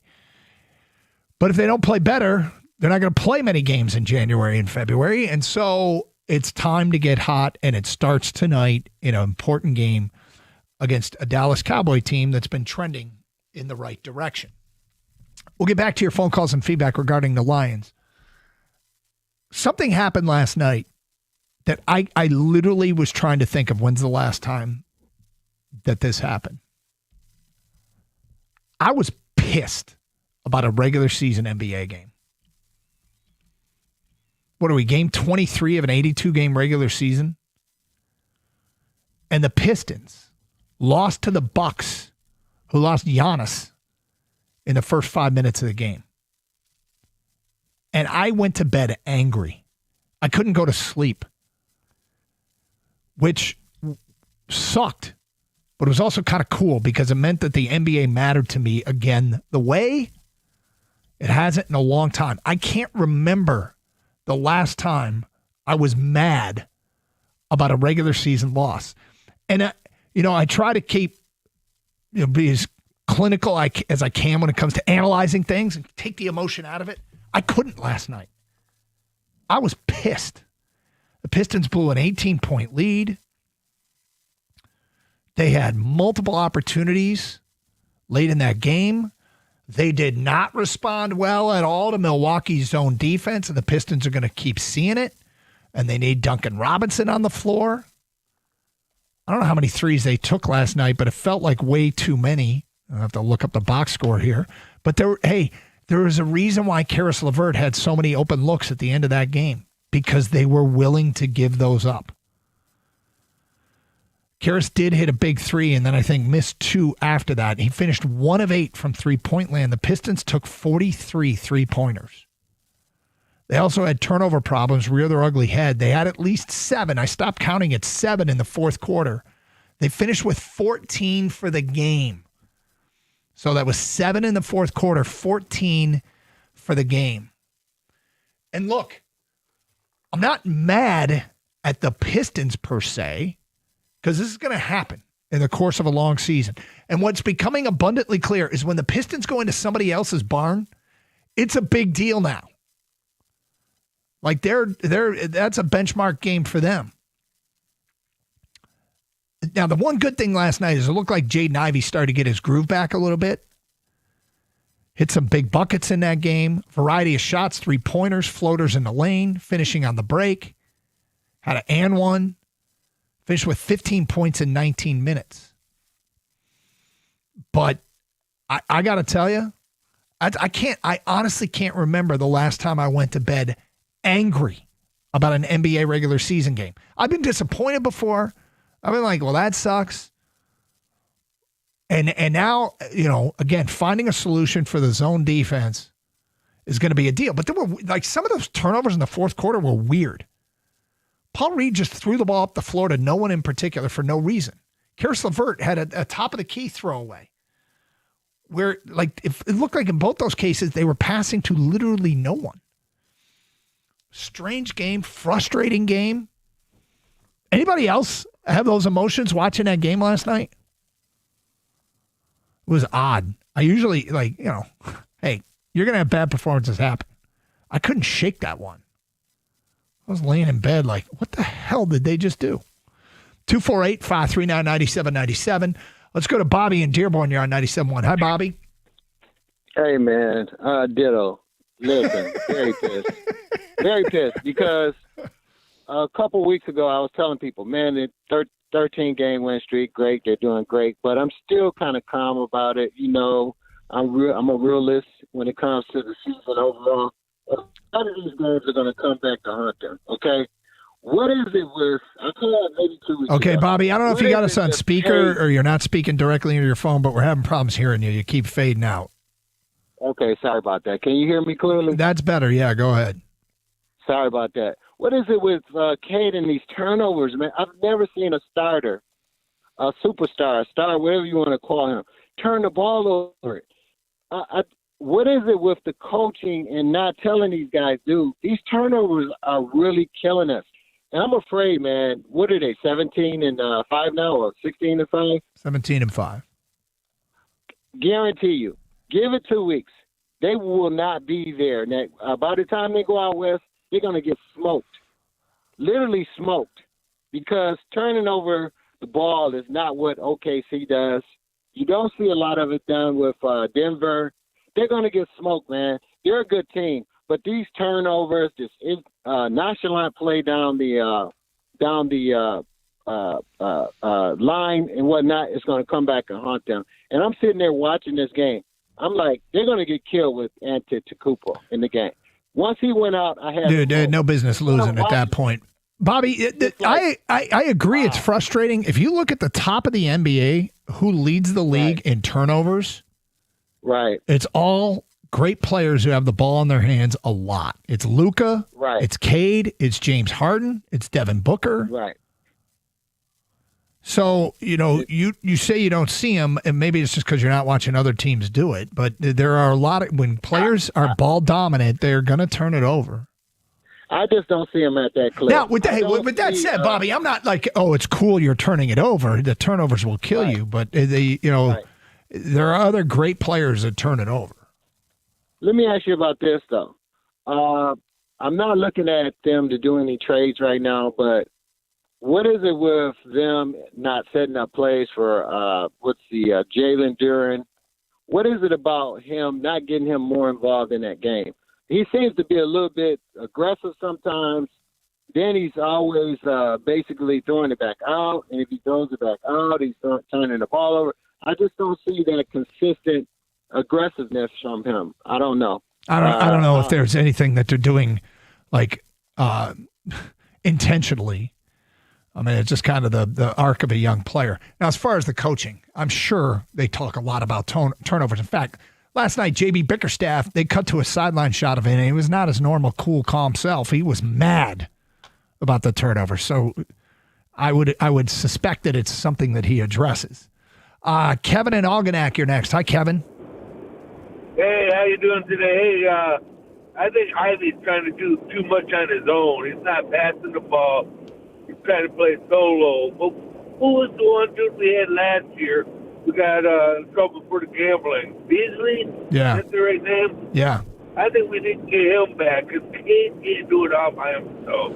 He's a one-man show now. We've got a lot of helpers, but he needs another scorer to help out when he's out. Well, that guy might be Ivy. Kevin, he's coming off injury, and I think he's still finding his way here a little bit, and I'm okay with that. Look, sometimes things take time. When you sit out the better part of a year, I think he's still getting his sea legs underneath him. So, yeah, getting into the flow a little bit and understanding, where he's going to fit into this rotation, because he sat here and he's watched all this success. And he is a guy who can help. I'm not too worried about Jaden Ivey. I'm watching him very closely, and last night might have been his best game since he returned. But, they might have some decisions to make as far as adding somebody. As soon as Giannis said he was going to be traded, people started looking at possibilities of him coming to Detroit. Lauri Markkanen, which I think would be a great fit. Could they get him out of Utah? There might be an aggressive move made. It's important that they keep themselves in the position they are, which is very healthy in the Eastern Conference race, to justify maybe a big move and say, all right, we're going to go for the NBA Finals this year. We're going to be the best team in the East. And they might have one of those moves available to them. Be fun to watch. 248-539-9797. It's Carson Anderson, 97.1.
our car skater out today. It is the Carson Anderson program here on 97.1. Welcome those of you listening around the state of Michigan and on the Odyssey app, AUDACY. Download it for your mobile device today. Then you can listen to this program and all the shows here on 97.1 anywhere in the United States. And there's going to come a time where you're out of town, something big happens in Detroit sports, and you're going to want to know. You're going to want to know, hey, what's being said? I'm excited. But you didn't download the app. And you're going, what's that app called again? Just get it now. Odyssey app, AUDACY. Also streaming through our website, 971theticket.com. Additionally, streaming with video on youtube.com and twitch.tv. Hello, everybody watching today. Thanks for being with us. They have a streaming chat on both sites you can participate in, and you never know. Sometimes we read your comments on the air. We also read your comments from Twitter. Lions and Cowboys tonight at Ford Field. Lions are favored by 3. Confidence in Detroit feels like it's at a 3-year low. Did the Lions save their season tonight? And if so, who is the hero? You can vote whether or not the Lions win, and you can comment on Twitter. And right now, the voting, 53.2% say the Lions win. 46.8% say the Cowboys win. Some of the feedback, Daniel says, I hope I'm wrong, but I think Lamb and Pickens are going to look like a video game glitch. 20-plus pass plays like candy. Well, the data says that they should be able to do that. The Cowboys I read that they're tied for first in the NFL with 30-plus yard passing plays, and the Lions are last in the NFL. 30-plus yard passing plays allowed. It's a bad formula. Got to get to Dak. Can they do it? Yeah, they can get to Dak. Backup left tackle, inconsistent right tackle, Hutch. It's got to be a Hutch game. And it's got to be an El-Quadin Muhammad game and a Marcus Davenport game.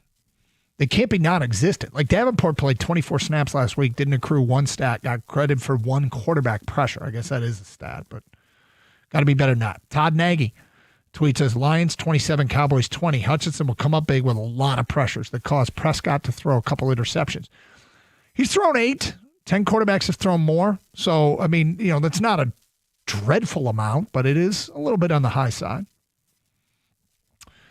Who's this? Ant Dasilava Surfa? That's a lot there.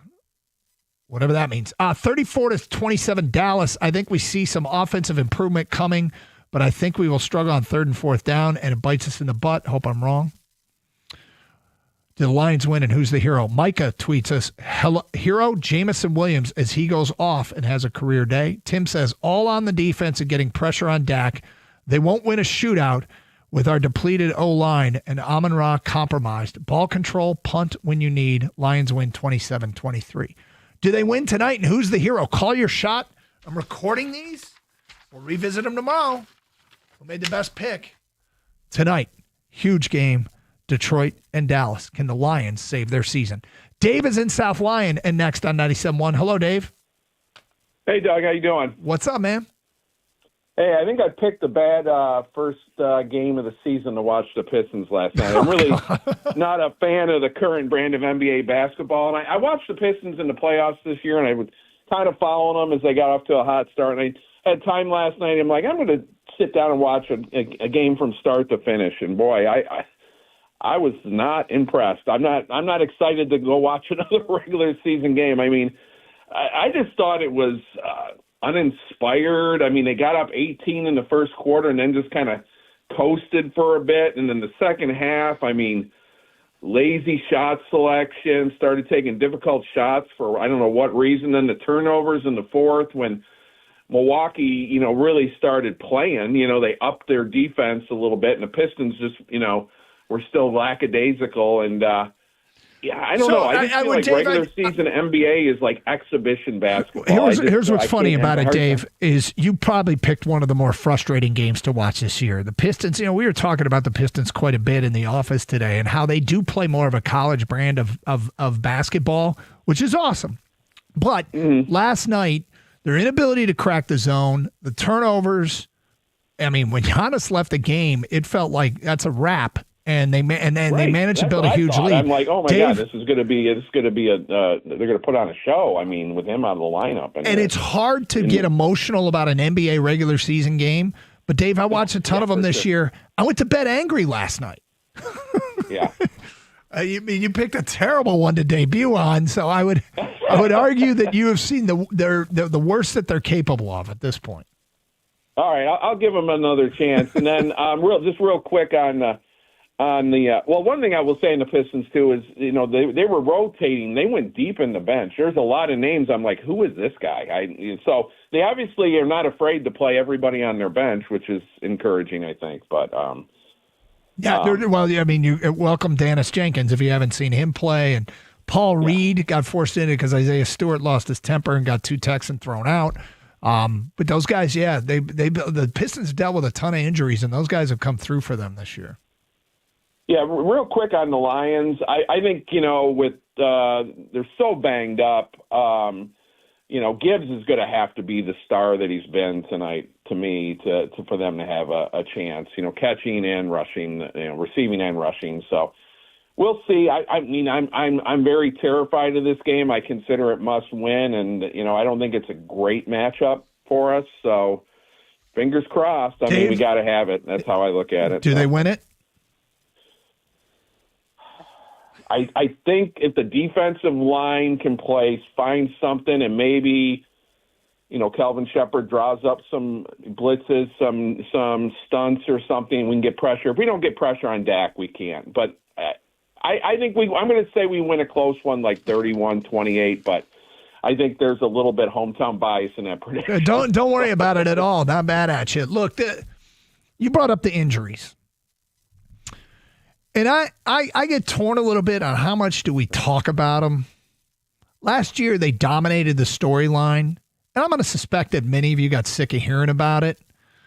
But you're like, okay, but it was a factor. But look around the NFL. Everybody's got key injuries.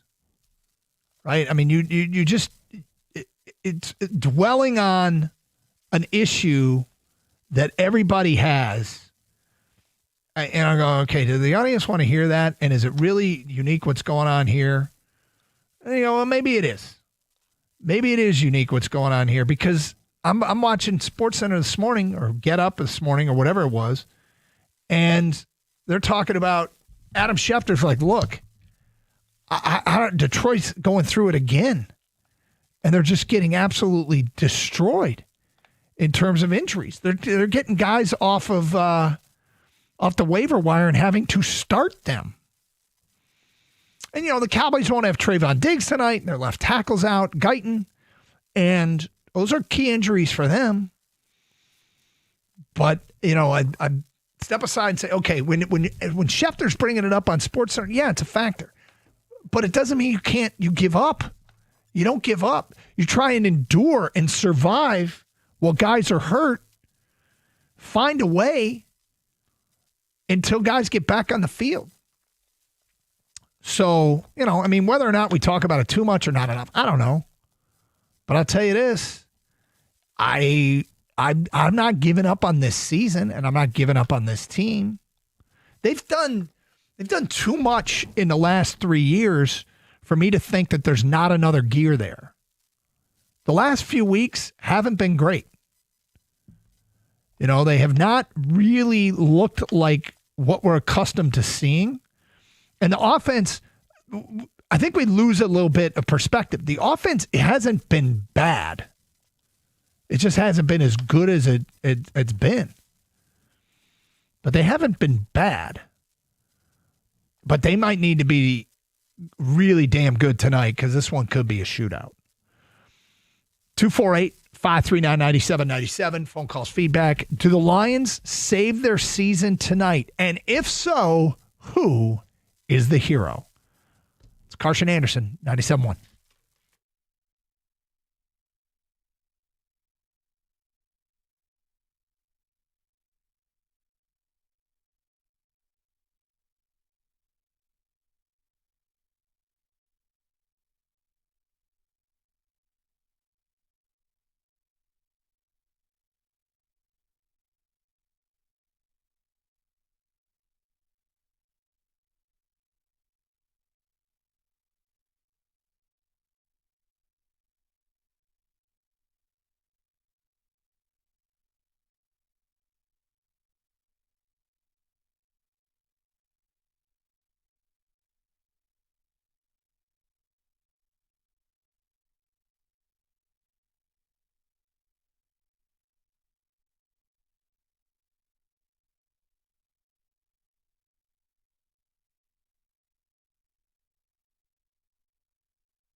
If you're familiar with this show,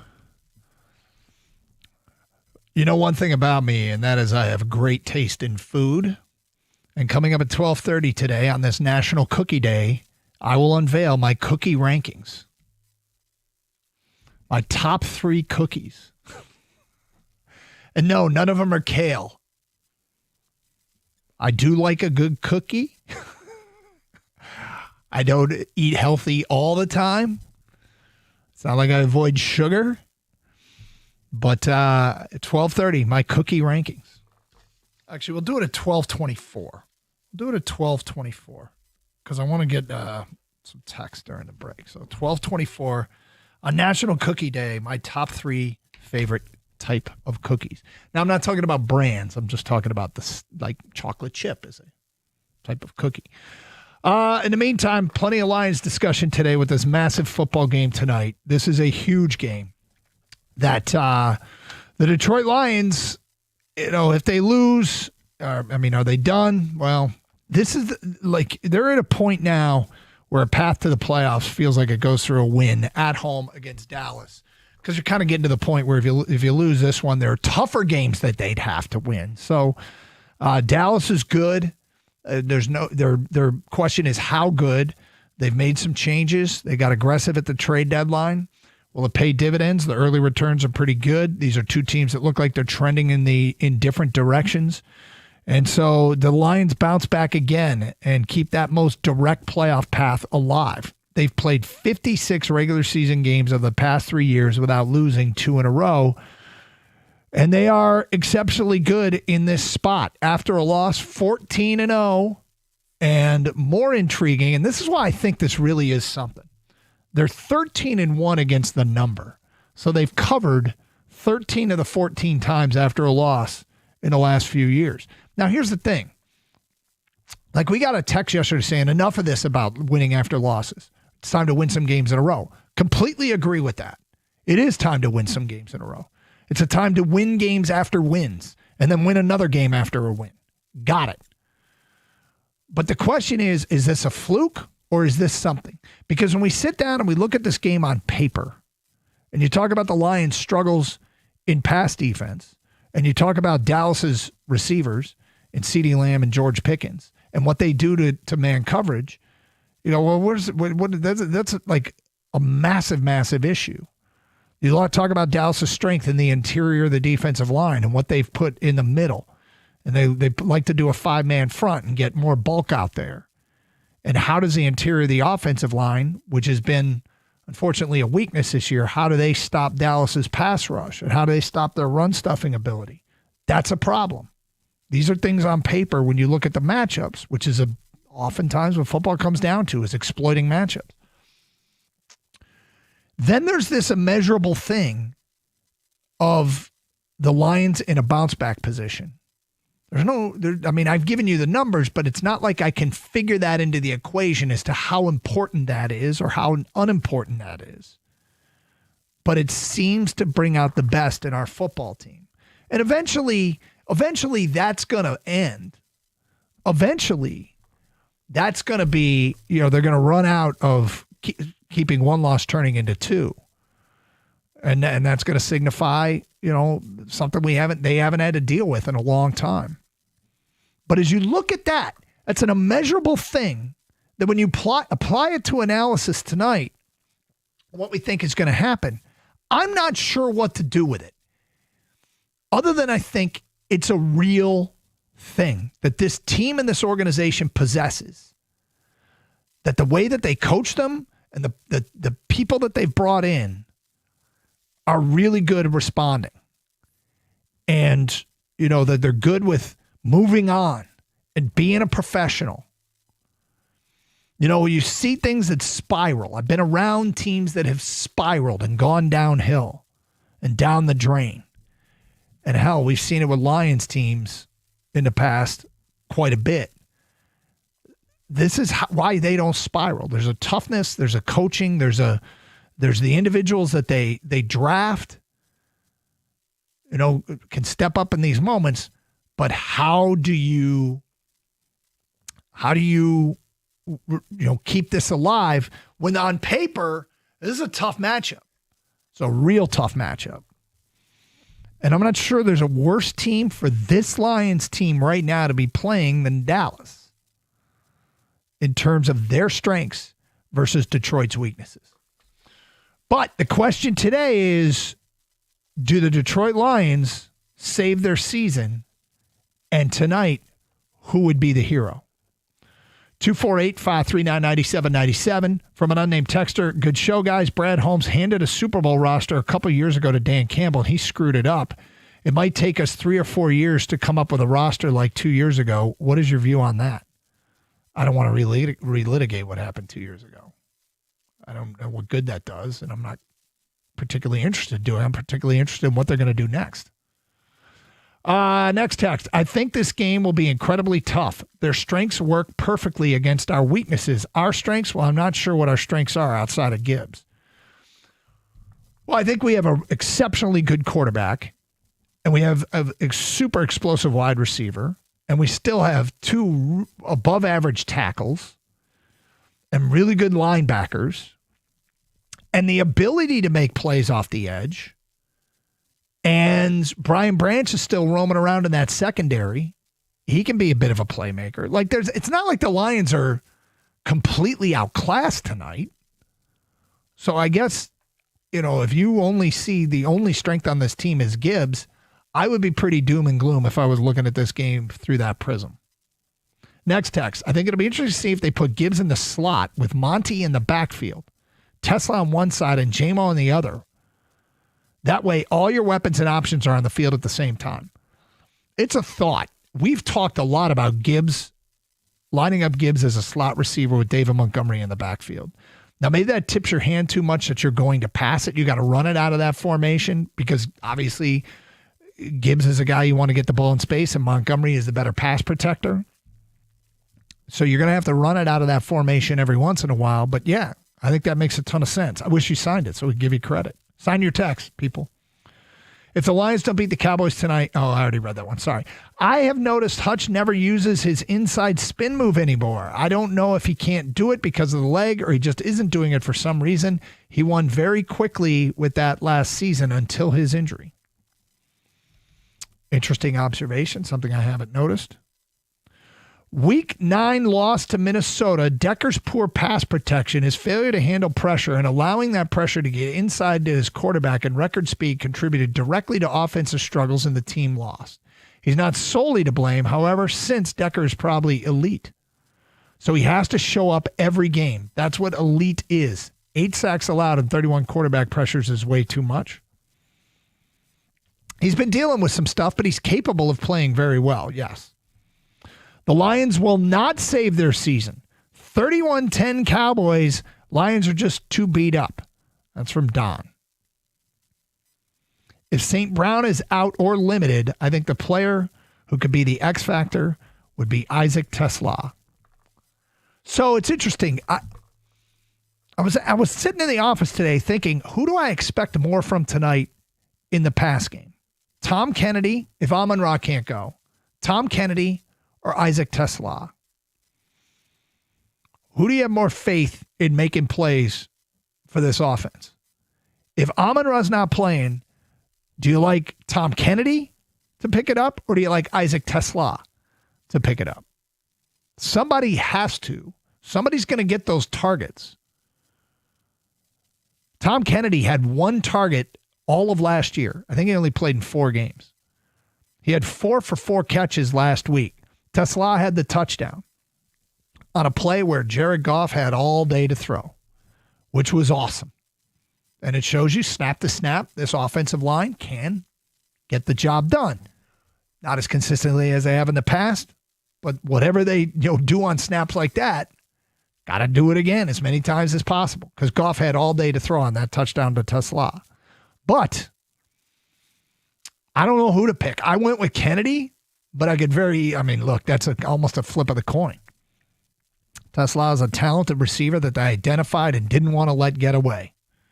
Now would be an exceptionally good time for him to show up and make a bunch of plays. They've invested in getting him here in terms of draft capital, move around. It's a solid time for the justification of moving up in the draft and getting. Football fan in Belleville writes in, no penalties, no turnovers, take the points and stop going for it all the time on fourth down. Play smart football. From Levon in a truck, Doug, you should do a mock draft. That would jinx our good draft position and cause the Lions to win out. You think? Defense has an attitude. Dak is screwed tonight. Detroit 27-17. I like it. And I hope you're right.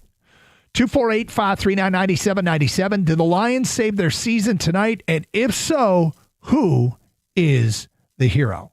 It's Carson Anderson. Gators out today. Love to get your picks on this game. We're recording them and we'll revisit it tomorrow in terms of who made the best prediction on this one. If you don't think they're going to win, that's fine. Get your pick in.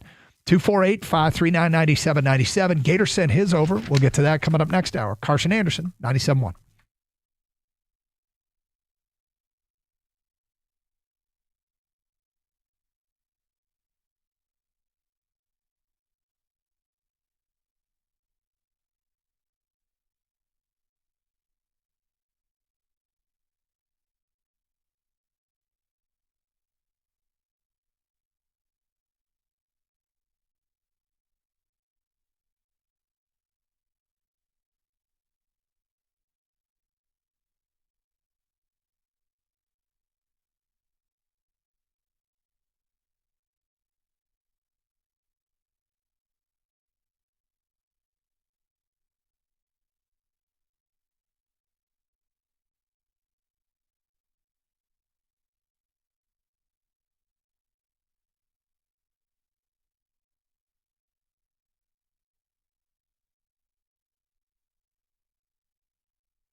Brought to you by Michigan Lottery. It's do or die tonight for both the Lions and Cowboys at Ford Field. The Lions are favored by 3 points on FanDuel Sportsbook. The season will continue after tonight, but likely none of the games will matter for the loser of tonight as their playoff percentages drop drastically with a loss. The good news for Detroit, they're 14-0 and avoiding back-to-back losses since October 30th of 2022, and they're 13-4 in prime time under Dan Campbell. But the Cowboys on that 3-game win streak. Kickoff at 8:15 at Ford Field right here on 97.1 The Ticket. DJ Reader has been named Detroit's NFL Walter Payton Man of the Year nominee. The Lions have never had a Man of the Year winner. You can vote for Reader on X/Twitter or NFL.com/Man of the Year. The Red Wings take on the Blue Jackets tonight. That's a 7:30 puck drop over on WWJ News Radio 950. Michigan signed 5-star running back Savion Hyder out of Virginia early this morning after delays in the process yesterday. They closed signing day with the number 11 recruiting class in the country. MSU men's basketball had 6.5 million viewers on Thanksgiving when they beat North Carolina. That's the most watched college hoops game on any network in the last 30 years. And Pete Thamel says Vanderbilt looked into playing an unsanctioned 13th game this Saturday to make one last impression on the CFP committee. They're ranked 14th in the penultimate rankings. At the Corewell Health Sports Desk, I'm Brendan Shabath. For more, go to 97.1 The Ticket or Odyssey.com.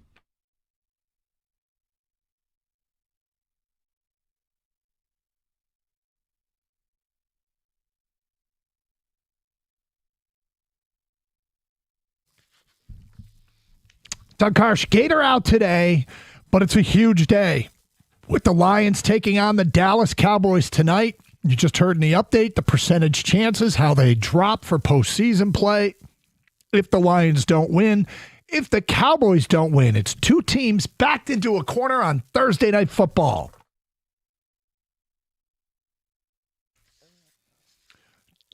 Can the Detroit Lions save their season? That's where we are on this Thursday. A lot on the line for the 7-5 Lions, who have loved this spot in terms of bouncing back. 13-1 against the spread. They win, and they win emphatically following a loss the last few years. 14-0 overall, but they've covered 13 of the 14 times. But the challenge, look, on paper, this one looks shaky, the way these two teams have been playing. Dallas's rush defense has been elite since they acquired Quinnen Williams. He and Kenny Clark, they like to go 5-man front, get some bulk in the middle of that line, and they've held opposing teams to under 70 yards rushing per game in the last 3. Now, that has not been against great rushing teams. Kansas City, Philly, Vegas is the worst team in the NFL. KC's below average. Philly isn't the same. Saquon Barkley averaging less than 4 yards per carry. And Detroit is going to be the best rushing team they faced by far in this stretch. But that's a matchup to watch. How does the interior of the Detroit offensive line handle the bulk of the Dallas interior defensive line? Graham Glasgow was back at practice. And look, say what you want about Glasgow, and people have been very critical of him. You know, he's a starter for a reason.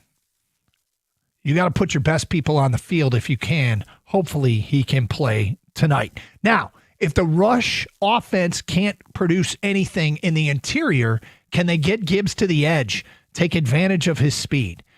You can't completely abandon running between the tackles, but where you might make your most hay is getting the ball to Gibbs on toss sweeps, stretch plays, get him to the perimeter to avoid the interior of that defensive line. Make those guys run sideline to sideline. Then there's the question of Amon-Ra. Will Amon-Ra St. Brown be able to go tonight? Held out of practice this week. It's a real question as to whether or not, if he goes, it's a real question if he goes, and then if he goes, how effective can he be? If not, TK85, what can Tom Kennedy do for you? Here's a guy who last week produced. And I said something earlier that's never been said before. Let's get Tom Kennedy in space. Hey, man, this guy's been with the Lions since 2019. And he's been released and practice squatted over and over again, activated. Emergency break glass Tom Kennedy. And he came through last week. And Isaac TeSlaa, which one of those two would you say is going to have a bigger game tonight if the Lions get anything going through the air? If Amon-Ra can't go. Tom Kennedy, Isaac TeSlaa. Where would you put your chip? Meanwhile, when Dallas has the football, tough matchup.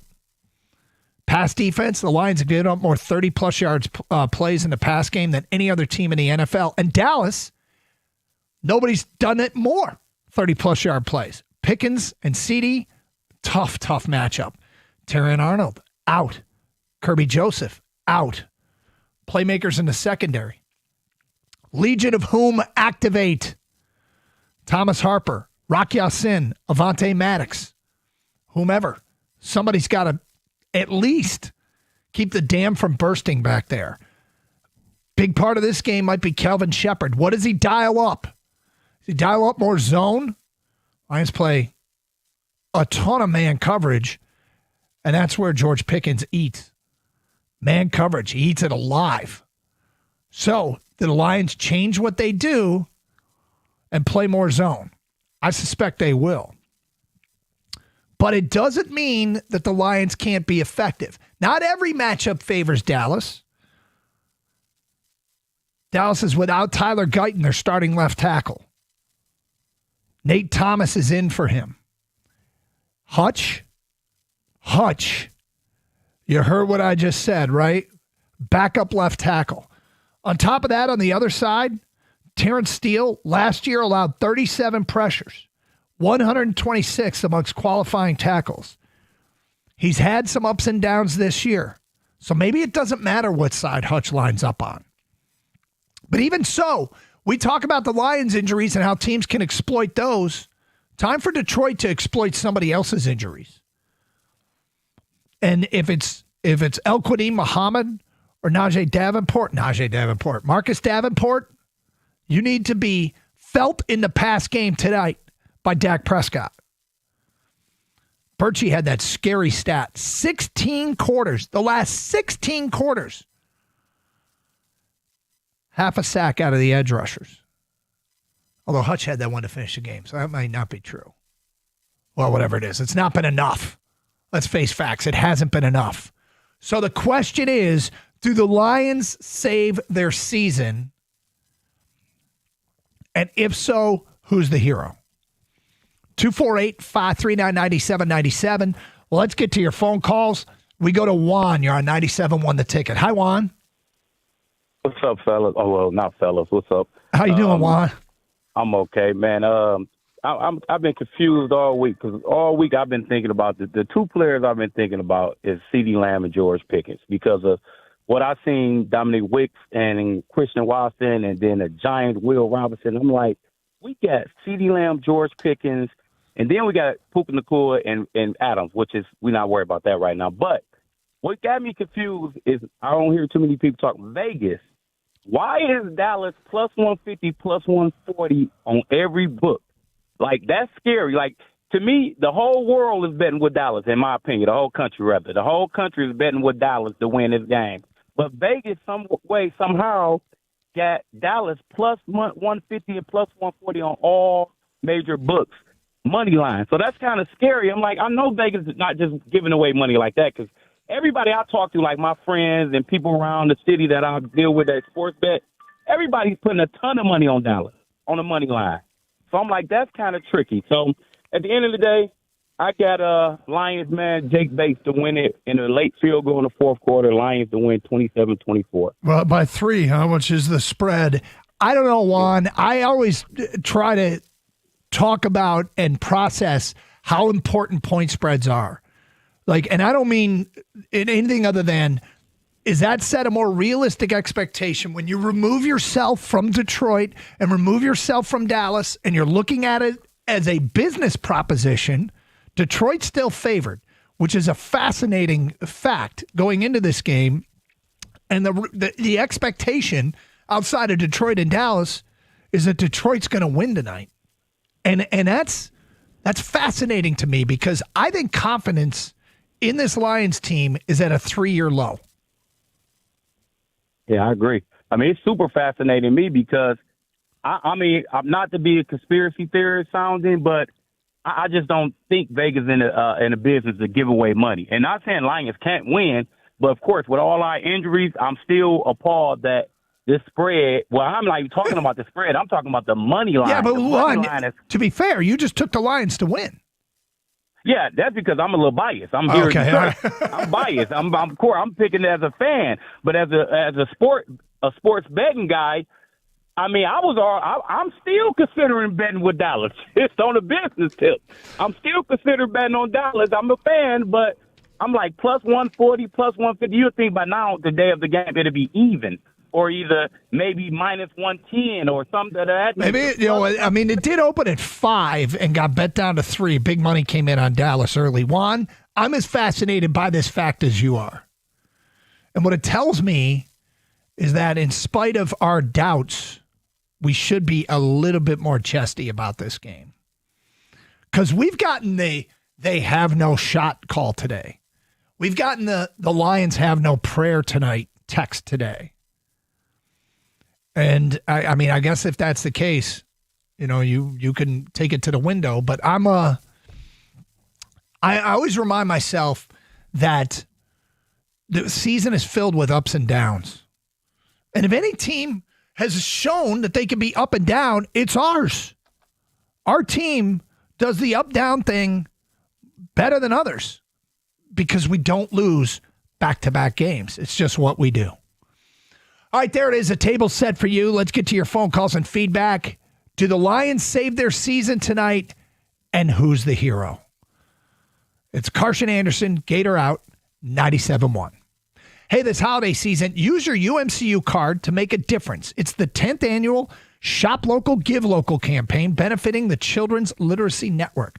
Now through January 31st, UMCU will match 1% of your purchases at local participating businesses as a donation. Plus, every time you shop local with your UMCU card, you're automatically entered to win $1,000. And don't forget, your UMCU Visa Cash Rewards card gives you over 1% cash back on every purchase. So you earn while you give. Shop, earn, and give back this year. Visit umcu.org for participating businesses and complete details. UMCU is insured by NCUA.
Aiden Hutchinson. You heard that Red Wing sounder as we were coming out of the break. Just a reminder, they are on ESPN Plus and Hulu tonight. If you don't get those, of course, you'll be able to listen to it here on 97.1 The Ticket. Red Wings fringe playoff team right now, the way they're playing. I mean, the way they're playing, probably out of the playoffs, but so far they've got enough points to be a fringe playoff team. Worst team in the East Conference right now with the fewest amount of points. The Florida Panthers, the two-time defending Stanley Cup champion, 25 points. All that does is tell you how early it is in the season. Lots of hockey to be played. Let's get back to your phone calls. Greg is in Detroit and is on 97.1 The Ticket. What's up, Greg? Hey, what's up, man? You're holding the show down. You're doing a great job, as always. Thank you, sir.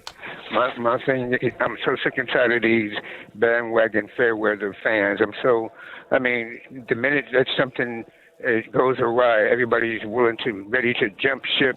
It's so sickening to a 0-16 fan, to a Barney Clark prayer fan. It's just sickening to the core, But, man, as long as you got Jared Goff on the field, man, I'm always confident in the Lions win. And along with the regulars doing their job, J-Mo, Monty, Jameer, my unsongs will be Tom Kennedy and Tesla. I was so upset that they didn't milk Tom Kennedy to death last week. I mean, he was 4 for 4. Why not continue that? Because the box was so stacked for Gibbs.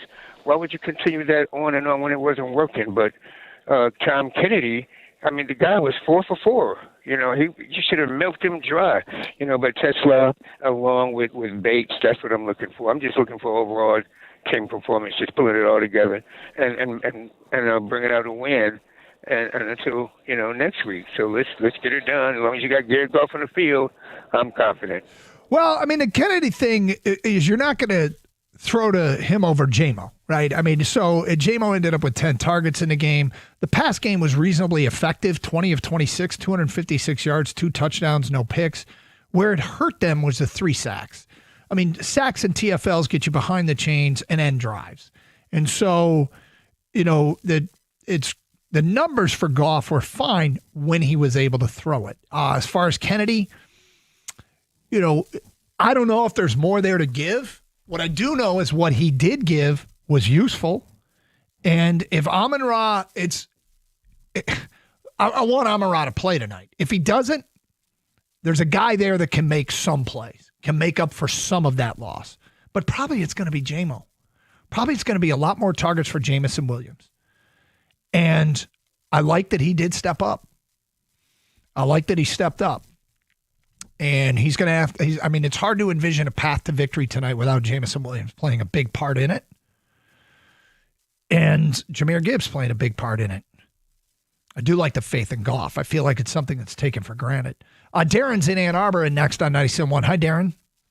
What's going on? I got one thing to say. How about them little boys, baby? We're here. You were breaking up, Darren. We couldn't quite hear you. Could you try again? Oh, yeah. I just had one thing to say. You broke up. You broke up again, Darren. Can you try one more time? You're funny. How about them? Oh, we lost you again, Darren. I don't know what happened. I'm not quite sure what's going on. Did we lose him? I think we lost him. It's a shame, Darren. Ray on a cell, you're next on 97.1 The Ticket. What's up, Ray? What's up? That was funny. Hey, I just wanted to make a comment about the Pistons and the Lions. The Pistons game last night, I almost threw my control at my 86-inch screen TV. Ray, I got to tell you something. I can't remember the last time I was angry about an NBA regular season game. I feel you, Doug. I felt the same way, especially after Cade missed that three-point shot. Airballed it. And one thing I want to say is this. Before Cade and Tobias came back, the offense, the ball moved around. It was not sitting in one person's hand for 5-6 seconds. It moved around, and we got easy shots. Since Cade and Tobias have come back, the ball seems to get stuck in their hands, and the guys stand around. And then Cade, we've already talked about his lackadaisical turnovers. You don't see that from SGA. You don't see it from the key guys in critical situations. I understand you are able to have turnovers, but his turnovers are non-pressure turnovers, like he don't give a heck about it. Okay, and then Well, I would say this, Ray. I think it's a part of his game that's still developing. I mean, he's still a relatively young player, so hopefully it'll cut down. The guy who leads the NBA in turnovers is Harden's near the top. Luka's number one. Like, so we're talking about. It's pretty crazy that some of the best players in the league, but a part of it has to do with they're the guys that are asked to make plays. They got the ball in their hands, and they turn it over. But I would like to see when those turnovers occur. What is the moment? Because what K did last night is unacceptable, and for him to be doing it as a superstar. Now, when I want to talk about the Lions, offensively, we have to get Goff to be moved out of the pocket. He has to be able to move out of that pocket and then be able to deliver the ball. If he can't sit back like he normally does, generate some plays so he can kind of move out the pocket to be able to get a lane to throw. Secondly, David Montgomery, he is the key to this game. Last week, for whatever reason, we went away from David Montgomery. He was getting 3, 4, 5 yards a pop, carrying the whole freaking defensive line, and we went away from him. You got to get him involved in the game so you can loosen up that defense on Dallas and then allow yourself and Jared Goff, and he's getting paid a lot of money, to throw more than 2 touchdowns in the game. Can we get maybe 4? Can we get maybe 3? We need him to stretch the ball down the field. We are known for yards after the catch. All of our throws are 5, 10 yards, and our guys run with it.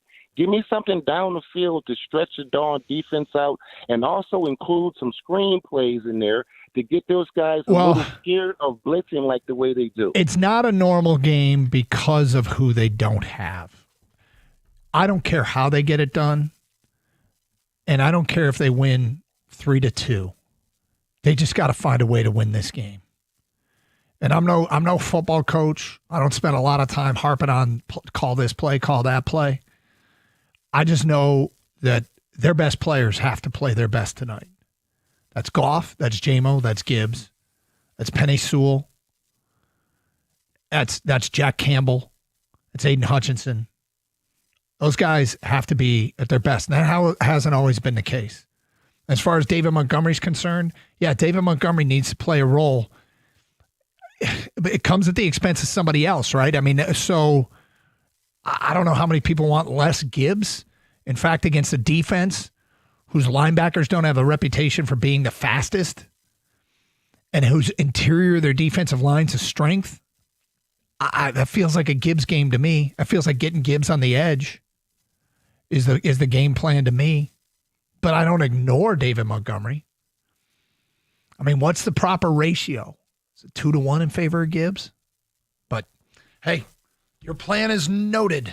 Thank you, Ray. 248-539-9797. Dave in Brighton, you're next. What's up, Dave? Hey, buddy. How you doing? Good. All right, so I'm going to call it as I truly think. I love the Lions, but I think the Dallas Cowboys are going to take it. The 2 receivers, we have a hurt secondary. Laporte's out. That's huge. And then if you have a poor offensive line, how's the Goff going to have time to throw the ball? Well, I mean, last week he had enough to complete 20 of 26 passes for 256 yards, 2 touchdowns. Not enough for Ray, but the 3 sacks is what hurt him. Yeah. But he was under duress. He still delivered. They just they can't have that many negative plays. But, I get it. Like you're on paper, there are some real scary matchups tonight. Real scary. Now, isn't Dallas' defense tougher? Tougher than last week? I think they're both pretty good. Because you got one main guy for last week, but you got a couple of good guys for Dallas. Yeah, but they got nobody. You know who they don't have is they don't have Micah. Yeah, they had Micah, but they don't have Micah. So with all the injuries, you can only do so much. The most important player is Goff. But if you don't give Goff time to throw the ball or a hole for Gibbs whoever to run through, how's he going to do it? Well, you just described a game plan that wouldn't work for any team. Look, Dallas's defense is better than it has been. It was dreadful earlier in the year. They couldn't stop anything. And now they've been better. Green Bay's defense, I think, is better than Dallas's, even with Dallas's additions. But it's not going to be easy. Like, all that. And we got you down for a loss here, Dave, and that's fine. And it very well may be. It feels like a flip of the coin to me. I feel like that grit actually means something, and that ability to bounce back, that's too big a sample size for it not to be a real thing. On paper, I think it's a Dallas game. But there's two things that are immeasurable that you don't know how they impact. One is the fans that'll be there tonight at Ford Field. Fans make a difference. And two is their ability to face adversity and respond after losses. This isn't by mistake. You know how much they talk about the vetting process of the players that they use to the players that they put on this roster? It's not a surprise. It's not an accident that they respond to adversity. But is it enough to beat a Dallas team that on paper looks to me like should be favored? Strangely, Detroit is. As the caller Juan started this hour, he can't figure it out. Hey, the Cardiac Cats have a do-or-die matchup tonight, and Twin Peaks can't wait to host you for that party. That's right. Here we go. Hometown teams hosting Big D tonight in a must-win game to keep their playoff hopes alive. Channel all those positive vibes you have and take them to Twin Peaks, where you'll have the most complete game day experience without being at the actual game. That's right, an in-house DJ bringing the energy while the most beautiful and hospitable Twin Peaks girls serve up all your favorites. Peroni's the beer of the month for just $6.50 for a 22-ounce frozen draft poured at a bone-chilling 29 degrees. They're in the middle of their Prohibition repeal costume party that features awesome craft cocktail specials. And don't forget the best bar food you've ever had coming out of their scratch kitchen. Try your favorite tailgate must-haves like house-smoked ribs, wings, and brisket. Enjoy it all in the comfortable lodge atmosphere featuring 50-plus TVs. There isn't a bad seat in the house. So be sure to come back this weekend. Championship Saturday stacked with awesome college football. Championship games that running back Sunday with all the pro football you can handle. Weekends, just hit harder at Twin Peaks. Eats, drinks, scenic views.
Dan Campbell, Lions taking on Dallas tonight. Thanks to DetroitLions.com for the audio.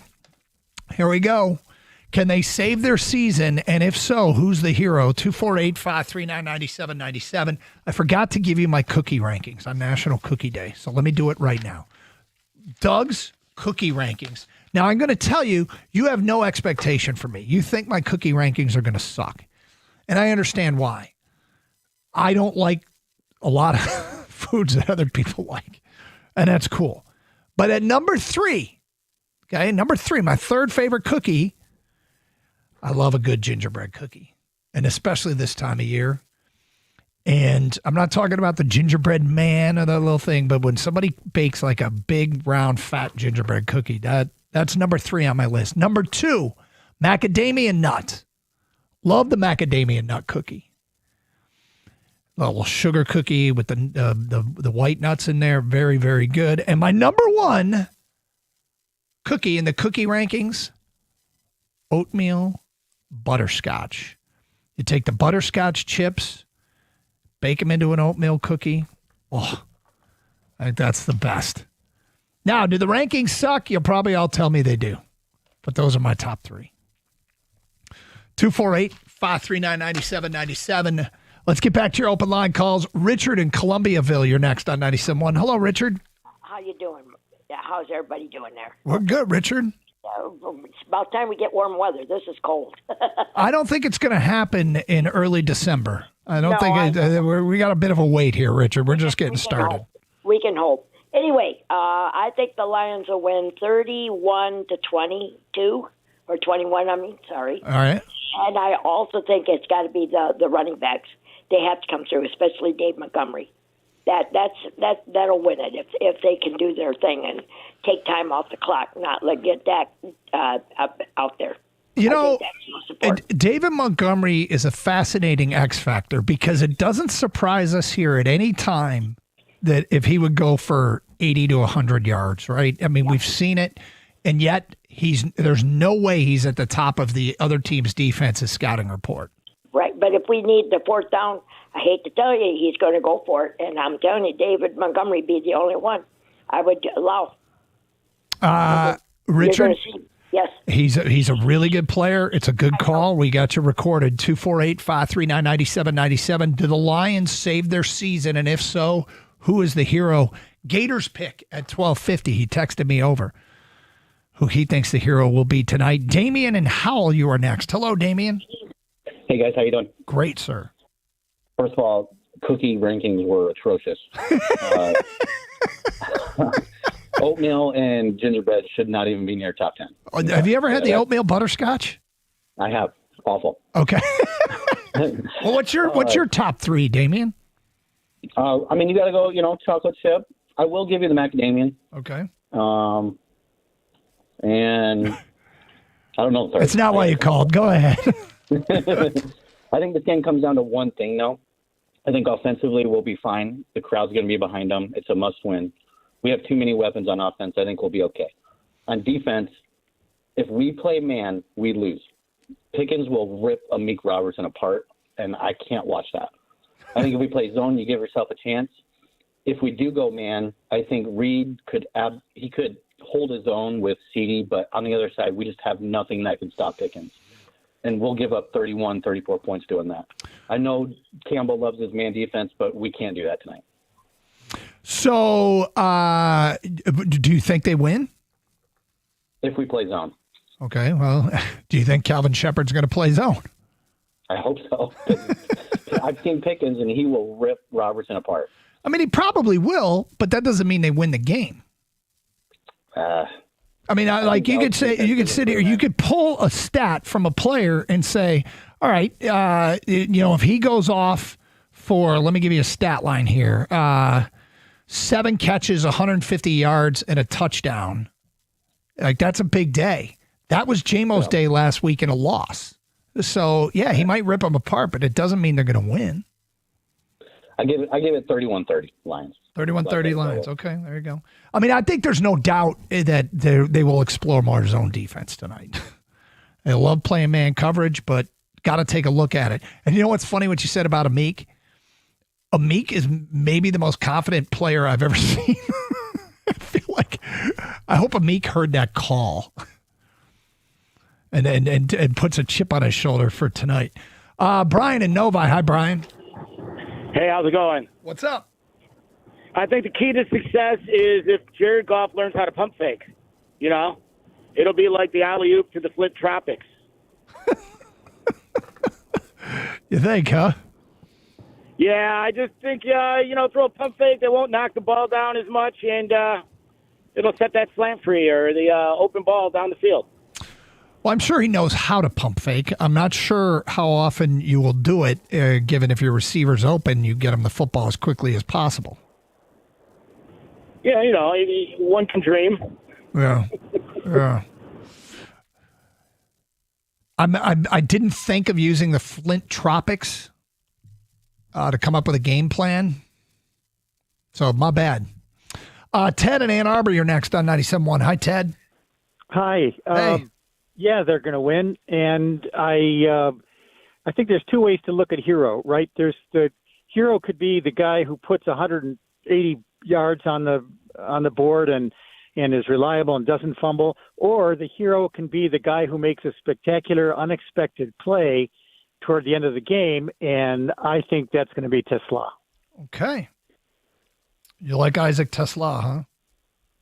I do. I just, like I say, I mean, really, Heroes, you could look at it two ways, right? The Hero could be the offensive line. Yeah, the sure. Hero could be all the really solid, every minute, every play people, or it could be somebody who, when things are tight and we need an unusual play or something not expected, pulls it off and wins the game. So I could see TeSlaa doing that. So the one thing to like about Isaac TeSlaa is obviously he is talented, and obviously he's a guy that was identified by Brad Holmes, who's done very well in the draft, not particularly in the third round, but has done very well in the draft. And that was a player he identified and had to go get. Now, his go-get guys have struggled a little bit. He had to go get Broderick Martin, too, and that didn't work out. But I think the early returns on TeSlaa are good. But he's going through a rookie learning curve. But you know what he's got the last couple of weeks? More reps with the ones.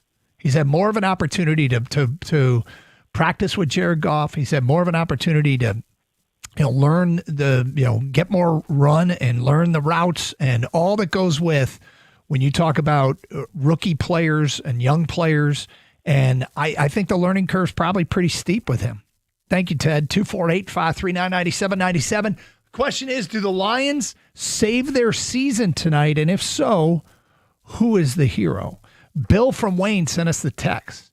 Don't bother bringing the smoke to the football party. Dallas is bringing plenty. Goff is running for his life. Dak goes for 400 yards. Pickens and Lamb have so many yards they could end up with season-ending blisters on their feet. Cowboys 42, Lions 23.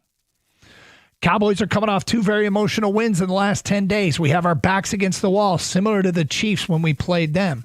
Game has shootout written all over it. I think Gibbs has a big day, and Monty helps set the tone. 24-20 Lions. That's from Eric and Warren. From Steve in Rochester. Maybe the NFL should consider giving teams 2 bye weeks. That might help with the injuries. College teams play 5 fewer regular season games, but get 2 of them. Not all of them do, but many of them do, Steve. Yes, and I think it's something to consider. I also think it's something to consider to go back to 17 games. Or go back from 17 to 16 games. The 17-game schedule, I mean, sure, more football is great, but the game's already too much a game of attrition. And it has been that way for a while. Adding another regular season game, I mean, look, depth is important and all that, but people want to watch their stars play. And they're worried about the health and safety of the players. Unless they can make more money by adding another regular season game, they're never going to do it. But to me, it makes sense to go back to 16 games. They're going to end up at 18, but it makes more sense to go back to 16. But I'm talking about making a decision that doesn't earn more money. It probably loses money. So that's never going to happen. 248-539-9797. More of your phone calls and feedback straight ahead. I'll get Gators pick for hero of the game at 12:50. I should get his cookie rankings too on National Cookie Day. My top 3: gingerbread at 3, macadamia nut at 2, oatmeal butterscotch at 1. Not surprisingly, it's not getting a lot of love. Michigan Auto Law, the law firm that puts people over everything. They specialize only in auto and truck accidents. Many law firms don't specialize. They focus on many different areas of the law. Many people call Michigan Auto Law because they can't get a call back from their current law firm.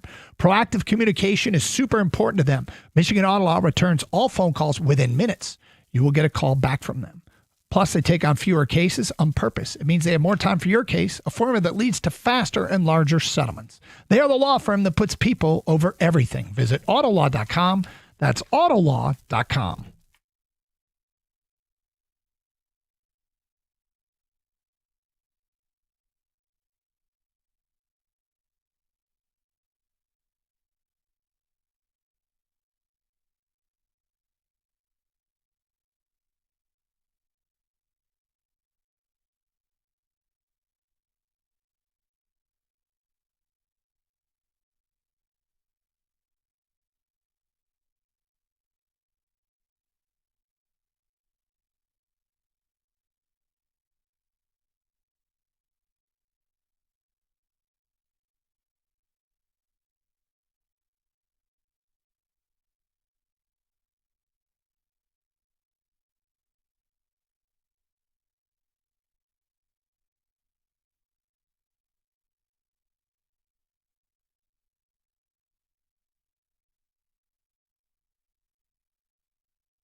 Hey, man, we had some Piston calls earlier in the show.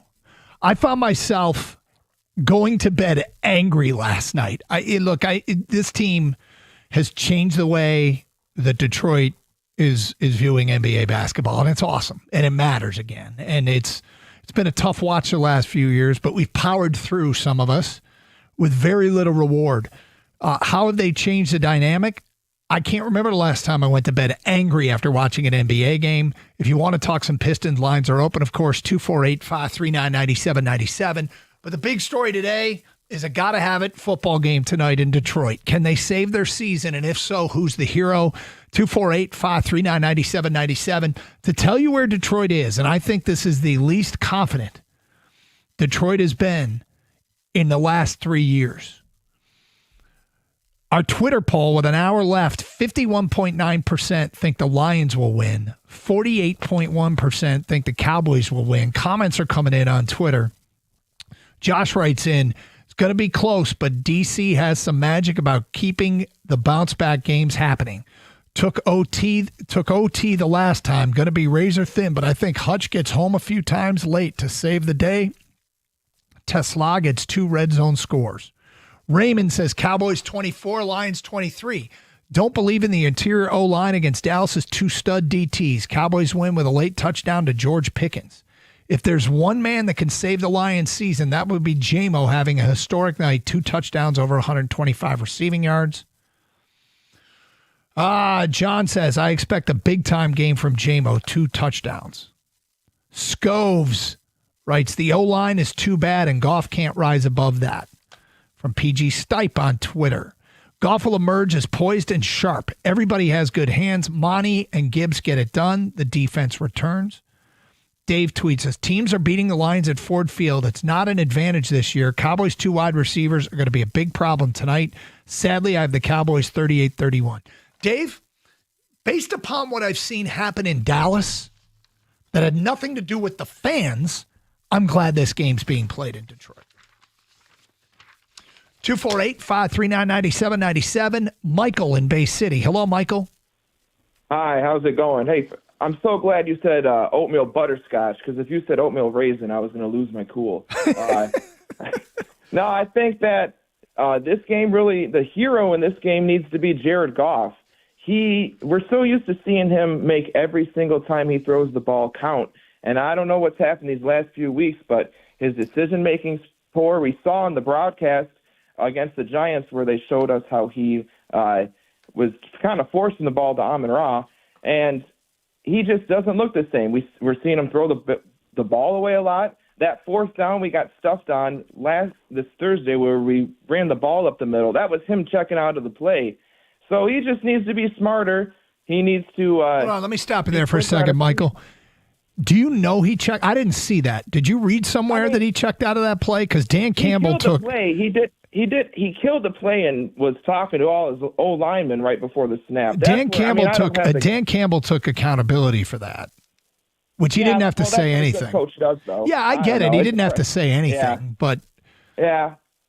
That's what I saw. I think that was on Jared Goff. Okay. I'm glad our head coach isn't throwing our. No, he shouldn't be. Bus, but I think he didn't have to say anything. He offered that one up when the guys asked him about a bad play call. That was the one that he cited that was on him. He could have picked any play in the game. But look, I'm not saying you're wrong. I just wondered if you'd heard him say that or anybody said that anywhere. But I couldn't bear to watch the post game press conference this week. I was so depressed. So do they win? Do they save their season, Michael? I think they do. They were talking 2-1 after the Giants game. Got to go 2-1 in this stretch. We're 1-1. Dan will get it done. Michael, I was calling for 3-0. I'm owning the L. I thought they'd beat Green Bay. 248-539-9797. Pat's in Chicago. And next, hello, Pat. How's it going, Doug? Good. Long-time Lions fan. Lived in Michigan my whole life. Now living in Chicago in the Ben Johnson drama. Oh, my God, it's awful. But let me tell you, I don't think they saved their season tonight. I think it's over. I have no reason to believe in the offensive line. Owashika and Glasgow and all these other guys. I don't know, man. At some point, this has to fall on Brad Holmes. You know Goff is a statue. You know he can't move. I don't understand how you go into the season with no offensive line or interior offensive line help. Well, it hasn't helped that they suffered some injuries. You know, in a cap world, you have to figure out where are you going to try and save some money and where do you think you're going to take a strategic risk and say, okay, I think Mahogany and Ratledge are going to be able to get it done. Now, given Ragnow retired after the draft and after free agency, so that probably didn't help. Now, could they have done more? Probably, and maybe that was a miscalculation on their part. But coming out of the draft, the idea was Ragnow with 2 young guards to either side. That sounds a lot better, doesn't it? A veteran Pro Bowl center helping along 2 kids. Sounds like it doesn't sound like that doesn't sound like a miscalculation. In fact, it doesn't sound like a logical plan. But Ragnow retires. They don't have another big move to make. They move Glasgow, who's probably going to start at guard, so maybe that was not the plan to begin with, but Glasgow goes to center. And as much as, your concerns are valid, I have the same ones. Let's keep in mind what the offense has turned into. The 3rd best offense in the NFL. Not the 1st, which they were last year, but the 3rd. So it's not that bad. Green Bay's defense, pretty respectable. And, the Lions were basically 1 drive away from forcing overtime in that game, or 1 stop away for having the football and a chance to win. But look, hey, it's not as good as it was, and it feels like it's been worse in recent weeks. And it doesn't help that guys have gotten hurt. But thank you for the phone call. Amir is next on 97.1. Hello, Amir. Hey, good afternoon. Thanks for taking my call. Sure. My thing is, if Detroit is going to win, then the hero would be the Legion of Home. Yeah. And but I fear that we'd be hearing the coach talk that we are there, man. We're just 1 or 2 plays away, and we were there. We are good. And that's the thing I hate about the Lions. I've been a fan since. Wait, what do you hate? Sorry, can you come again? What do you hate? I hate this talk of that there is nothing wrong. I mean, admitting the mistakes and then having a plan to correct them is the thing. I mean, that I would expect. So, Amir, I don't think they're going to admit anything until after the season, until they're out of it. But Dan Campbell owns up to mistakes when he joins our radio station every Tuesday. Well, I mean, the last drive that took like 9 minutes, he didn't own up to that. He came up with a pretty. Well, it didn't take 9 minutes, but I don't know. He thought that he was playing it. He gave his reason as to why he did it. Obviously, you don't like it. Yeah, which again, I don't know. I don't agree with or at least I don't. It took 6 minutes, not 9. No, it's okay. Yeah, Amir, look. Yeah, you didn't like that. Yeah, I mean, I don't know enough football. I guess he probably has forgotten more about it than I know. Oh, sure. I mean, me but either. I became a fan, but I didn't know any football. Just became a fan watching Barry Sanders, and since then, Lions have stuck with me. And I didn't feel this bad with the previous teams whenever we would lose or have a 10-9 win seasons. But somehow this season, I feel so bad because we have the talent, we have the team, but we are just losing games that we have no reason to lose. Well, and I just feel Amir, it's because your expectations higher. That's why your expectations higher for this team and this organization. I mean, the losses were expected back in the day. Now they hurt because we think they got a chance to win. And the fact is, this is not a place that many of us have been for most of our life. Like, still surprised when they lose. In the past, I expected them to find a way to lose a game.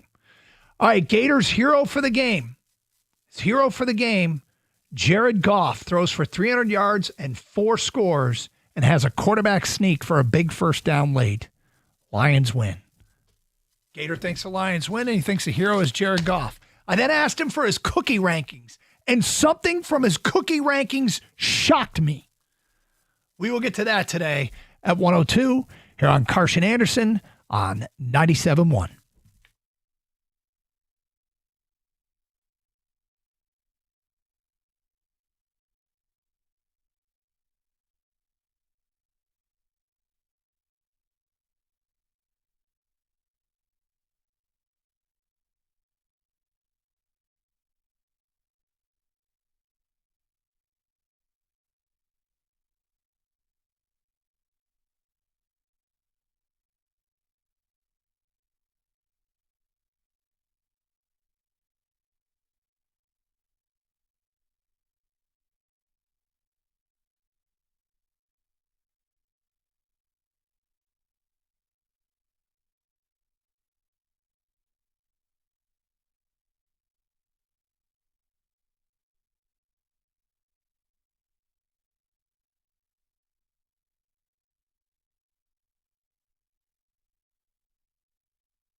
Brought to you by MyMichiganRoof.com. The Lions take on the Cowboys tonight from Ford Field. For Detroit, if they fall tonight, their playoff chances drop below 20%, according to Next Gen Stats on NFL.com. That number goes under 10% with a loss for the Cowboys. For Dallas, they've been hot and have won their last 3 games, but the Lions are 13-4 in prime time under Dan Campbell. Playoff hopes will be lifted or dashed in downtown Detroit tonight at 8:15. Hear the game right here on 97.1. The Lions have named defensive lineman DJ Reader as their 2025 Walter Payton Man of the Year. The Lions have never had a Man of the Year winner along with the entirety of the NFL. You can vote for Reader on X/Twitter using his last name or handle, or on NFL.com/Man of the Year. The Red Wings will take on the Columbus Blue Jackets down in Ohio tonight at 7:30 over on WWJ News Radio 950. Giannis Antetokounmpo got hurt last night against the Pistons and will be out 2 to 4 weeks. That's big news because Detroit plays Milwaukee again at home this Saturday.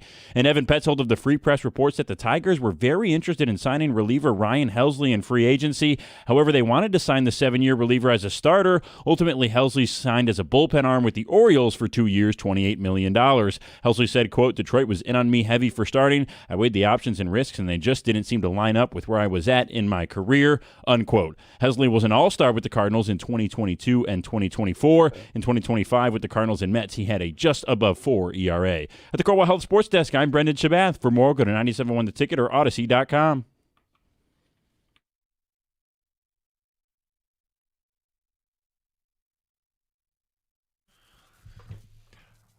All right, final hour of the program. We are asking you, did the Lions save their season tonight? And if so, who is the hero? I promised Gators cookie rankings. It's National Cookie Day. I texted him, and he texted back. My top 3 were number 3, gingerbread, number 2, macadamia nut, and number 1, oatmeal butterscotch. Gators top 3.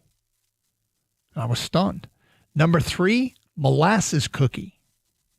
Number 2, kitchen sink cookie from Panera. And his number 1 cookie, also oatmeal butterscotch. I think we could probably rank in the neighborhood of 500 different foods, our top 3, and we would not have the same number 1. In cookies, we have the same number 1, oatmeal butterscotch. So there you go. 248-539-9797. Look, this is a huge football game tonight. Do they save their season? And if so, who is the hero? Let's go to Shannon and Howell. You're on 97.1 The Ticket. Hello, Shannon. Hey, how are you doing? Good. Hey, I mean, I think it's easy. All the bandwagon fans need to just get lost. I think the Lions are going to dominate. I think they should definitely, if even Amon-Ra has a chance to come in, that they shouldn't, and they should rest him. And I think Gibbs is going to be great as always. And I think J-Mo is going to step up with Amon-Ra out. And also, I do like Tesla, but I think Kennedy is going to have some killer catches. Yeah, so you got a lot of people stepping up tonight. Look, I mean, I don't have a problem with people who are concerned. I don't have a problem with people who are so concerned they think the Lions are going to lose the game. But don't be a bandwagon fan. That's all I'm saying. Well, I mean, I would like to say fans can do whatever they want. But Shannon, I'll tell you this: it's fascinating that I feel like we've reached a breaking point. Like this Green Bay game a week ago has people in a I don't want to say dark place. It's not a dark place, but people they're concerned about that this is salvageable this year, and confidence is at a low. It's at a low. No, I definitely get it. I think Goff has had some off days, but I mean, I'm still behind him. I think he's going to go over 250.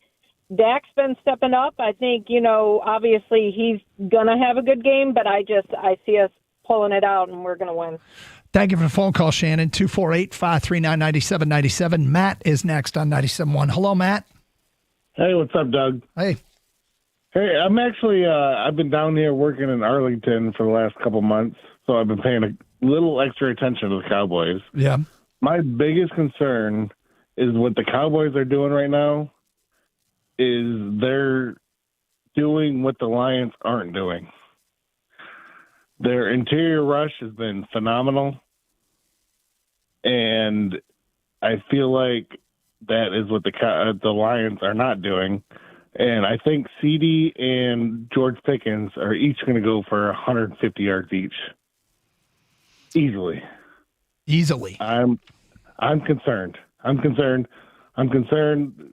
interior rush of Jared Goff with their trade deadline additions that they did is going to be a problem for the Lions' interior line. Well, there's no question that's a huge part of this game is how does a group that has had good and bad, but too much bad to make us comfortable, how do they respond in this game? And can they answer the bell? And first of all, hopefully Glasgow plays, even if you're not a huge, and I'm not talking about you, but just in general, if people aren't huge Graham Glasgow fans, he's a starter for a reason. You know, Ratledge is still a player that can get better week to week. And we'll see what happens at the other guard if Owashika goes. Maybe they activate Miles Frazier. But, yeah, that's a huge challenge in this game. I think 300 yards, 150 yards each. Those are a lot of names that we haven't heard. Well, actually, we've heard of all of them. But, yeah, thank you. I do worry about the receivers as well. 150 yards each would be one hell of a night, but thank you for the phone call, 248-539-9797. Dave is on a cell and next. Hi, Dave. Hi, good afternoon. How are you? Good. We actually have some sunshine out today for a change. So. Yeah, it's not much warmer, but it looks pretty. No, exactly. I got two things. First of all, I kind of take issue with Shannon's statement about bandwagon fans. I don't know. For me, in the last few years, I've just come to expect more from this team. And when you raise the bar, you now have to continue to achieve that bar. So because I'm concerned or I'm having problems doesn't mean I'm a bandwagon fan. It just means I've come to expect more from our coaching Dave, and so forth. Whatever makes you feel better, buddy. So no, I'm just joking. You can. I always say it. Fans can feel however they want. Right. Next thing, as much as I want them to, I just don't see the Lions winning tonight, and there's a couple of reasons. Number one, injuries. I mean, this team needs Kevlar out there. The amount of times we have people going down, I automatically think to myself, oh, no, who's out now? Second piece, I think, is coaching. As much as I love Dan Campbell, I don't see much creativity. Teams know that they're probably going to run straight ahead when it's 3rd and 5, 3rd and 4, so they can get somewhere close to a 4th down. And then they're going to go for it almost all the time on 4th down. If you're a team, you don't have to game plan much. You just have to make sure, hey, we stop this team on 4th down. We're going to get the ball back. And the last thing, I have not seen the Lions really put their stamp or put their imprint on the other team, forcing the team to change up what they're doing. And there's a big difference between 2 years ago, last year, and then this year. And that's unfortunately why I think they're not going to pull it out tonight. Dave, thank you for the phone call. We go to Matt in St. Clair Shores. You are next. Hello, Matt. What's up, Sterling? Good job today. Listen, I think Jack Campbell's the guy that has to be the everything. I'm thinking like vintage Ray Lewis. Yeah. He's got to have at least a sack to support Aiden. He's going to be calling the green dot between the zone coverage and the man coverage on George Pickens. So I think if we win, he's going to be the one at the desk with with Amazon at the Thursday Night Football thing. Yeah. There was one other thought. I was watching the Thursday night game, for Thanksgiving. It seemed like a lot of blockers missed their blocks. Like, as in, I remember one time that Horton guy, who our new fullback is, he's leading Jahmyr Gibbs, and there's two defenders coming through him, and he's already trying to get to that second level. Same thing with some of our linemen. I feel like they're pulling to the second level and, like, mitigating the first guy, just assuming Gibbs is going to make them miss. And I think we have to not do that. So I think this is a big game on day 5 to remind, hey, get the guy in front of you and let Jahmyr make the second and third guy miss. So I think there's just been a lot of miss hat on hats recently. If that's the case, Matt, if that's the case, those are the things that coaches talk about, and Dan Campbell says that needs to get cleaned up is just not making that kind of mistake. If they see the same thing, that's easily correctable. So I would say when you're watching replays of these, Gibbs loss, Montgomery 1-yard games, watch the blockers in front of them. See if these guys are missing the first guys. And because I think they're thinking, hey, Jameer's got the first guy, I don't have to cover him. And they're running past him into that second level. And then Gibbs gets tackled, 2 yards behind the scrimmage, and the blocks on the guy, in the cornerback. Yeah. I mean, they haven't been as good at the point of attack, specifically up the middle, as they have been in the past. Given this is an area now where they've suffered quite a few injuries. I don't want to dwell on injuries. I thought it was reassuring today to hear, and reassuring in a way that somebody who pays attention to everyone. Adam Schefter said this morning, it's amazing what's gone on with the Lions and injuries the last 2 years. And to a degree, that's bad luck. And it tells me, well, maybe we're just cursed this year and are due some good luck. But at the end of the day, your job's still to win games. And your job is to kill out the clock. And what I mean by that is, while guys are getting healthy to come back, you got to stay afloat and hope that you can be playing your best football at the end. Well, my concern is I see most of these on the traps and the not the traps rather, but the sweep plays and the tosses. So when Gibbs is on the outside, like you were talking about how Kenny Clark and Quinn Williams are up in the middle, when they throw the ball or toss the ball out to Gibbs, I want you to see if he's losing the play, is it because our tight end is already getting the safety when we still need to get past the defensive end or the outside linebacker? Hey, do you think they win tonight, Matt? It's a nail biter. I'm taking the over. How about that? Thank you for the phone call. Did the Lions save their season? If so, who's the hero? Lions Insider, the Birchie Kid at 1:30, 97.1.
Doug Karsch, Gator out today.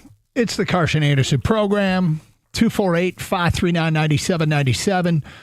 Hey, look, huge football game tonight. It feels like it's a save the season kind of game. Do you think they do it? Do you think they save their season? Or does this go the other direction? And if they do save their season, who's the hero? From an unnamed texter, my wife does the oatmeal butterscotch, but also tosses a few chocolate chips in there for a little razzle-dazzle. Phenomenal. That's from an unnamed texter. Doug, oatmeal butterscotch are fire. Somebody else's top 3, peanut butter, chocolate chip, and oatmeal raisin. Your list has one that would break the top 10. I'm surprised that I've got anybody who's got my back on any of these because I don't do well with food topics with the people. That's okay.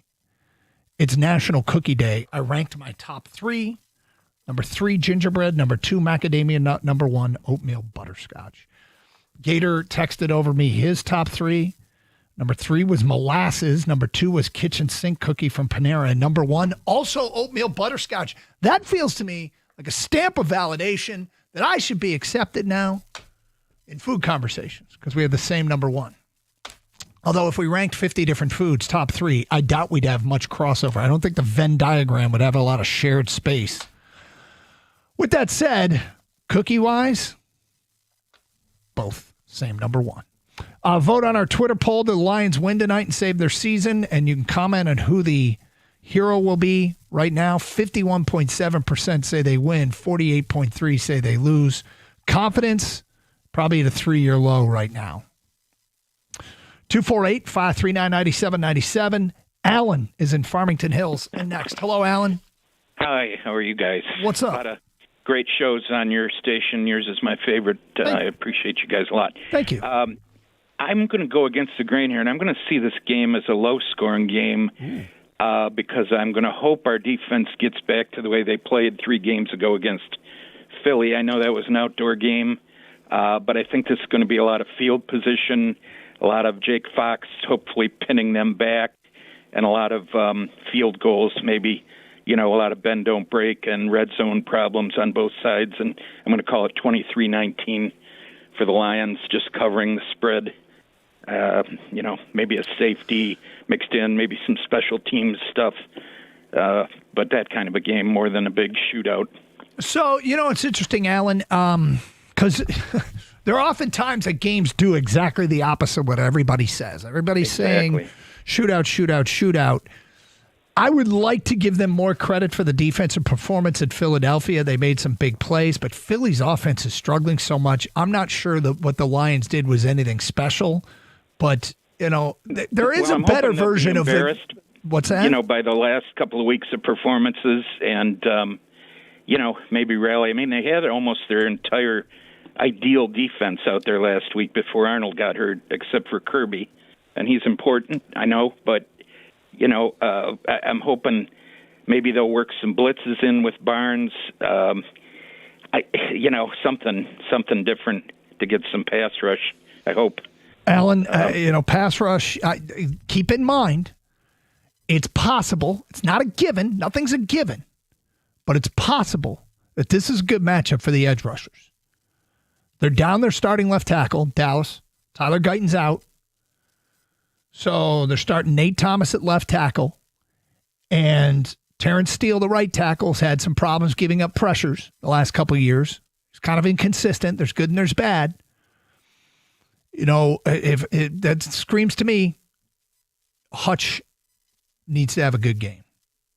And we know he's capable. Just hasn't been as much on display of late, and it needs to be.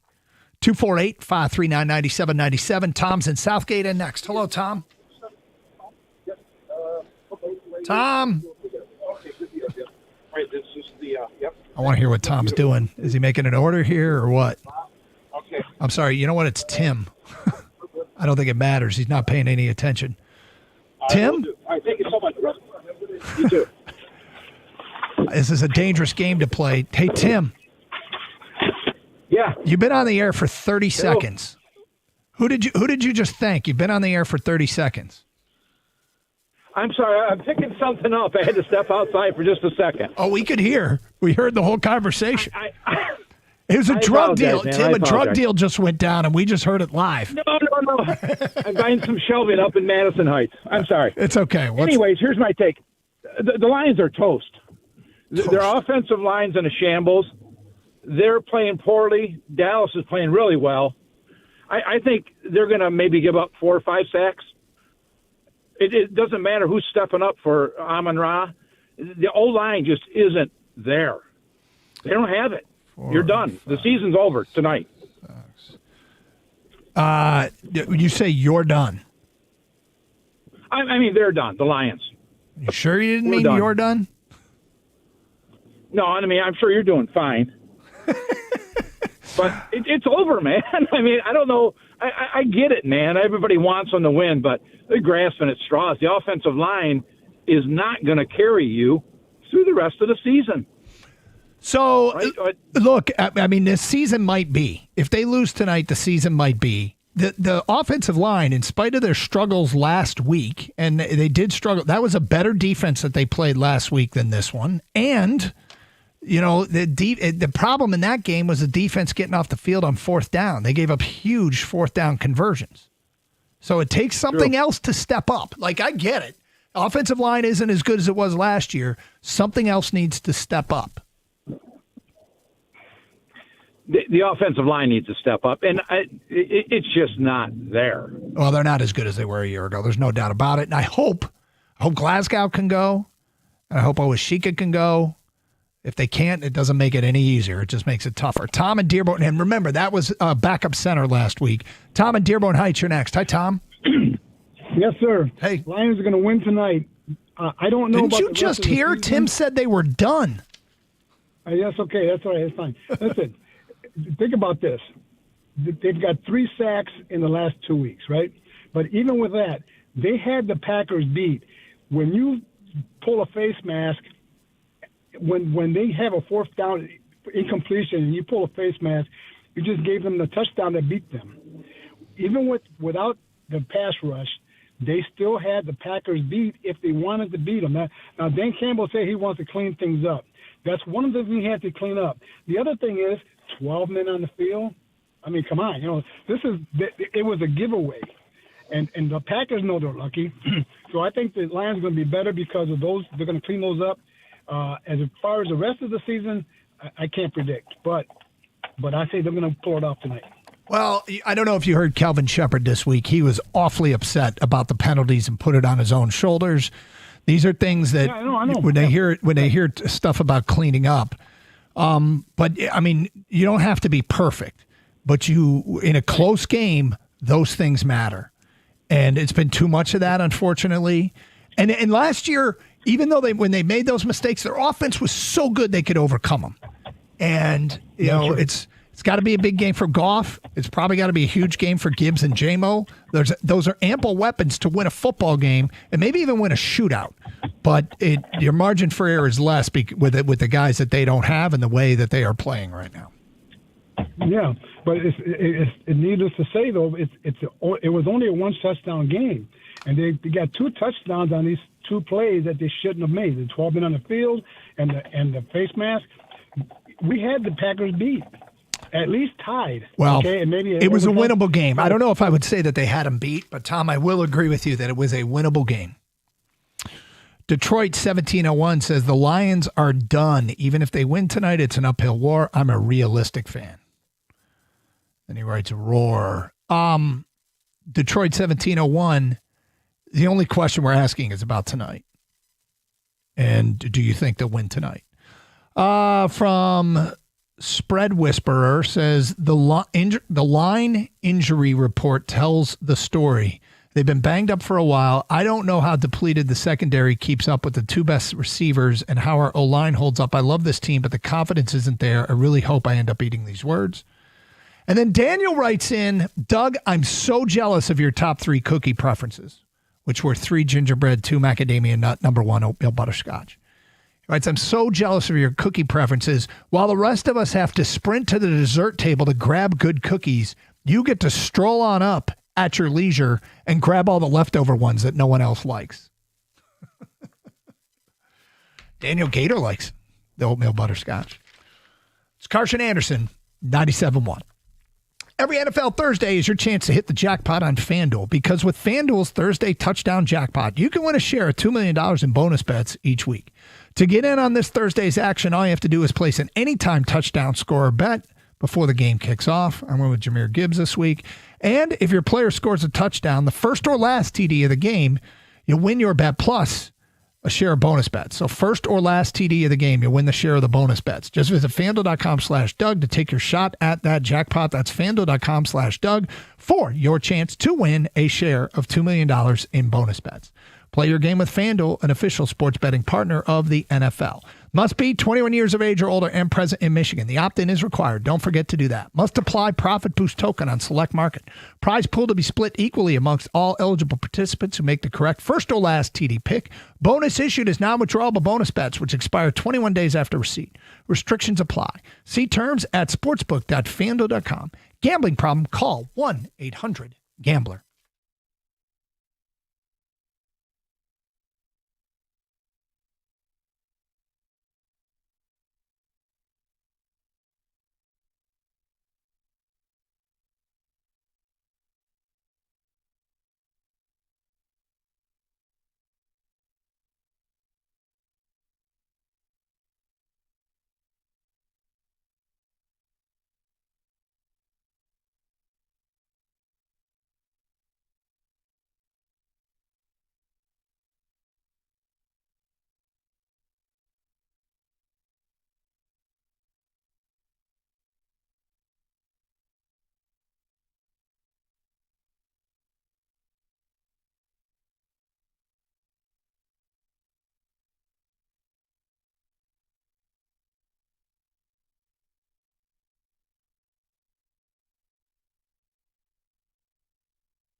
It's Carson Anderson, 97.1.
Dan Campbell, courtesy of DetroitLions.com. Carson Anderson, Gator out today. So, huge game tonight. And as you've heard, if you've been listening, with confidence at what feels like a 3-year low and a hot team coming into Detroit and the most direct path to the playoffs on the line tonight to keep this dream alive of getting hot and doing the opposite of what I did last year. Have a not so special regular season and turn it into a special postseason, which is the exact opposite of what happened a year ago. They got to get hot right now and play better. And the funny thing about it is, I get that there is very little belief that they can get hot right now.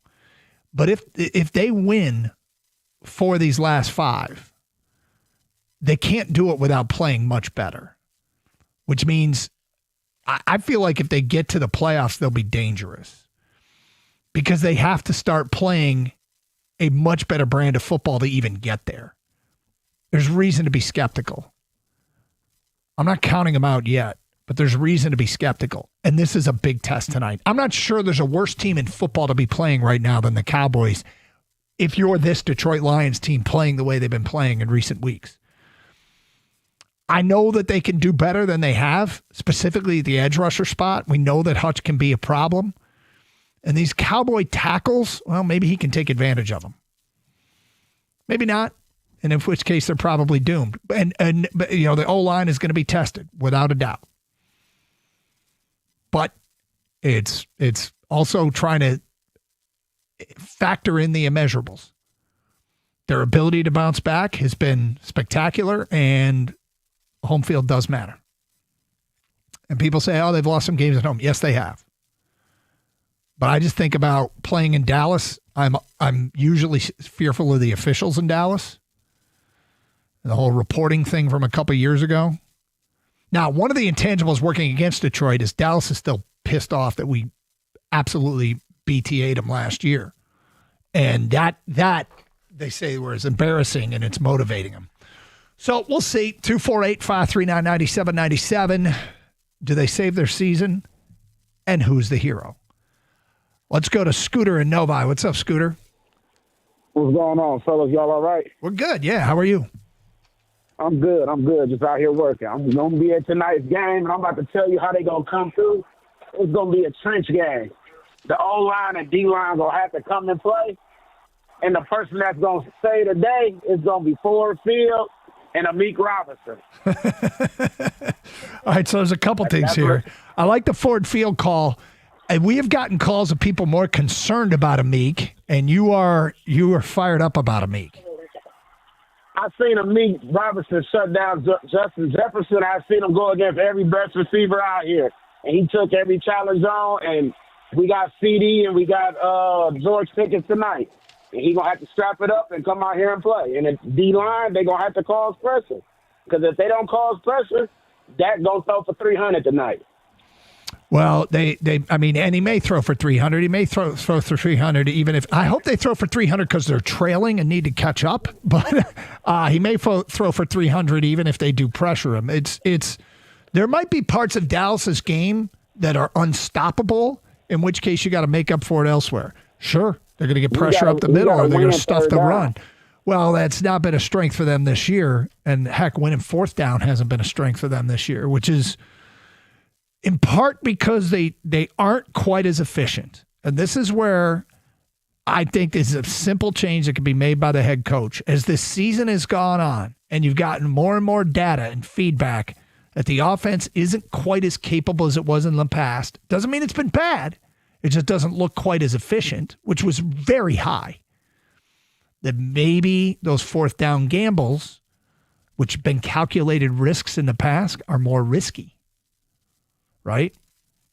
So perhaps you don't take said risk.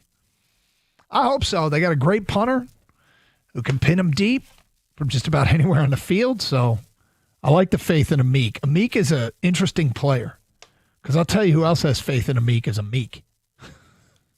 He is confident, man. 248-539-9797. The voting is done. Very close. 51.9% think the Lions will win. 48.1% think it's going to be the Cowboys. Tim writes in, it's all on the defense and getting pressure on Dak. They won't win a shootout with our depleted O-line and Amon-Ra compromised ball control, punt when you need to. Lions win 27-23. Excuse my interruption, we're just too beat up. I don't see us winning. From Topper 29. Cowboys win, in my opinion. Way too many injuries to overcome. Nubs get dubs. My expectations are not very high. Cowboys 27, Lions 17. Tyler says the mental gymnastics Doug just went through to try and find a pathway to a win is the reason why, sadly, I think the Cowboys win. I'd like to know what exactly you're referencing. If you think it's because I think the back-to-back games, not losing 2 in a row matters, or home field matters, or I think the edge rushers are going to actually be impacting tonight's game. So it's not going to be Dak sitting back there all day and just playing pitch and catch with his wide receivers. And I like Gibbs on the edges. And I think J-Mo's capable of having a huge game. Is that mental gymnastics? Fair if you think it is, but I don't know. It seems like it's all reasonable things to me. This is a do-or-die game. I hope they come out pissed and don't look back. Prayers for Amon-Ra. That's from Gentle Lady Hobbit Claus. Wow. Sean writes in, I think we need to see Tesla step up and fill a role on offense.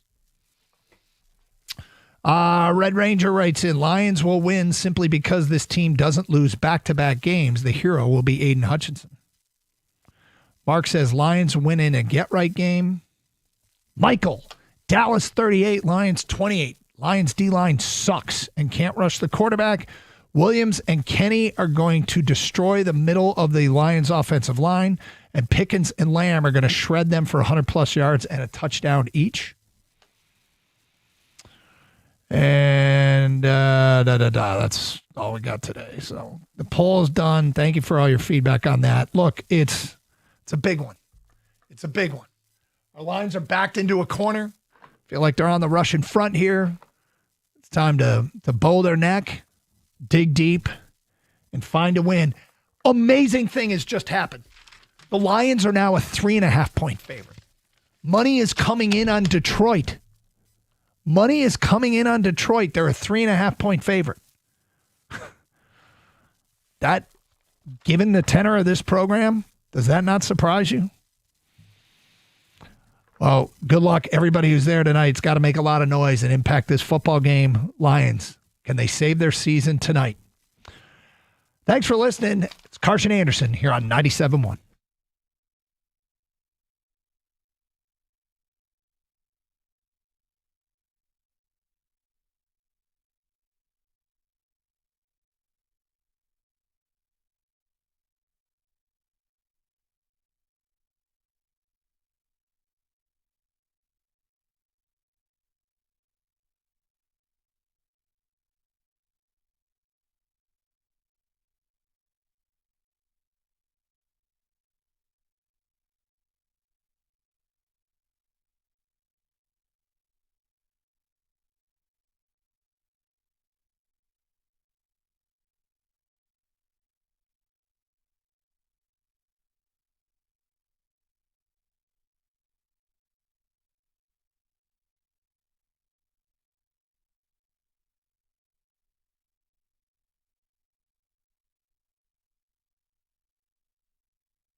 season tonight.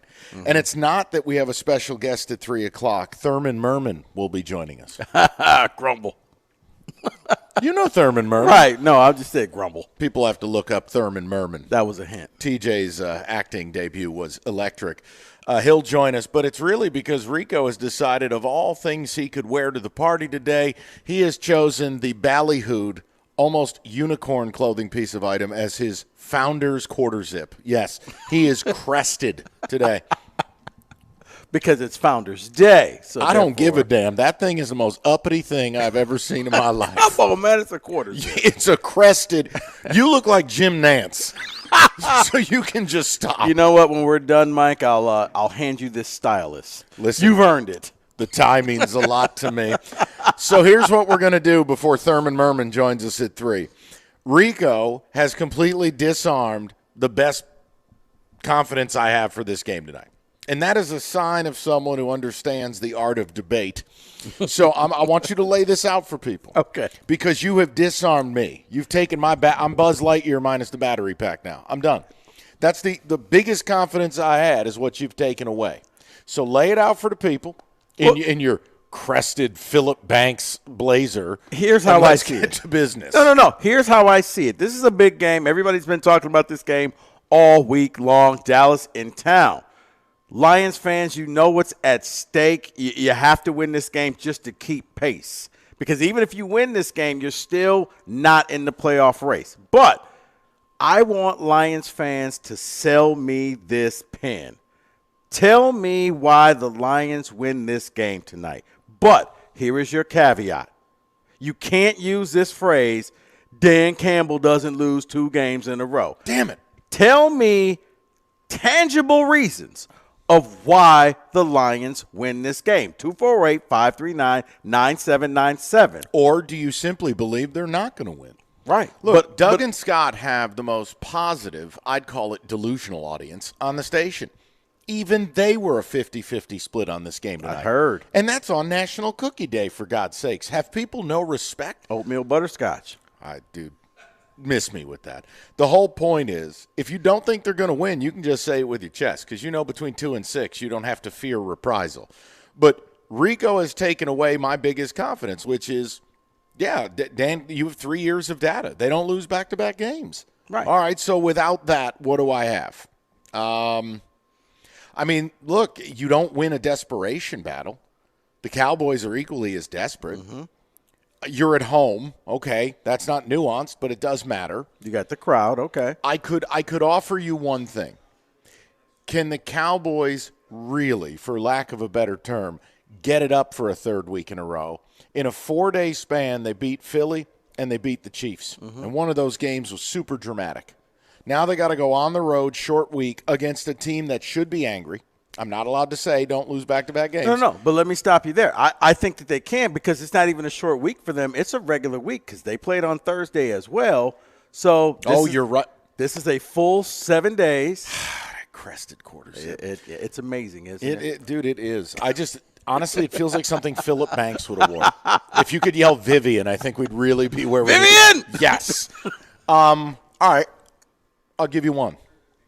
This should be, I can't believe I'm going to say this. This is a no-excuse game for Aiden Hutchinson. Okay. The Cowboy tackles can be had. Okay. They are, one of them's missing. And you know, Aiden is captain backup. Mm-hmm. Oh, you got a backup tackle? Oh, I'll play. But it's also, look, both tackles, they give up pressures. This has to be a game. If Dak Prescott has 2.5 seconds time to pressure, you're dead. Mm-hmm. If he has 3, just don't even show up and play. Like the day Jameis was here was 3.22 seconds time to pressure. You saw how that looked. Dak Prescott and Jameis, those aren't on the same planet. I would say maybe the D-line could step up, produce pressures. So would you say Dak is a step above Jordan Love? Yes. Okay. Yeah, the way he's played, I'd say yes. And I like Jordan Love. Cookies hates Love. I know he does. So if you bring him up at 5 o'clock when he shows up, look out. I would love to hear from the people. And if you don't have the confidence, say it. Say it with your chest. But I don't want to hear nothing about it's one game and they're all the same. They're not all the same. and it's not one game. Your playoff chances right now, 44%. You lose tonight, they sink to 16%. It's as must-win as it gets. Yeah. And like I said, I just want to hear the city of Detroit tell me why, but I don't want to hear, well, Dan Campbell doesn't lose 2 games in a row. I want to hear real reasons of why. If you tell me, hey, this is an Aiden Hutchinson type of game, okay, that's a reason. If you tell me, you know what, I think Goff is going to bounce back, okay, that's a reason. How about this one?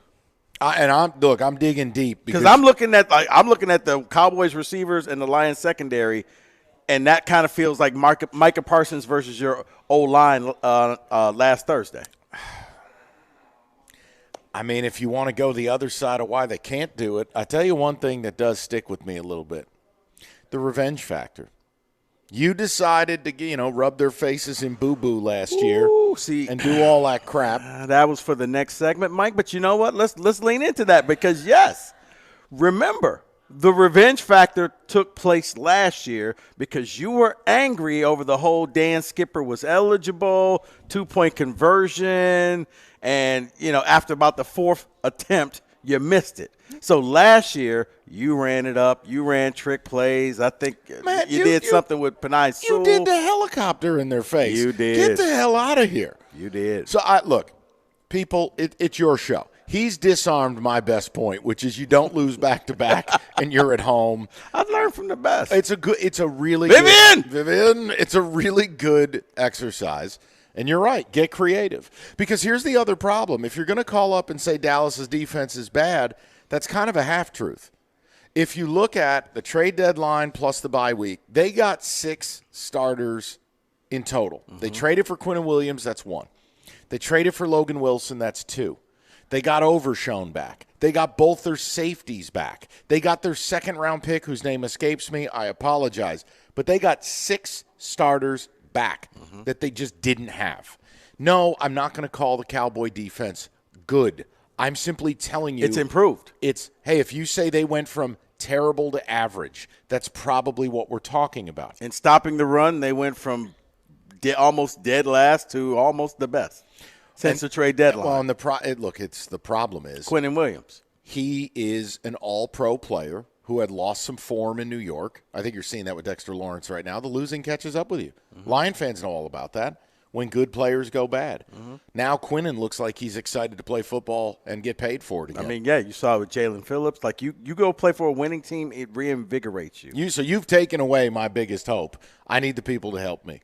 248-539-9797. You're not allowed to say they will win because they don't lose back-to-back. Rico's taking it off the board. It's a Founders Day bylaw.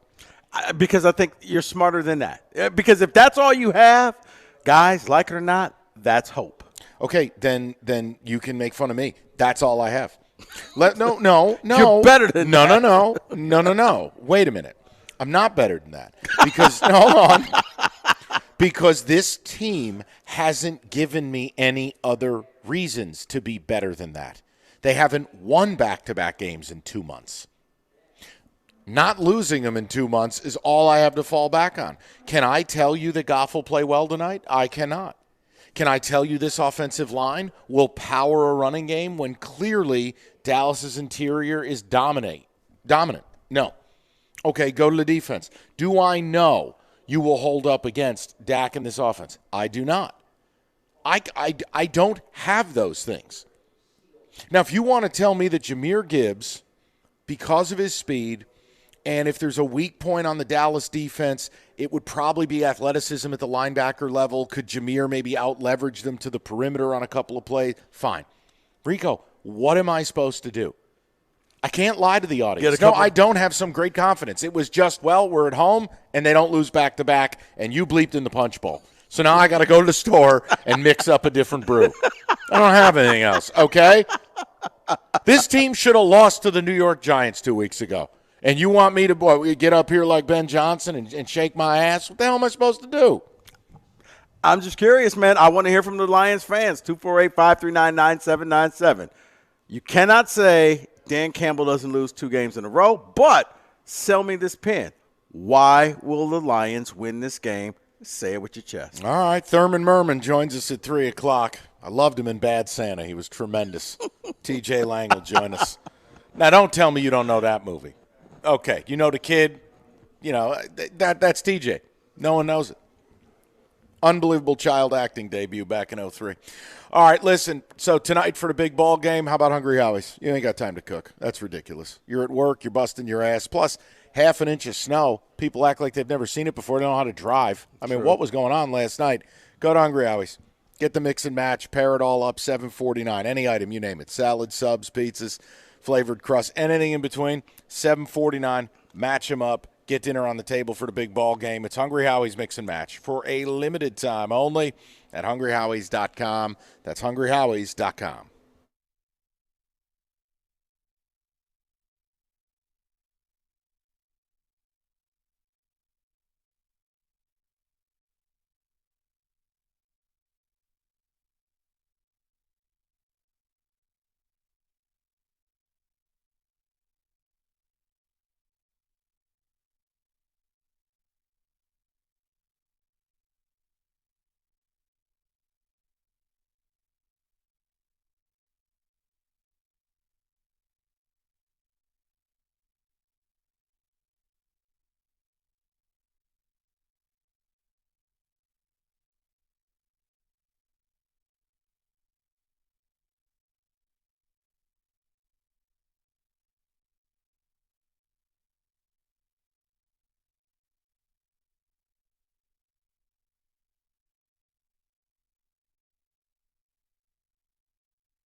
All right, we're going to get to the people in a second. David, I want to make sure we get you to the main stage here on Founders Day. So Rico's taking away my only salient point. Go ahead. Now, if you can't come up with anything, that means you have to say they're going to lose. So you need to have reasons. So, David, go ahead. And if you don't, you just got to say it with your chest. You're not going to be a pariah. Doug and Scott show opened up the floodgates of negativity, not this one. 50-50. I was shocked. Yeah, I mean, there was a lot of people who just, as Doug said, confidence was at a 3-year low for this game. So sounds about right. David? Yeah, the Lions are going to lose tonight. And you all right, that was nuanced. You guys have kind of already said it there because, yes, before Quinnen Williams, now take it, whatever. Some people like PFF, some people don't. But before Quinnen Williams, they were 21st in defensive grade. They are first now. They were 30th in run defensive grade. They are tied for first now on the defensive line there. So they are completely different with Quinnen Williams. And I think it's also going to be too is getting both their starting safeties back. Yes. Including Malik Hooker. Yes. But also getting Overshown back at the linebacker level, who's an athletic freak. Like, David, you're right. I just don't want to sell it short. If you're going to take their stats from 2 months ago, it's not applicable to tonight. Correct. Sorry, carry on, David. Now, what is applicable is that Dallas offense. Yet again, Dak Prescott is leading the NFL's best and number one offense. And what do the Lions have an issue with right now? Injuries in the secondary. So that right there, those two reasons, the improvement with the Dallas D-line and defense and the pass game for the offense for Dallas, I think that spells a loss for the Lions tonight. Now, if you don't like what David had to say, you've got to have reasons. This is the whole thing. Like, I would love to just tell you they're going to win because they don't lose 2 in a row. I'm not allowed to do it today. So I need you people to supply the reasons. David, a couple ticket texts, and we'll go to jam-packed phone lines. Again, and I just – the one thing I'm not going to tell – I don't care if you say they're going to win or lose. Do not call this radio show and tell me it's not a must-win. Just take it to a different day part. Go listen to country music. Do something else. Don't waste my time. Definitely a must-win. No, but you know how people are. Well, if they go 4-1 – stop. No. It's a must-win. You were allowed to say that a week ago for Green Bay. Okay, now you lost. This one, must-win. Every game is a must-win because, guys, like it or not, you're on the outside looking in. Cliff calls in, or texts in rather, and says Lions will win against the Cowboys tonight because Campbell will think through his fourth down decisions and take some field goals tonight, and Aiden will have a monster night. Lions win. I believe the second point much more than the first. Dan's not changing. Now, he may call different plays. He isn't lamenting the decision to go for these. He's lamenting his play calls. Mm-hmm. Plus, you know what Dan's going to say. Field goals weren't going to cut it against this offense. Oh, I think you'll see 3 or 4 fourth downs tonight. You think so? 100%. He ain't changing. Yeah. I mean, my thing is just this, man. Early on, take the field goal if you can. Sure. Take the points. Force Dallas into making stupid decisions late in the game. David, go ahead. From Brad, he says, I have zero hope in the Lions tonight. Goff has been terrible lately, and he will be the reason we lose tonight. Someone else says, Rico, I think the Lions pull it out tonight. It would be extremely close, high-scoring game with CeeDee Lamb and J-Mo having monster games. Okay. John in a Ford says, I think the Lions can win because over the last 2 weeks we have improved offensively, and that will lead us to a victory tonight. I must have missed that. Yeah. Sorry, I didn't find your offense to be electric either week, but okay. From Danny, the Lions won't win. Too many injuries, and the Cowboys were embarrassed last year by Detroit. Lamb and Pickens will have major games. Cowboys win outright. Let's go to the people. See what everybody's got to say. Rico's taking away the one thing I felt great about, which is you don't lose 2 in a row. You're at home. You're pissed. Well, he ain't allowing it today. You got to have other reasons. And he's in control because he has a Founder's crest on. We go to TJ in Farmington. TJ, what's good, man? Mike, Rico, how we doing, fellas? Good, boss. What's the good word? Well, I like how Rico is limiting anybody from saying the bounce back off a loss stat, but I got an opposite kind of reverse one for you. Okay, teams in the Patrick Mahomes era, after coming off of a win against him, when they are an underdog, they are 0-13. This is good.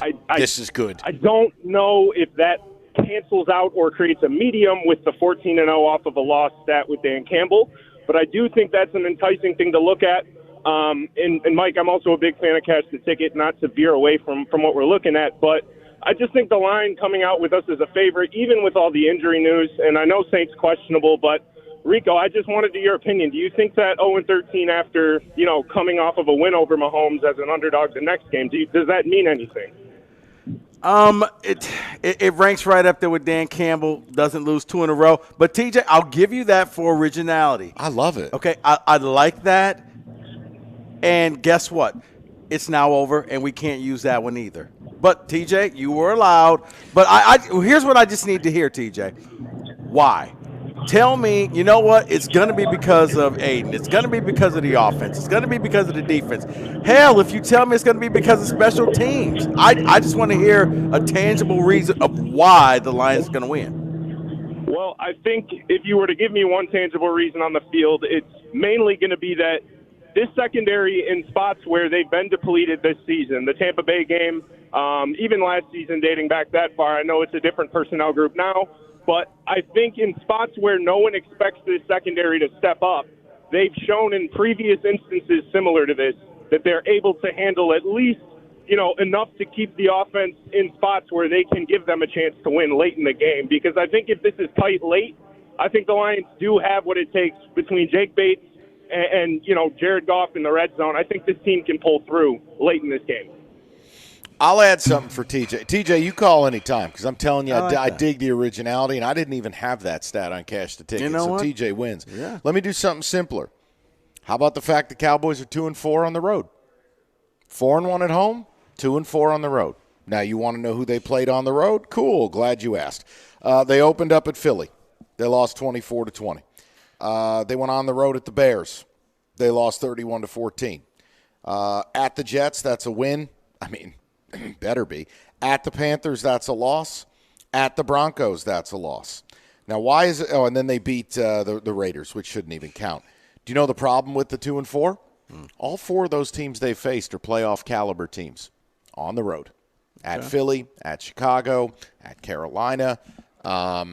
I don't know. Look, I'm trying to offer things because you took away my walking cane. No, and now I'm on the floor. When I look at the Dallas team, Mike, I almost look at them as two separate teams before the trade deadline and after the trade deadline. I like that too. Because before the trade deadline, man, put it this way, it was a fantasy football lover's dream. Whenever your player was going up against the Dallas defense, he's going to get a ton of points because Dallas couldn't stop anybody. Well, now they can. So, and look, whether the games were at home or not, I got to give them credit for knocking out not just one but both Super Bowl opponents, teams, within 4 days. Well, and that's impressive. But that's one reason I could say they're not going to be able to do it again. That it's just too many high-leverage games in succession in this 14-day window. Mm-hmm. And, yes, you are walking into what should be a snake pit tonight. Now, that's not saying the Lions don't lose back-to-back. That's a different way. It's not, but – I'd rather have to play, the Eagles and the Chiefs and win those games rather than say, well, we struggled against the Vikings and we struggled against the Giants and you're supposed to feel good about that? No. No, not at all. It's like Nick Saban would always say, you can only get a couple of A-plus performances from your team a year. You can't do it every week. Right. Dallas has needed A-plus performances the last 2 weeks.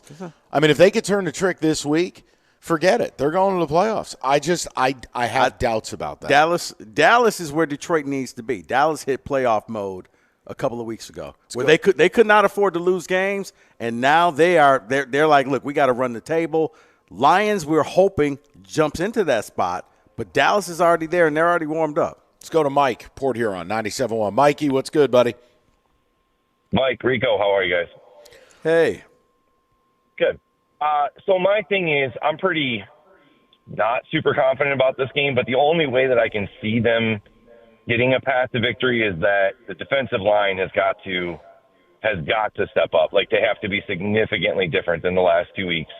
And then the Legion of whom is just going to have to play like they did against Philadelphia versus the past prior 2 weeks. And then hopefully being at home and completely up against the wall, the offense can try to find some semblance of production, especially on third down, so that we're not forced into these awkward situations where Dan just decides to go for it when it doesn't make sense to go for it.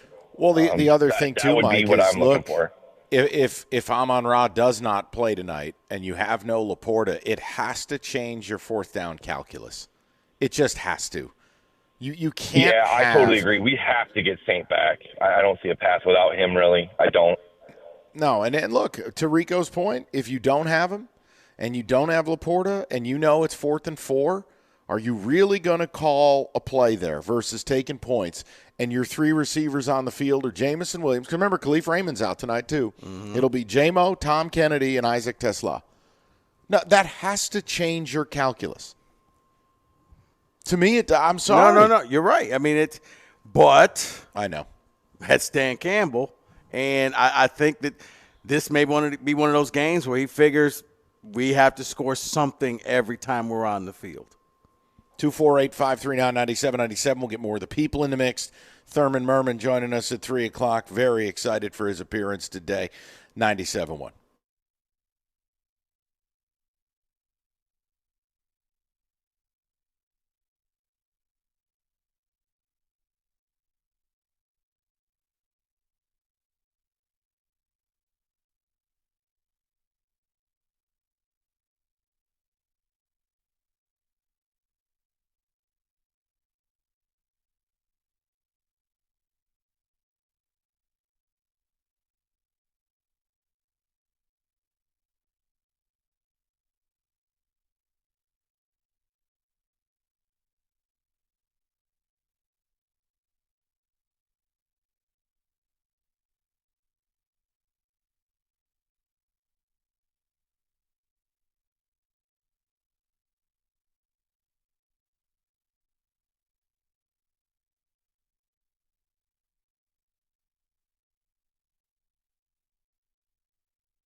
All right, we're working through some phone calls. TJ joins us at 3 o'clock. It's so funny. We're sitting here, and look, Rico is taking away the you're not allowed to say they don't lose back-to-back games. Give him different reasons for why you're going to win tonight. If you can't find those reasons, then you can't say they're going to win. It kills me because it's up on the television. Like, these sideline reporter hits. It's 2:30 in the afternoon. You got cheerleaders practicing in the background, and ESPN's got some doorknob out here reporting, and you're like, what on earth is this guy saying that is of any value to anyone? Well, he's talking about George Pickens set to be a free agent in the offseason, but okay. Man, may as well talk about the weather in Peru. That's as much relevance as this has to the game tonight. I have no idea who this guy is either. Well, that's why I said doorknob. It's not Ed Werder. I don't know. Todd Archer. Sure. So, look, we'll get back to the people. But, again, I was taken aback. Doug and Scott's audience, 50-50 split on win versus lose. That was stunning. That is a show that does not propagate criticism. They don't deal in negativity. Half of that audience thinking the team's going to lose. No, Wow. but, I mean, I'd look at it, Mike, just learning from you from Vegas. Vegas kind of feels like it's 50-50. The Lions got the home field advantage. That's about it. Here's your 3 points. Flip that coin. We'll see what happens. Yeah, that they're telling you you're the same as them, except you're at home. You're 100% right. Now, we'll go to the people, though. And I'm interested if TJ can come up with a bunch of reasons and not just grumble brisket. Let's go to Drake, 97.1. Drake, what's going on, buddy? What's up, Mike? Hey, how you doing? I got a couple of things. I'm doing good, man. I got a couple of things I'd like to get into with you. And just Yes, sir. for starters, unfortunately, I do think we're going to lose tonight. And I think it'll be a good game, but I don't think we're going to pull it out. And I was thinking about it. You know, I'll be there at the game tonight. I got season tickets the year we went 9-8. And right now, in this moment, talking to you, Mike, I think this is the most unsure and the least confident I've been in this team since certain parts of that season. And that's what's really concerning is, I mean, dude, it feels like we're regressing. And there's no easy button. Like, there's no quick fix here. So that's what's really concerning is the fact that it feels like we're regressing. We're taking steps backwards. And there's not just one thing. There's nothing we can plug and play. There's many issues that need to be addressed to the point where I'm not confident in tonight. I'm not confident in the rest of this season. And I'm not confident in next year because of all the things that need to be addressed. I mean, it feels like every facet of this team in one way or another has taken a step back. And, it has. And most of all, I'm less confident in Jared Goff than I've been since he's been here. You know, I was trying to find the stat while I was on hold, and I couldn't find it. But I know for his average right now, he's averaging on completions 8 yards. But I found the stat probably 2 or 3 weeks ago, and he was last in the NFL when it came to air yards. And with the weapons that he's got around him, with the team that he's got around him, I mean, that is unacceptable. But it all ties back to you feel worse about your quarterback because you feel worse about your offensive line. And certain quarterbacks, it's not correlated. Like if you have Josh Allen, you can work your way around that. Yeah. But with Jared Goff, you're landlocked. He goes as the O-line goes. I agree. That definitely plays a part in it. But I think a lot of it is also mental with him to where he's so concerned about turning the ball over. He's so worried about throwing an interception that he'd rather check down all game than throw a jump ball along the sidelines that potentially might get intercepted, but it also might get us a 30 or a 40-yard but here's your problem. Which, as you know, who are these jump balls to, though? That's the one issue. Like, that's not Amon-Ra's game. Laporta's not here. That ain't J-Mo's game. J-Mo's not a 50-50 guy. He's a Deshaun Jackson type. Tesla? You would think the dude you would think the dude that maybe we traded 3 third-round picks, and he's 6'4". So a lot of this is an indictment on Brad Holmes. And listen, I'm not saying that I think he should get fired. And there was no easy answer when it came to Jared Goff. Like, I'm not saying that they made a mistake with, like, I already understand it was a difficult position and we kind of did what we had to do. But for a lot of Lions fans, I have two questions. What more do you need to see on Jared Goff before we're ready to say, okay, we're not going to get it done with this guy? Because I'm there. I believe with Jared Goff, we're not going to get it done. And number two, what more do we need to see? At what point do these Lions fans think, okay, Brad Holmes has been great, but I don't think he's necessarily the guy? I'm not saying I think he should be fired, but it's like this guy is so insulated by the fact that we've had terrible management and a terrible front office for 50 years that it's like it's given him carte blanche to just do whatever he wants because everyone in the city is like, oh, he's the best GM we've ever had. But I'll tell you this, we've had, Drake, it's changing. It's changing in real time. I'm with you, and I know you listen. The Brad Holmes, the honeymoon is over. Mm-hmm. It's changing in real time. So I hear you loud and clear. And if you are even a occasional listener of this show, you know where I stand on stuff like that. I can't stand the let Brad cook crap, the bathwater drinkers, as I call them. Mm-hmm. That's changing. But, Drake, as far as your first point about name something this team's better, they're not. They're comprehensively worse. They don't have the staff they had last year. They don't have the O-line. They don't have the D-line. They don't have the secondary. They don't have the running game. The quarterback play is a byproduct. So, again, no, Drake, I can't and I won't. So you're not wrong in thinking it. But as far as the Goff thing, look, that's just something you're going to have to figure out. If you don't think you can win a Super Bowl with him, it's your prerogative. I think you can. I'm not telling you it'll be easy, but you can. If Eli Manning's blank stare ass can win 2 Super Bowls, Jared Goff can win 1. Fair. I mean, Brad Johnson's got a Super Bowl. Trent Dilfer's got a Super Bowl. Nick Numbnuts. Nick Foles. Foles, thank you. He's got a Super Bowl. Tony Banks. Shout out Coral Gables. All right, listen. 248-539. If you know, you know. 248-539-9797. Let's make our way to Carl, 97.1. Carl, how you doing, buddy? Hello? Carl, what's up? Yeah, what's up, guys? What's going on, boss? I just want to say that, I think the Lions are going to win tonight. And all right, you gotta have the reason. Yeah, let's get into the reasons here, and we'll see if Rico allows it. This is the grittiest team in the NFL, and they have never been more hungry for kneecaps than they are right now, okay? You've got Calvin Shepard. He's going to draw up zone coverage for tonight's defense, and that will tear apart Dallas. And I bet if you put Jahmyr Gibbs in the slot, Monty in the back, your offense will be much stronger. I think they need to switch stuff up. And I think they need to crawl back and get back to the playoffs. Carl, I like the Gibbs in the slot and Monty in the backfield. That's innovative. I like that. That one I'll allow. The zone, I don't know if Shepard's going to go. It's like Dan Campbell not going for it. I don't know if he's going to be willing to play a lot of zone in this game. They will. There we go. They will. He will, but I don't know if this is something he will want to do. Well, here's what I can tell you, okay? If we're going to be factual about this. The Lions are second lowest zone rate in the league. Truth, okay? They want to be a man defense. But you're still going to be in zone on about half a place when it's all said and done. Right. League low is about half. Right. League high, 88%.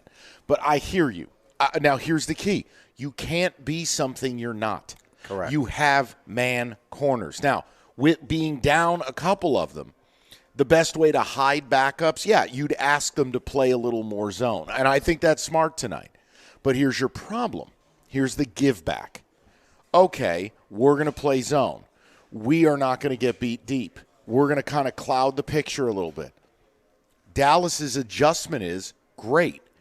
CD and Pickens and Ferguson, we can take shorter, safer throws in the holes in the zone because you don't have a zone blitz scheme on the TOP, right? And that allows a quarterback who's capable of completing 70% of his passes. If you go man, you are daring disaster because you're not able to pair it up with a pass rush. So all I'm saying is if you go the opposite and you think zone is this immediate Band-Aid, it's not. Because now Dallas won't even need to hold the ball. You find a hole in the zone, you park it down and go.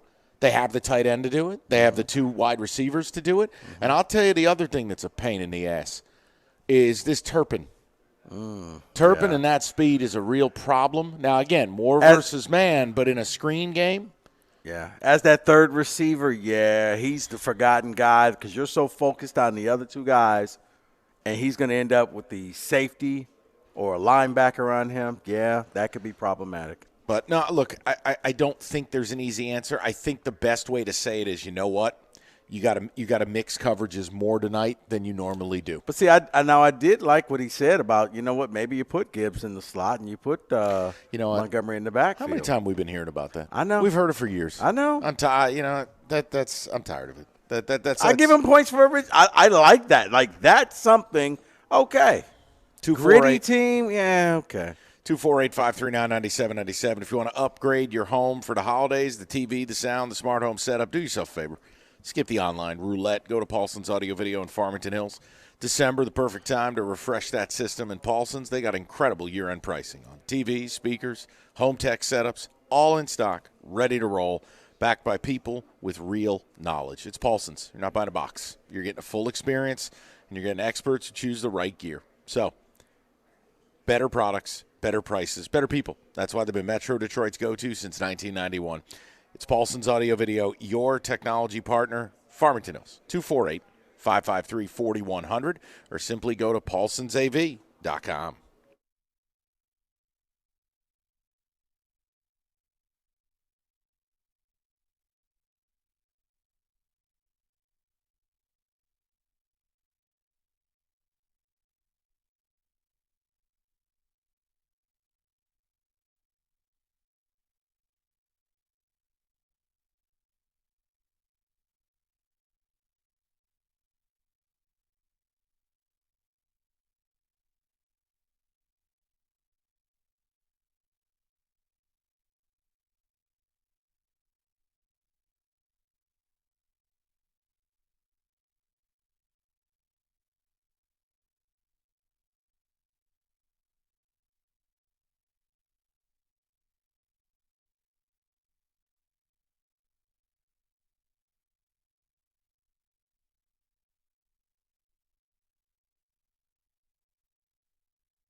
All right, let's touch table on some football that isn't related to Cowboys and Lions just for like 7 minutes. David, music, please.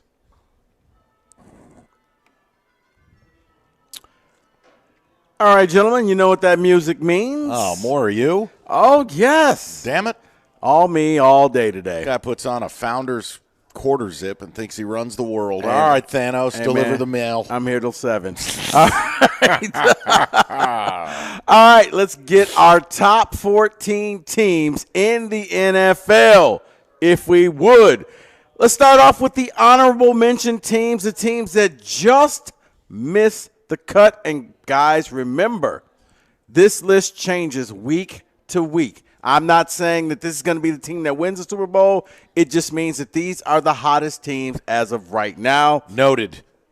Honorable mention, the Baltimore Ravens. Total disagreement. They suck.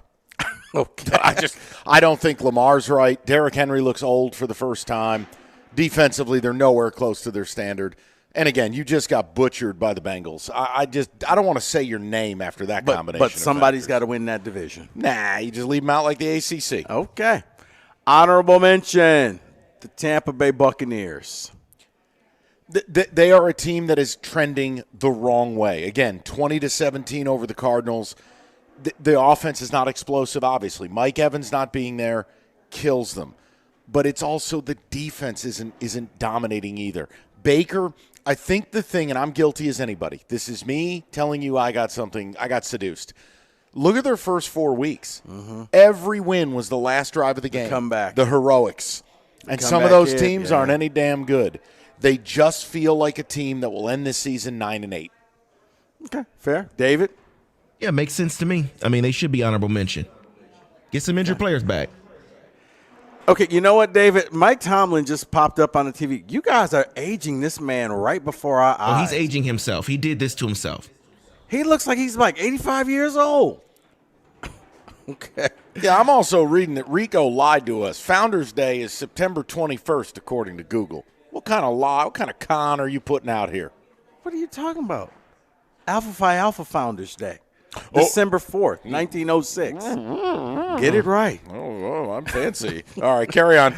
Honorable mention, your Detroit Lions. I'm still good with it because of the talent that resides here, but I have no problem. They are currently out of the playoffs. They shouldn't be in the top 14.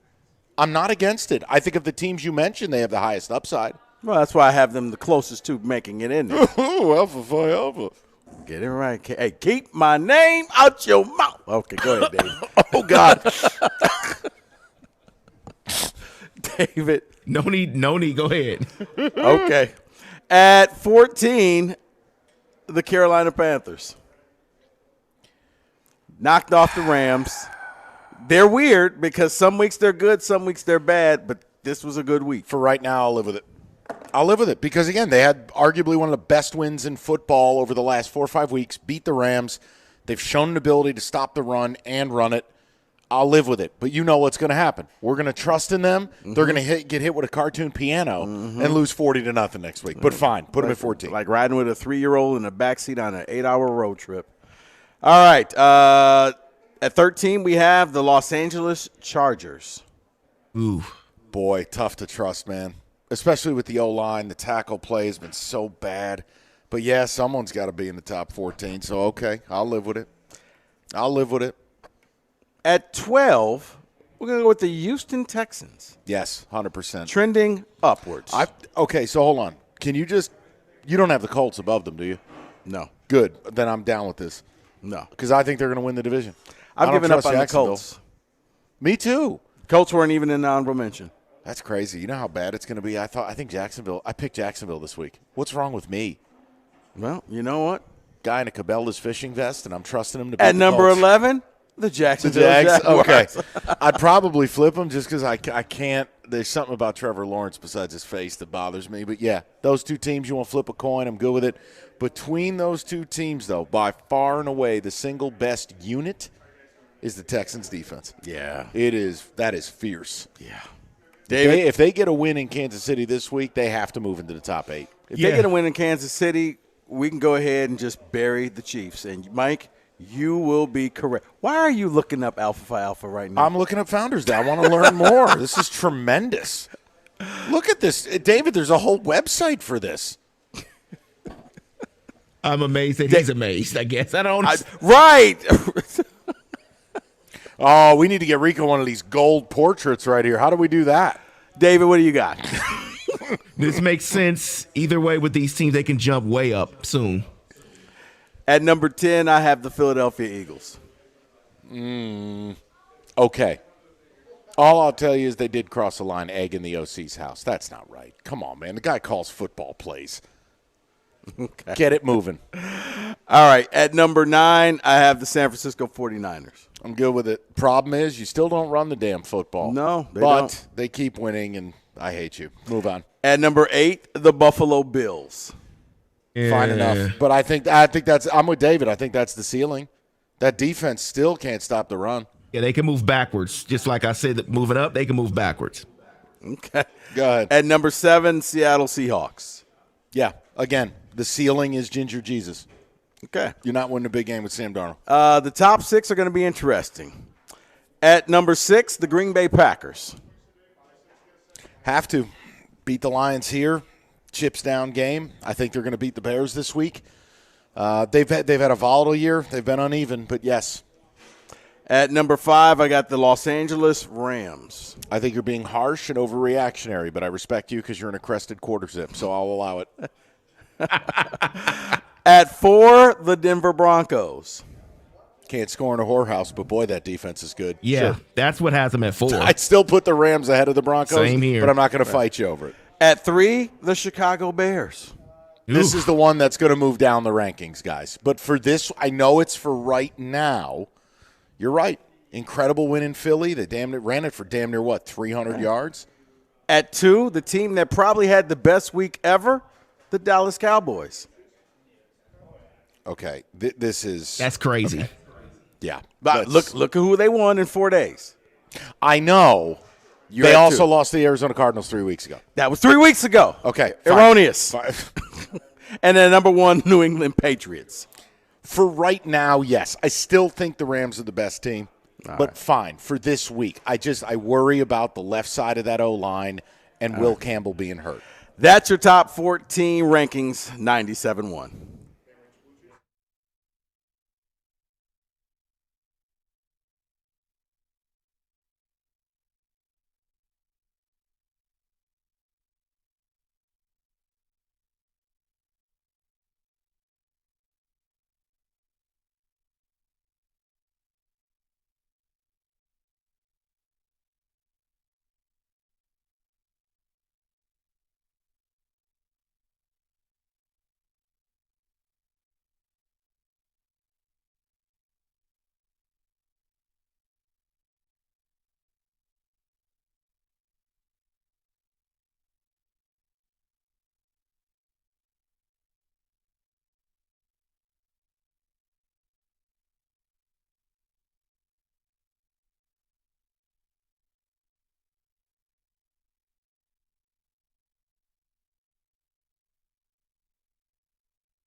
Brought to you by Precision Garage Door Services of Southeast Michigan.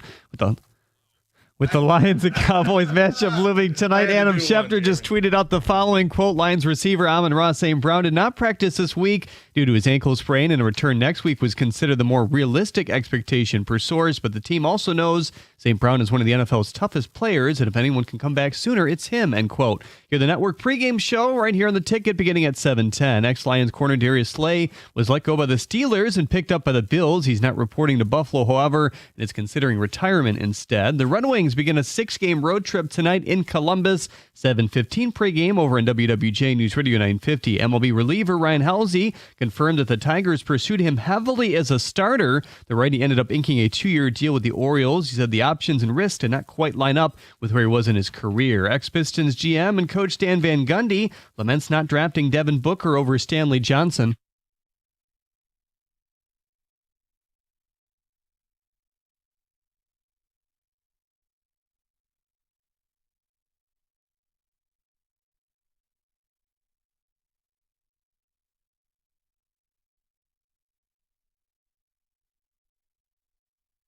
That on the Zach Lowe podcast at the Corwell Health Sports Desk. I'm Jeremy Otto from Oregon at 971theticket.com.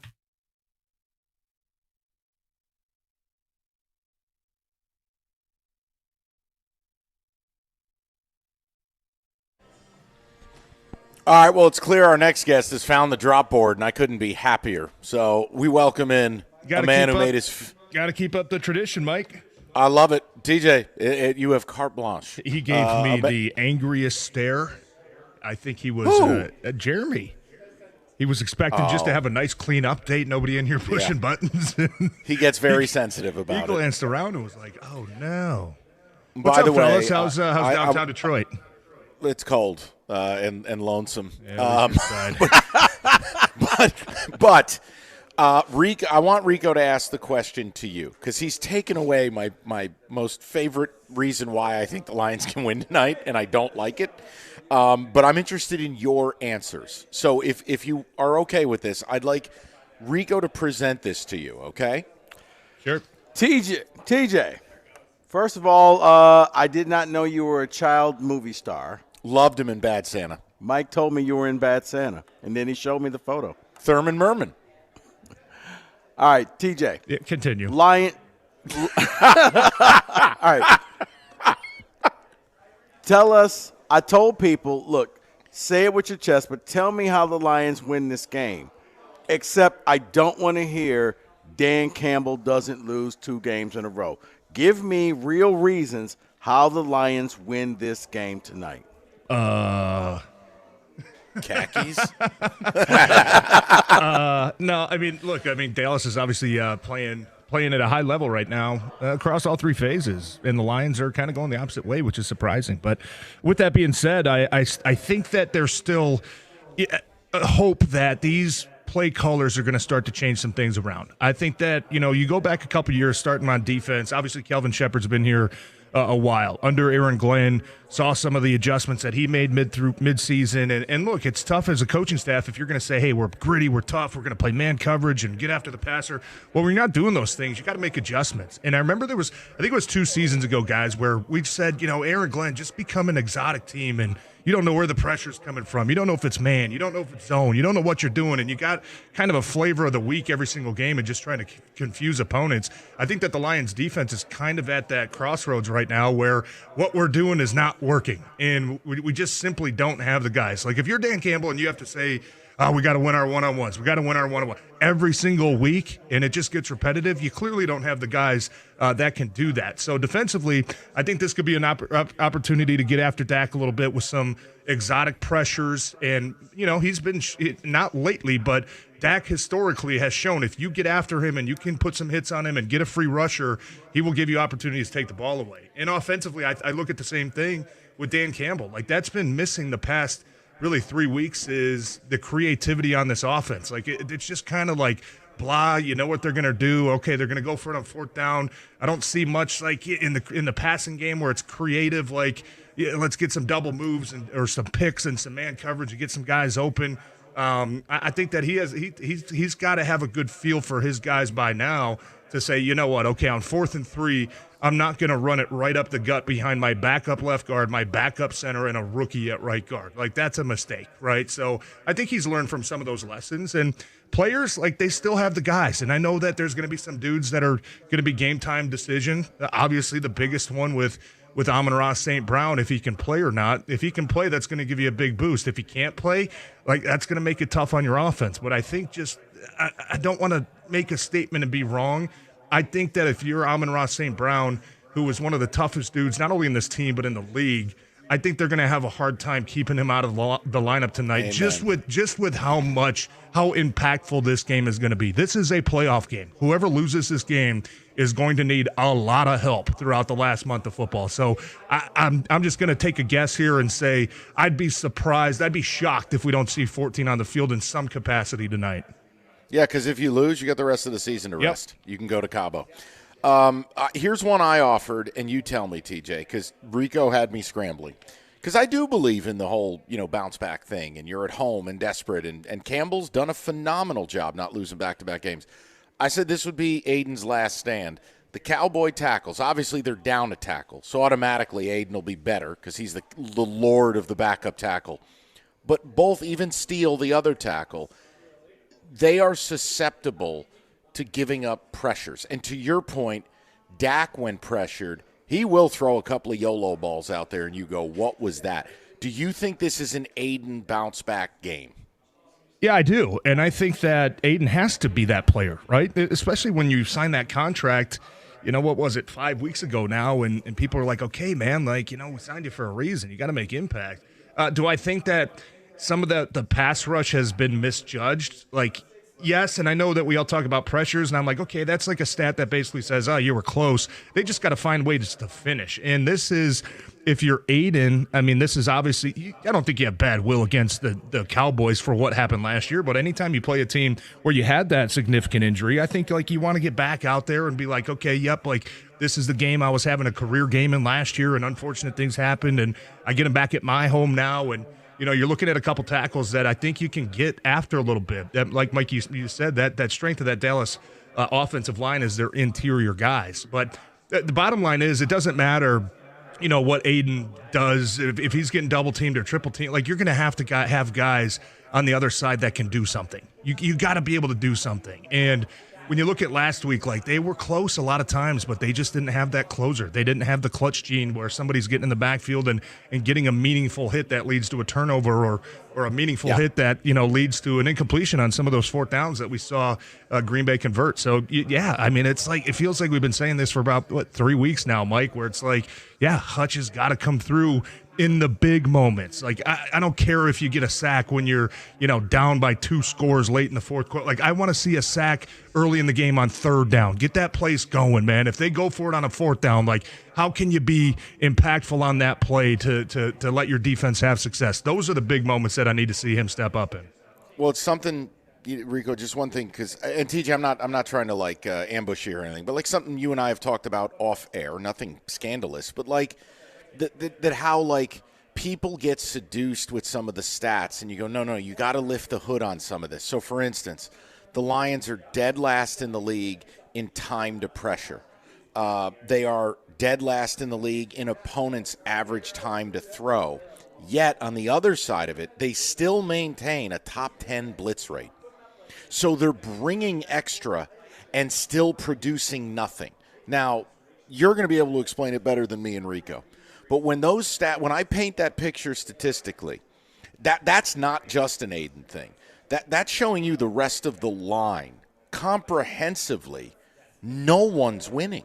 No, even if Aiden is quadruple team the way his super fans think, Teach, that means you got guys with one-on-ones and they're doing a whole bunch of nothing.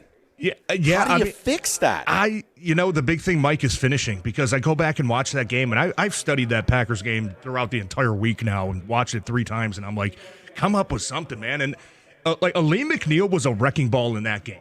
He had probably 6 or 7 opportunities in the backfield, putting pressures on the quarterback, and it's where's your buddy to funnel, to funnel in when Jordan Love scrambles out here? Same with Hutch, had some rushes too. I watched that game.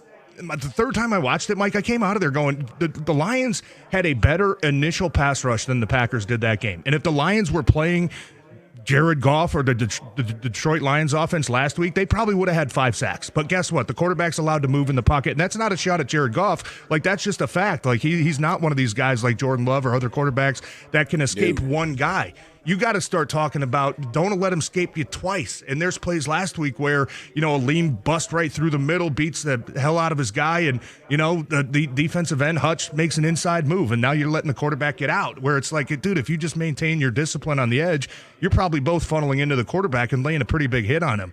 That's the biggest takeaway that I had was just, the pressures are cute. Like, it's you want those, and no, they are, but it's almost like telling a defensive back, like, oh, you were close in coverage. The guy made a play. It's like, are you impacting the play? I guess a little bit, but when you let the guy scramble and escape the pocket and look downfield and hit some of these big plays, like, is that really impactful? No, it's not. You got to find a way to finish, and you got to be like, there's got to be better chemistry and a better marriage in the guys that are in the pass rush, because there's too many times where a guy does win, and if the guy on the opposite side just simply stays in his lane or does what he's supposed to do and stay with an outside rush, like, you are going to get those impact plays. So I have to think that they're going to make some adjustments in that category tonight. All right, well, we have more. And guys, if you have questions for TJ, you want to rap about the game, hit it. We have open lines. Let's do it. I've got a couple more things for TJ that we can get to. No slander, TJ. No critical question of nonsense. Just football. It's a playoff game. 248-539-9797. And I know TJ will be operating the drop board with impunity. It's going to be exciting. Oh, yeah. There you go. Well done, TJ. Proud of you, buddy. All right, let me take care of some business, and we'll get more. Good luck with this read. It's fine. I'm not Jeremy Otto. I'm not a diva. All right, listen, stop ignoring the cold. Go to Mastercraft Heating, Cooling, Plumbing, Electrical. They do a complete – that's right, TJ. They do a complete furnace checkup. Make sure it's running properly and safely, and right now only $79, $30 off the regular price. Call today. Spots fill up quick. And don't forget Mastercraft. They do plumbing, electrical, generators, all at discounted prices. It's mastercraftheating.com. That's mastercraftheating.com.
All right, TJ's with us until 4. Cookies joins us at 5. Rico has asked the question, are they going to save their season tonight? And if so, why?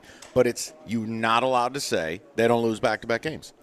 You just got to come up with something else. And that's where it becomes a little more difficult. They haven't won back-to-back games in 2 months. They are showing major signs of regression. But TJ provided a few reasons. If you have a question for TJ, including how did he land the role as Thurman Merman in Bad Santa, we can do that. Thank you, Mike. You know, actually, driving in here, I'm thinking like all the great people in Grand Rapids and Traverse City, have they gotten used to having a little angry Italian man screaming on the radio every day this week, you think? Not my problem. That's a YP, not an MP. All right, TJ, I got a question for you. We were talking about Aiden Hutchinson before we went to the break. Let's go to the back end of that defense, and what do the Lions have to do? Is it just going to be a lot of zone coverage to try to shut down the 2 wide receivers and the tight ends for the Dallas Cowboys? I mean, I don't know if that's the answer. Like, if you're Kelvin Shepherd coming out of the game last week, and I kind of mentioned it, and I had the same thought coming out of the game. I had the same thought the next day, like, your pass rush is just awful. You're not doing anything. You're throwing these guys in the secondary to the Wolves, basically. And then I watched the tape, and I was like, no, that's actually not right, man. Like, it just wasn't matching up. So I don't know if that actually gives Kelvin Shepherd more confidence to say we're just going to keep doing what we're doing. And look, we're going to put in our defensive line guys, like pressures. I don't care. Kelvin Shepherd even mentioned it. Like, we have to do a better job of actually hitting the quarterback, bringing the quarterback down. Is this a week where you try to put the urgency into that? Or do you just say, like, it's hard to admit, hard pill to swallow. We just don't have the guys up front that we think can get it done on a consistent enough level, and we can't keep putting our defensive secondary in a bind and asking them to coverage for 3, 4, 5 seconds down the field. That's going to be interesting. I'll tell you what, the first third down tonight is going to tell us a lot about how Kelvin Shepherd wants to call this game, because those are going to be the money downs. Can you get off the field? Can you get the ball back to your offense? That's going to tell us a lot about how he's going to treat this game. But if I were him, like I kind of mentioned, and we remember same thing I talked about earlier, where a couple years ago you got to this about the same point of the year, and it's like, dude, let's just roll like 3 D-line out there, 5 D-line out there. We'll drop guys all over. We're going to blitz corners and blitz safety. You know what I mean? Like, we're just going to try to confuse the quarterback, and especially in an environment like tonight where we expect Ford Field to be a playoff atmosphere and be rowdy and be loud, the more that you can disguise what you're doing pre-snap and not allow Dallas to communicate. Can you get a free runner off the backside that can get a sack fumble going the other way? Like, this is going to be a close game. I think we all kind of agree on that, which means that turnovers are going to come at a premium. Like a lot of what the Cowboys do too, TJ, and I'm sure you've seen it. Like, if you're in man, they're just running slant routes on third down because Lamb and Pickens, you basically can't jam them, and you can't. And they're simple, just easy money. Mike, move it's the simple. chains. Yeah, you're right. It's like simple. You don't watch and say, man, this is a really complex passing offense. Like, it's kind of slant, then it's go route, then it's a stop route, then it's a go route, then it's a stop route, then it's a slant. And it's like, they don't run, man. But when you have guys like CeeDee Lamb and you have George Pickens, who's having a tremendous year, I think if you have an offense like that and you play a defense that wants to play man coverage, you're like, why would we change anything else? We don't need to get creative and run a bunch of picks and try to get guys wide open. We can just trust these guys to go win their one-on-one matchup. So I think Kelvin Shepherd knows that. I think Dan Campbell knows that. I'm sure they're going to have a wrinkle in the game plan tonight for it. They have to, because it's candy from a baby when teams are just stubborn and stay in man. And look, Kansas City, obviously, they like to play a lot of man. And, even the best man teams in the league are still going to roll zone out at 50% clips, somewhere in that range. So I'm interested because, if they get stubborn, they'll get eaten alive. Yeah. And that's the thing. And look, here's the other one. Like, I'm not against anybody, TJ, who calls up today and goes, look, let's just go down with the ship. Let's go Aaron Glenn, late last season mode. We're going to blitz at a 50% clip. Right. We're just going to put the heat on them. We're not going to let these guys run down the field, and we're just going to make Dak every play have to alter protections. You mentioned the home field, TJ. It should be a snake pit tonight. I don't know. I think, fellas, maybe I'm oversimplifying it, but I mean, TJ's got more knowledge about the game in his toe than I have in my whole body. The whole point is the three of us are all kind of saying the same thing, which is we're all reaching a little bit for how they can get this done. So here's my question. Is this the lowest confidence you've had in the last 3 years about winning a home game, TJ? Like, or maybe the way I phrase it is this the most concern you've had? No, I don't think that's crossed my mind. I think that obviously it's a very urgent game, but gosh, I'd have to look over the schedule to remember every single game. I remember last year, like when the Bills came in and you were depleted on defense. I mean, that was kind of like, okay, this is gonna be a tough one, right? But tonight, yeah, I mean, like it's hard because the reasons we're giving, it's not like they're not necessarily matchup based. Like you don't look at it and say, oh, your offensive line just going to, just push the hell out of that D-line, or your D-line's just going to attack. Like they don't really have many weak spots. I guess you could say if Amon-Ra plays, you could say, hey, if we can get the protection and we could get Jared Goff, 3 seconds, you can have an advantage there against Dallas's secondary. But that's an if, you know what I mean? Like there's not a certainty that you look at and say, we're gonna bottle these guys up, man, and like the receivers are just gonna have a day. I hope that happens. I think they're capable of getting that done, but the offensive line is certainly gonna have to play better, and I think Dan Campbell's gonna have to call the game a little bit different. Like last week, there was just so many long developing routes, and Jared, getting off his first target and then going to a second target. By the time you're doing that, you're getting pressured and getting hit. It's just you got to get the short game going again. That's going to loosen up or tighten up that secondary a little bit, and then you could start looking to take some of those shots down the field. You know what's really interesting with Dallas, and I brought this up earlier, is like people, they love stats and they go, oh, well, Dallas's defense blows. And it's like, all right, well, why don't you take a look post-trade deadline? Not only the addition of Quinnen Williams or Logan Wilson, but getting Overshown back, getting both starting safeties back, getting their second-round pick. His name escapes me. TJ, they basically got 6 starters in the last 3 weeks back. And I'm not telling you the defense is as good as the metrics have been the last few weeks, but it's at least an average defense now.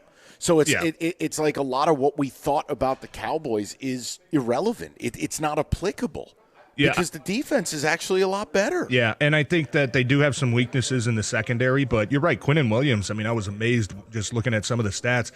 I think through the first 8 games with the Jets, he had 0 pressures, and he's had 5 a game since joining the Cowboys the last 3 weeks. So, because he's certainly making weird an what impact. happens when you take off that loser uniform of the Jets.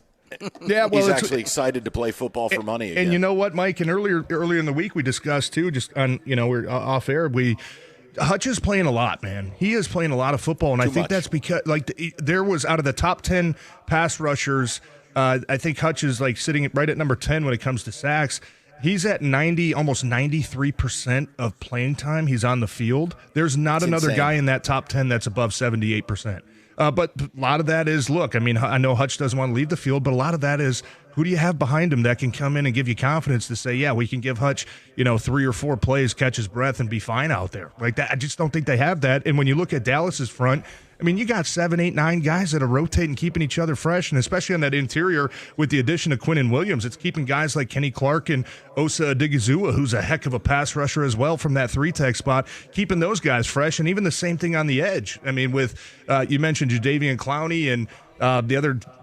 Leonard Floyd, who's those guys are making impacts, man. But they're able to have a rotation. Wait, so to keep guys you're fresh. allowed to invest in your defensive line? Oh, boy. Well, oh, damn. Look, obviously with 5 games left here, that was a big talking point in the preseason, right? And then earlier in the year, where 6 or 7 games in, you're one of the top 3 teams in sacks, and it's like, okay, you can generate pass rush elsewhere, but now it's getting back to that point where.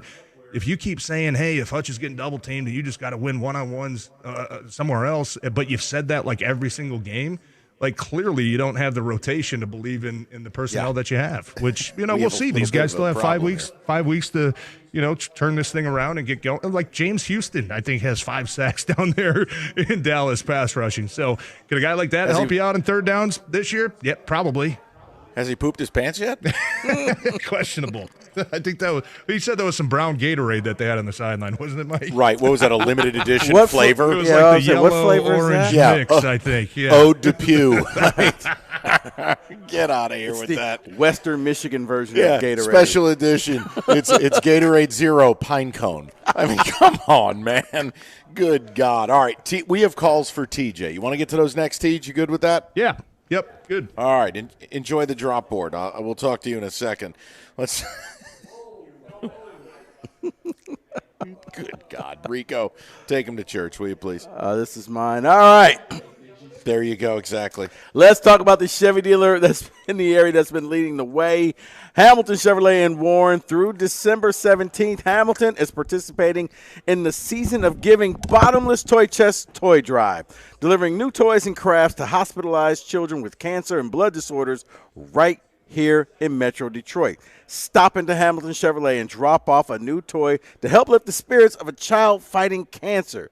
You can find a toy wish list at hamiltonchevy.com. Then, while you're there dropping off that toy, talk to Andrew and his sales staff about getting into a new Chevy, including the December Rico deal, a new 2026 Chevy Silverado Crew Cab 4x4, as low as $199 a month for 24 months. It includes 10,000 miles a year. Just walk in with $995 down and you'll drive off in the Rico deal. You know what I say, the best deals are found at 14 Mile and Mound.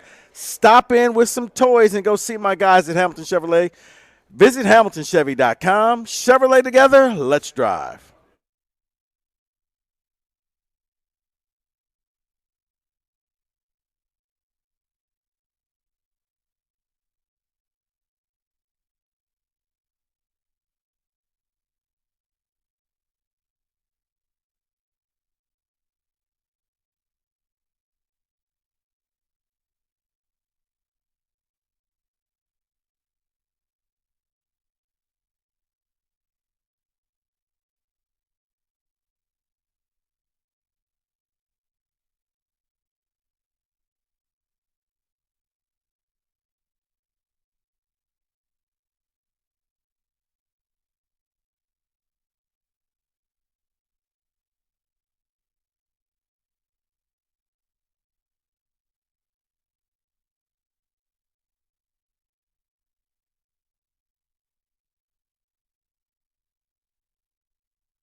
All right, let's get to the people. TJ, kind enough to join us before his work duties down at Ford Field.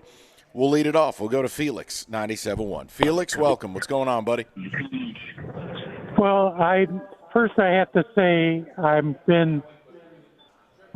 let me take it off the speak.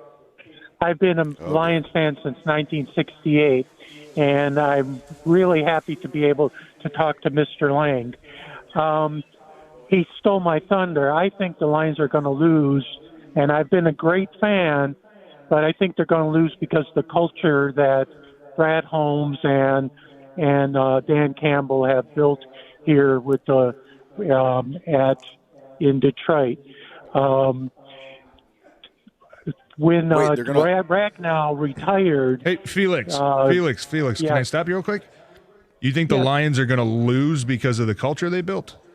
Or do you think the Lions are going to win? They're going to lose. Okay, so you don't think they have a good culture? I do not think that they have a good culture. Okay, all right, I just want to clarify.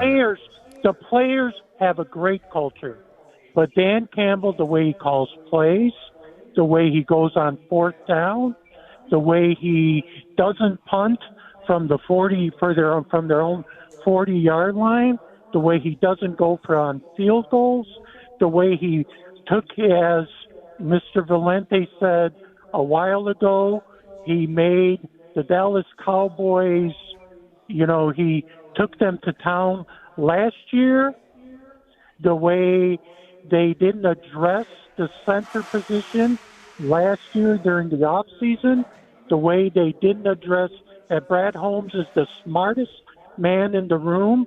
They did not address the edge rusher across from Aiden Hutchinson. Aiden Hutchinson is... All right, so TJ, jump in, TJ, will you please? I think culture is the wrong word. I think he should have used a word like some of the decisions they've made. Yeah, Felix, the culture is not in question here. I agree with you, Mike. I think Felix, if he wanted to say, hey, some of the risks, or some of the decisions that Dan Campbell, has made, or has kind of built this program on, like, does it cost you at times? Certainly. Like, nobody's going to fight that. But culture was probably the wrong word that Felix was looking for. I don't think there's any of us that believe that, this team is close to the edge or crumbling because, guys are going off and the culture is just not correct. Now, there's certainly a lot of people that, he does bring up some points. Like, and it was kind of go back to the offseason and everybody asking about the edge rush and what are you going to do to help? And, and the we're good comment, right? Like, obviously, you go back to that, and there's certainly things that you look at saying, oh man, like not really going your way right now. But Mike, I'll be honest with you. I was kind of talking to David throughout some of that call. I'm surprised you let Felix go so long. Got it. Let's move on. Got it. Yeah, no, I don't think culture is the right word there. Like, if you want to say they're going to lose because of this decisions that have been made, that's fine. And look, let me just be clear for the audience just joining, because I hate that we have to do this in 2025. I do not have a problem being aggressive or going for it on fourth down. I have a problem when you don't adapt that strategy to what you actually have. Meaning tonight, if they don't have, obviously, Sam Laporta, if they don't have ASB, and you have to factor in the type of game you're in. Mm-hmm. That is where I think it's more, TJ, than just Dan saying, oh, gosh darn it, I hated my call. Yeah. No, how about last week down 31-21? You know the game you're in. Take the points. Let's make it one score. Let's put the pressure on Green Bay. Mm-hmm. And that's he has to just alter. Like TJ, you and I have had this conversation. I like analytics, but I'm not beholden to them. They don't factor in injuries. They don't factor in who your opponent is, weather, how the game is going. That's where I can't stand people's like cookies and this devotion to nerd analytics. Well, the numbers say you have to go for it at this spot. Ridiculous. Yeah. You got to go for 2, and it's like, or you can just take for the feel of the game. Yeah, and like I mentioned earlier, was like knowing your players too. Like 4th and 3 last week, and you're running a dive up the middle with Jahmyr Gibbs behind a backup center, backup left guard, and a rookie right guard. It's like that's not like it might have worked last year, but you don't have those type of players right now that are, even comparable to what you have. And I'll go back even. The 2 losses you had over the last 3 games against Philly and against Green Bay, they deferred, I think, until the second half, which is obviously an opportunity to score at the end of the first half, get the ball, make a big momentum swing. They had chances in both those games. You go back to Philly, you're down, I think it was a one-score game at the time, and you get the ball coming out of half, and it felt like, okay, this would be big to get a touchdown. They ended up, turning the ball over on downs, not converting a fourth down. Last week against Green Bay, J-Mo scores right before halftime. You make it a 3-point game. You get the ball coming out of half, and it's like, okay, yeah, big opportunity to get the lead back or maybe tie the thing up. You go for it on fourth down, you don't get it. Like, those are big opportunities, but they're not the game. Like, you know what I mean? Like, that's not like we have to score here or else. Like, if you don't get a score there, it's fine. The New York, the same thing happened. You came out of halftime, you had a couple nice plays going, you got backed up to a 4th and 7. They punted the ball away. It's like, that's okay. You still have a lot of football to play. I just think the timing of some of these plays where you say, hey, we're going to defer so we can double up at the end of the first half, start the second half. That's a luxury. That's not a must. You don't have to do those things to find ways to win. And I think that in the last 2 losses, those decisions have been reasons why they haven't been able to claw back into it. Let's go to Big J, 97.1. Oh, we got a bell ring too. That was totally incidental. Hey, pat yourself on the back. I was about to say, wow. You sounded great. You ring that bell. Let's go to Big J, 97.1. Hey, guys. How you doing? Good. What's going on? Oh, not much. So I'm listening to you guys and agreeing a lot with what you're saying. I'm a big Lions fan. Do I think that they can win tonight? I think they can. Will they? Man, Dallas is playing really good. Their defense, they need to mix up their coverages a little bit more, right? Like, I feel like they're playing the man-to-man, and Green Bay, they ran those pick plays how many times, and we got beat by them by how many times? For touchdowns, right? Like, let's mix that up a little bit. And the whole Hutchinson pass rush deal, like, how many times I see Micaiah Parsons, they do stunts where he's going inside, and they're changing their they're just changing their linemen and doing stunts, and Parsons going up in the middle. They've done some of that with Hutch. A couple of his pressures were off of that stunt of him flipping to the inside. I think the biggest problem, Jay, is how many times do I have to look at Hutch's inside spin move? Can we develop something else here, please? I agree. Too much bull rush, and then they I was about to say bull rush. Yeah, bull rush and spin move. Yeah. And, I'll leave it to TJ. Okay, he's the lineman. Yeah, he's a lineman, but I think that if they do a few more stunts, like, okay, maybe they do a couple times, but I don't see it enough. Like, they need to be more creative with the guys on the line on doing more stunts and changing them around. And like the pick coverages, the man-to-man, like they're getting beat on outs that they're not even close on. Like, I don't understand. Like, on the goal line, like, you mean tell me they're going to play off 11 and running out and they score a touchdown every time? Like, come on, guys, mix it up. TJ, go ahead, buddy. Go ahead and attack whatever you want there. Well, I would say actually last week the Lions defense did run a ton of stunts. They were running a bunch of TEs, a lot of ETs. Sometimes they had 5 defensive linemen. They're running stunts all over the place, and they were successful as far as getting a look in the backfield and being able to put a hit on the quarterback. The problem is nobody came up clutch to actually deliver a hit. It's like I'm there, I'm right there, ready to get a hit. Oh, Jordan Love just escaped the pocket, right? Like, that's the problem. The design is not the problem. The execution initially is not the problem. It's the ability to be a closer and actually get in the backfield and finish those plays. And I'll go back to what I said earlier, man. And I notice it, and I'm not calling Hutch like out of shape or anything, but when you're playing as many snaps as he does, there's certain part of games where I look at him even from the booth and I'm like, man, he looks tired, right? The hands on the hips. He's been out there for this entire drive. He's getting a little, I'm not going to say banged up, but a little gassed a little bit, and that happens to everybody. I mean, it doesn't matter how good a shape you're in. You play 7, 8, 9 straight plays, man, you're going to be gassed.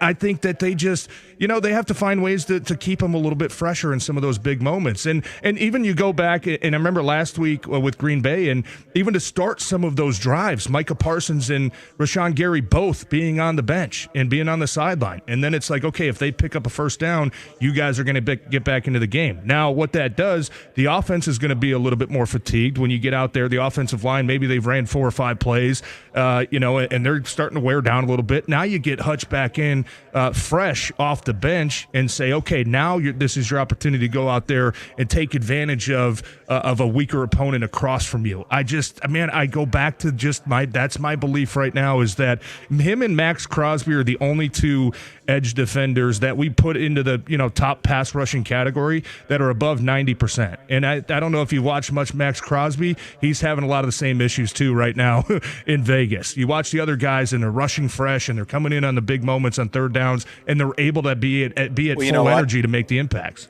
TJ, and I know we're up against it, but this is the problem, and I'm not trying to be unfair and like roll a hand grenade and then we got to go to a break. Yeah, that's on Brett Holmes. Okay, that's why. Yeah, agreed. The honeymoon is over. Like whatever strategy you had or thought, you continue to invest in dead bodies like Marcus Davenport and Josh Paschal and the rest. It's nonsense. Get help. You paid Aiden that money. Reinvest in him. Get him better players. Yeah, because he's not Myles Garrett. Yeah, and that's not a sin. But it's almost like they thought he was Myles Garrett. No, I don't know if they thought that, and I know you got to read something, but I think that they expected, and this is going to be, trust me, a hot topic once the season ends, and the guy has 5 weeks left to prove himself and turn this around. He's going to get asked a lot about Marcus Davenport, and you put a lot back into the trust of a guy who has proven that he can't stay healthy. Now, would we all love him to stay healthy? And TFLs as he has I know, this but year. it's like, can you find a way to get him some impactful plays out there? Maybe he turns the switch after being out for so long, but if he doesn't, that's obviously going to be a very hot topic here in a couple weeks. Well, you're very popular with the masses. They want to talk to you. We'll continue to knock out phone calls next. TJ, appreciate you joining us. I know you got a busy day, man, so I really do. And again, the drop board, carte blanche. Do as you all wish. Good, man. 97-1. All right, listen, this football season, you don't show up on game day. Yes, it is. Go ahead, TJ. Party on. Moran Buick GMC right now, the 26 GMC Sierra Elevation, starting at $199 a month, 24 months, or you can drive home in a 26 Invista, starting at $279 a month. Both deals, just $999. And inventory, it rolls in every damn day. MoranExpress.com, you get your certified service, but also check stock. So when you're loading up for the game or heading out, thank you very much, TJ. Moran Buick GMC. I'm sure Moran is thrilled with that drop. Moran Buick GMC has the truck for you. Telegraph just north of Eureka and Taylor. Online anytime, MoranExpress.com. It's Moran Buick GMC. We are professional grade.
TJ's with us for one more segment. People have some questions for him, and I'm going to get to it. And TJ also, just in case you were wondering, the hellscape that is my football world, I now have Lawrence Taylor begging Abdul Carter to, quote, wake the F up and do your job.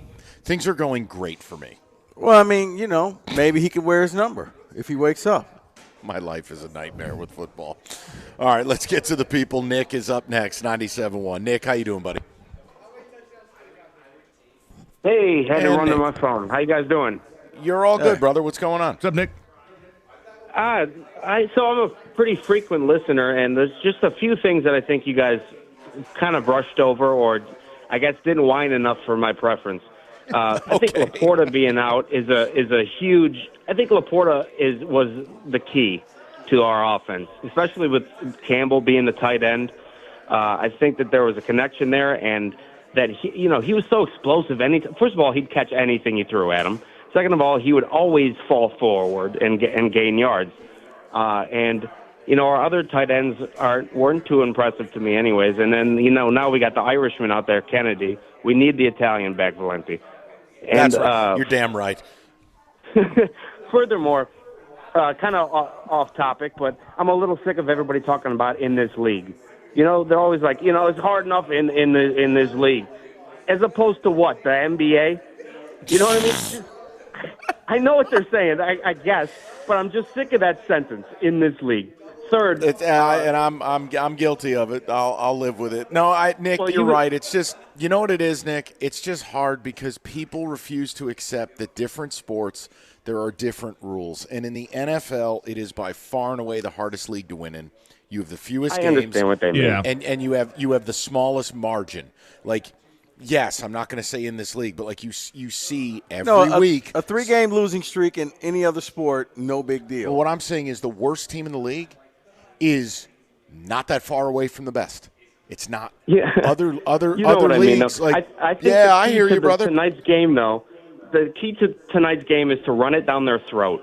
We need more Montgomery. I know it's contrary to what everybody's saying, but I think more Montgomery, run it down their throat. We need to bring back that scorpion formation. I think they called it, what should be called the lion's tail formation, and they can pay me later for that one.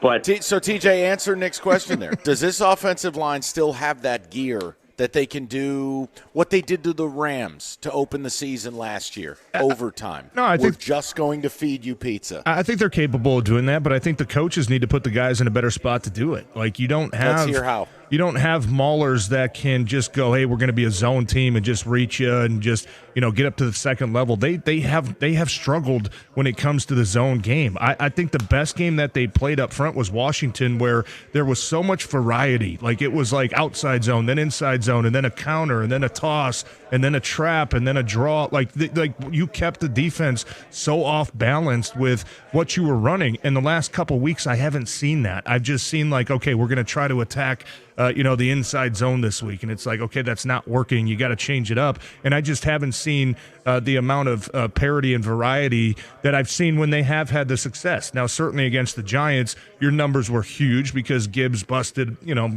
call it 3 long runs. I mean, I think he had 170 yards on 3 runs. Thanks for look at the rest. me. No, but you look at the rest of that game and you're like, okay, yeah, kind of getting bottled up a little bit. I think that just schematically, and you should know now whether who's playing, like these guys have playing time together. You should know their strengths. You should know their weaknesses.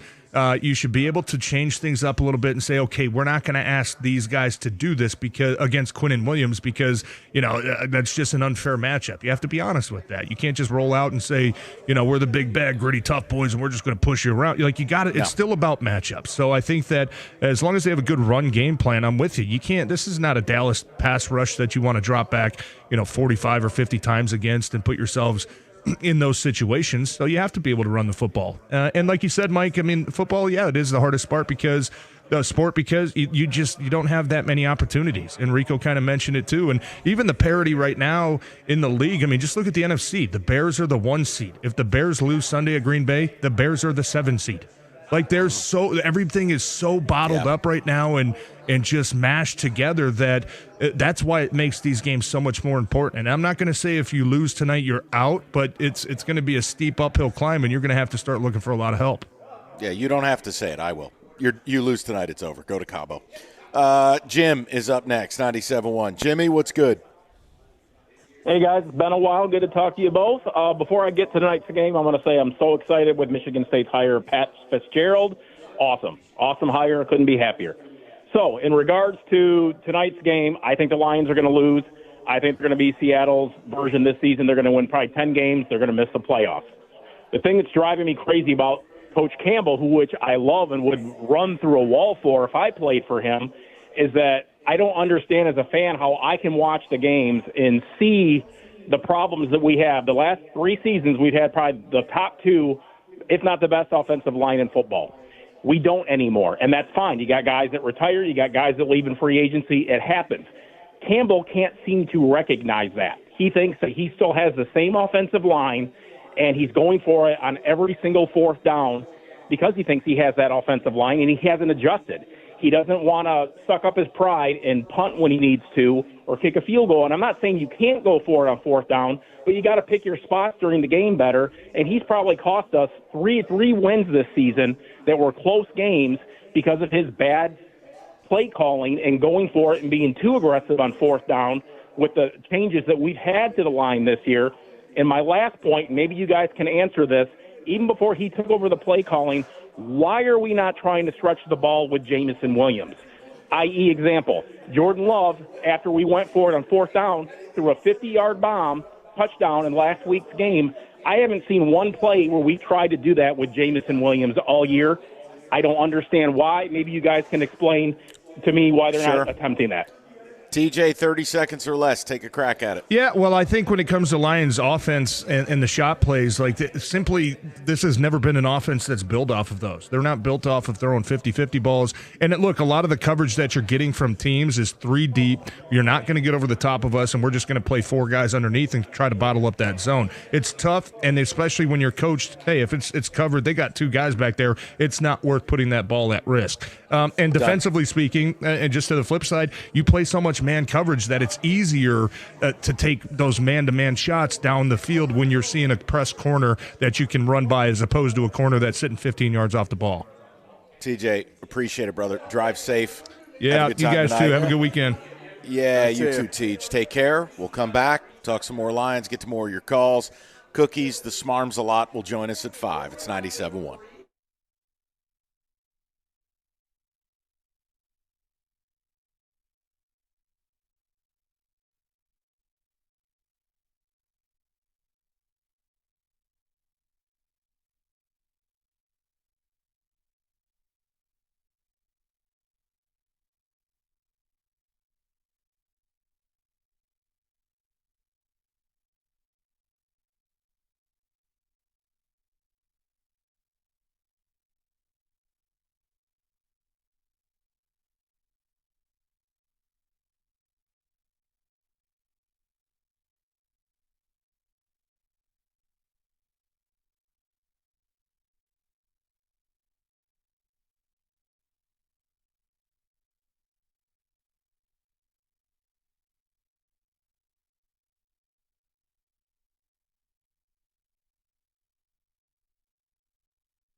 Brought to you by the Michigan Lottery. The Lions have a must-win game against the Cowboys tonight at Ford Field. You can hear the network pregame right here on the ticket beginning at 7:10. Adam Schefter is hearing that the more realistic expectation for Amon-Ra St. Brown's return would be next week, but if anyone could do it earlier, it would be him, he says. Jeremy Fowler of ESPN also says that the questionable offensive line pieces of Penei Sewell, Taylor Decker, and Graham Glasgow are all expected to play tonight. Ex-Lions corner Darius Slay was let go by the Steelers and picked up by the Bills. He's not reporting to Buffalo, however, and considering retirement instead. The Eagles have ruled out defensive tackle Jalen Carter for Monday's game against the Chargers following a procedure.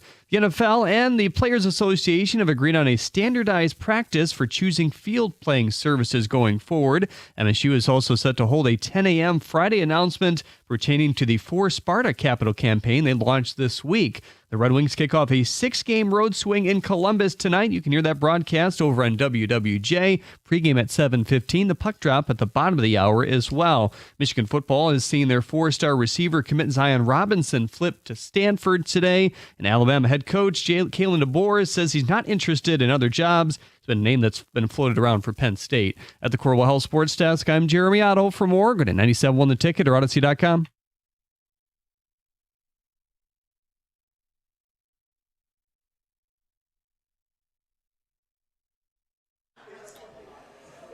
All right, we'll get right back into the Lions. Just two quick notes, and thank you again. I know TJ's incredibly busy today, so it was really cool he would stop by and hang out with us for a little bit.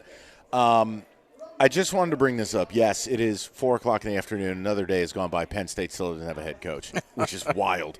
But I had a quote you hate for you. to see it. It pains me. I wanted to just read this quote to you, and we'll get right back to Lions, okay? Hugh Freeze, you know I have a very low opinion of him as a human being. Yes, you do. Auburn fired him. From the I can't believe he said that thing.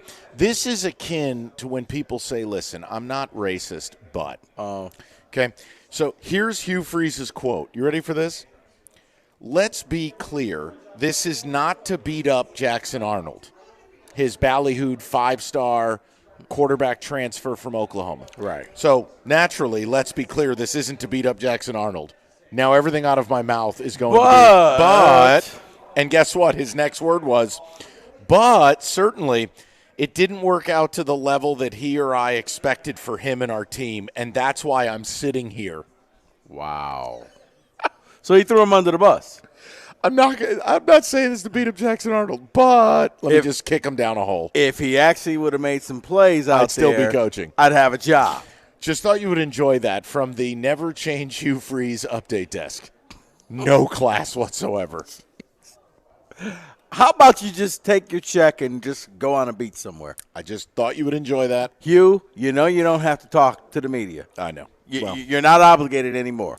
This is one of those, do you have anything nice to say? Well, kind of. Then the answer is no. Correct. Let's just walk away.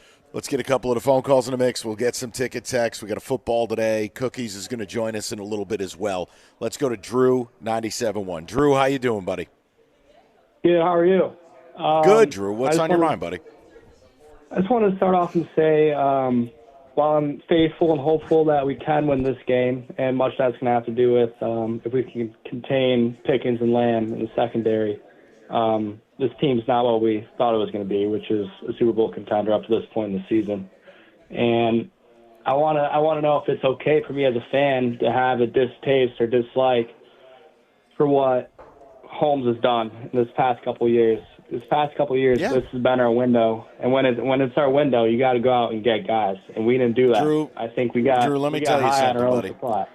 You have every right to feel however you want to feel about your team. That's the fun of being a fan. I can't stand the people who gatekeep fandom. Right. I listened to a couple jackasses call Doug and Scott today. Well, I hate these bandwagon Do you know how long fans. it's been? We've been dying for days like this. You can't ever complain. And listen, Drew, I'll make you feel a little bit better, I guess, is Rieger did a topic last night. And on the surface, I thought he was trolling.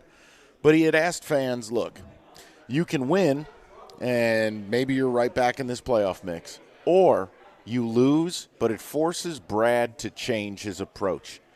A lot of people were calling in saying, you know what, take the L. I want the long-term ideological change from Brad Holmes in this organization. So my point is, Drew, you're not alone. You're tired of them doing the same damn thing. and having the same damn problem. I'm sure as hell not going to be the person mad at you for it. I mean, I commend him for what he's been able to do in the draft, but I mean, when you have a chance to win the Super Bowl, you got to go out and get guys, and we didn't do that. Get it. Nope, he didn't do it last year, and he sure as hell didn't do it this offseason. And Drew, I appreciate the call. This offseason was the one that really chapped my ass, because after the 15-2 and the disappointment, and you knew what your needs were, you said, you know what, I'm going to double down on more oft-injured nonsense. Mm-hmm.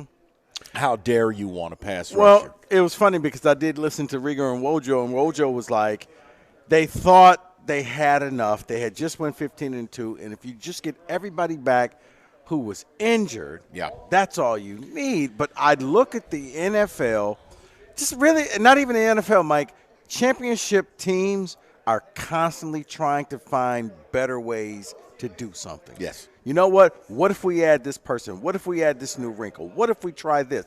And it's not to say that it'll always work. Yeah. But they're always willing to try, and if they fail, they don't sit here and say, well, see, this is why we don't do things anymore. Nah, you know what? Brush it to the side, come up with something new. I think the other thing that's hurting them, and again, like this is where we always talked about how Brad was on this heater.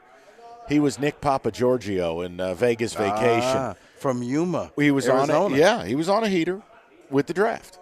Well, guess what? The Coolers in town. They've brought in a different dealer and a new shoe, because the 24 draft right now is horrific. They're getting nothing from it. Don't call me a meanie pants. It's the truth. And then this year's draft, look, Tyreek is fine enough. I don't think anyone's going to look at him as defensive rookie of the year. Ratledge is fine. I think he's got a bright future. He's banged up right now. And then what? See, this is the problem. You gave up three third-round picks for Tesla. The other problem is Brad Holmes, the depth you're requesting and what you need, it's all the third-round picks he's wasted. Drafting a backup QB instead of a guy like Yaya Diaby. Drafting a Broderick Martin. Drafting a Manu. Drafting a Tesla. That's where some of your depth should be. So, look, I think there's a culmination of factors. It's why windows are real. I still think this franchise has a very bright future. I still think I'm not writing this year off either. I mean, I know some people are going to be like, oh, come on, man, that's Pollyanna. This team's cooked. I can't do that. It won't surprise me in the least if they win tonight. But, Rico, look, I'm also like you and I have watched football long enough. You see a 9-7 team, and all of a sudden they're in the NFC title game. Happens all the time. You see a 9-7 team, Mike, but the problem with the Lions is you're in the wrong division. If you were in the South, that's fair. You feel a lot better about yourself. Damn you in this. You know what? Stop. You can't wear the crested quarter zip anymore. Okay, so wait. Let me get this straight.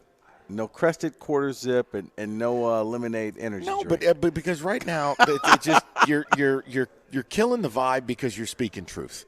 And I know it's Founders Day and you're all pumped up and happy 110th anniversary. The point I'm making is somebody did some research. I can't get enough of it. I've actually contacted foundersday.com, and I'm commissioning an oil painting of you. It's going to be like Tony Soprano next to his horse. Okay.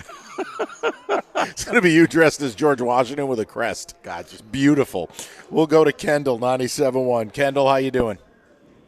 Hey, good. How are you? Good, Kendall. What's on your mind? Good. Well, I wanted to go back to the guy that was talking about culture, because to me the word that came to mind was actually mindset. And I think we see a ton of other head coaches in this field have variable, flexible mindset, which is something that we don't have. We don't have the flexibility of having a game plan to, go, analytics say go for it, we go for it. But then down 10, choosing to not take points just because you're stuck in a rigid way, you have to be more flexible in this game, and Dan Campbell doesn't do that. Totally agree with you. And Kendall, listen, just because the analytics tell you what to do, you then have to have the human component where analytics don't tell you weather, they don't tell you about injuries, they don't factor in who you're playing or how the game's going. So you're right, is that, look, I think you use the analytics as a guide, but I think the problem is Dan Campbell has used them as gospel. That's a problem. Yeah. And the other thing, I'm not making fun of Dan Campbell in any way. That was Ben Johnson calling those plays last year. Well, Ben ain't here no more, Kendall. You're really you seeing have that to now. approach it differently. 100%. And that's why I love the culture of that team. but I'm not a fan of rigid mindset. You've got to be flexible, especially in the NFL. And speaking of coordinators, I think that coordinators should be on the field. I don't like that Morton was up in the booth. You only get to talk to limited people up there. You're not seeing what's happening on the ground, and I think that caused problems for us this year too. Maybe. Look, it depends on the coordinator. It depends on the team. I've seen it work both ways. Do I prefer to guys to be on the sidelines, to be able to sit down next to their player on that Surface tablet and do what they got to do? I've always liked that. You know what? I've always been a fan. Defensive coordinator, yes. Oh, the Nardog. Yes, because but offensively, I'd rather you be up high because you can see the plays, you can see how things are going. When you're on the field, you don't see like, wow, that guy was wide open. You know what? Let's circle back to that play because that corner bit heavily on that. 248-539-9797. David, I'll keep it timely. We can get to the phone calls, and I want to catch up on ticket text because I know we're way behind on those. We'll get a football today at the bottom of the hour as well. I don't think I've missed anything else. So with that, let me tell you about David Femininio. Look, every lawyer is going to say the same damn thing, experience and we win and la-di-da. But the problem is you're just a number to them. With David, it's different. It's personal. I mean, you call, he answers. He's repping you. He's fighting for you. He's not going to just delegate this to some, inexperienced assistant. So if you want personal attention plus the results, it's David Femininio, 855-65-CRASH, or you can go to that website anytime at getdavidgetpaid.com. That's getdavidgetpaid.com.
All right, we're going to get some of the phone calls, ticket text as well. Rico's just got a funny note, and I know it's just a momentary thing away from Lions and Cowboys. Yeah. This Penn State coaching search, it's going to be studied. So here's the thing. I actually did a podcast at a 5-Star Zone, and I said Penn State a while ago, maybe just consider hiring Terry Smith, give him an opportunity, one of those show-me type of things. They said, nah, we could do better. Well, sources are saying Penn State interim head coach Terry Smith has received significant interest for the UConn and Memphis head coaching job, meaning he could be gone as well. You ain't going to hire me? Somebody else will? Right. I stuck around. I tried. You don't want me? They do. Go get that FedEx money at Memphis. The only thing I can point to is they effed with a Jimmy Sexton client. He didn't like the way James Franklin got treated, and therefore Jimmy Sexton has kind of barricaded them. I mean, he reps every big-time coach. He reps Lane. He reps Sark. He reps Saban. He reps – I'll go down the list if you wanted. Maybe they need to go get Jimmy Sexton one of those edible arrangements, man. We sorry.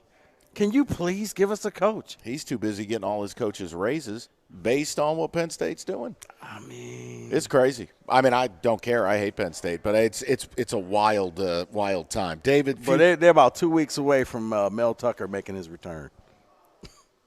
I'm here for it. That'd be incredible. He shows up on that stupid little tricycle he used to ride, or whatever the hell that thing was called. What was that thing he drove around campus in? The three-wheeler. The Flintstone mobile. Yeah. All right, David, ticket text. What do you got, buddy? Someone texts in and says, I'll never forget the Campbell post-game interview after losing to San Francisco and not moving on to the Super Bowl. His face said everything. He knew that was our chance. We blew it, guys. Well, you can say it was your best chance, but it's not your only chance. But what upset me is people acting like they were entitled to having that level of chance every year, or that somehow wanting to go all in made you wrong. Well, you just need to let Brad cook. Okay, well, Brad's been cooking, and unfortunately, he burnt the food. Because now the team looks pretty far away from being a Super Bowl team. Mm-hmm. Can it change in a hurry? Sure. That's the beauty of sports. That's the beauty of unexpected. And it can happen. They could do it. But if we look at the erosion from a coordinator standpoint, they botched the OC hire, clearly. If we look at the last couple drafts, not optimal. If we looked at their refusal, I'm calling it a refusal, to truly build a war chest up front on the D-line.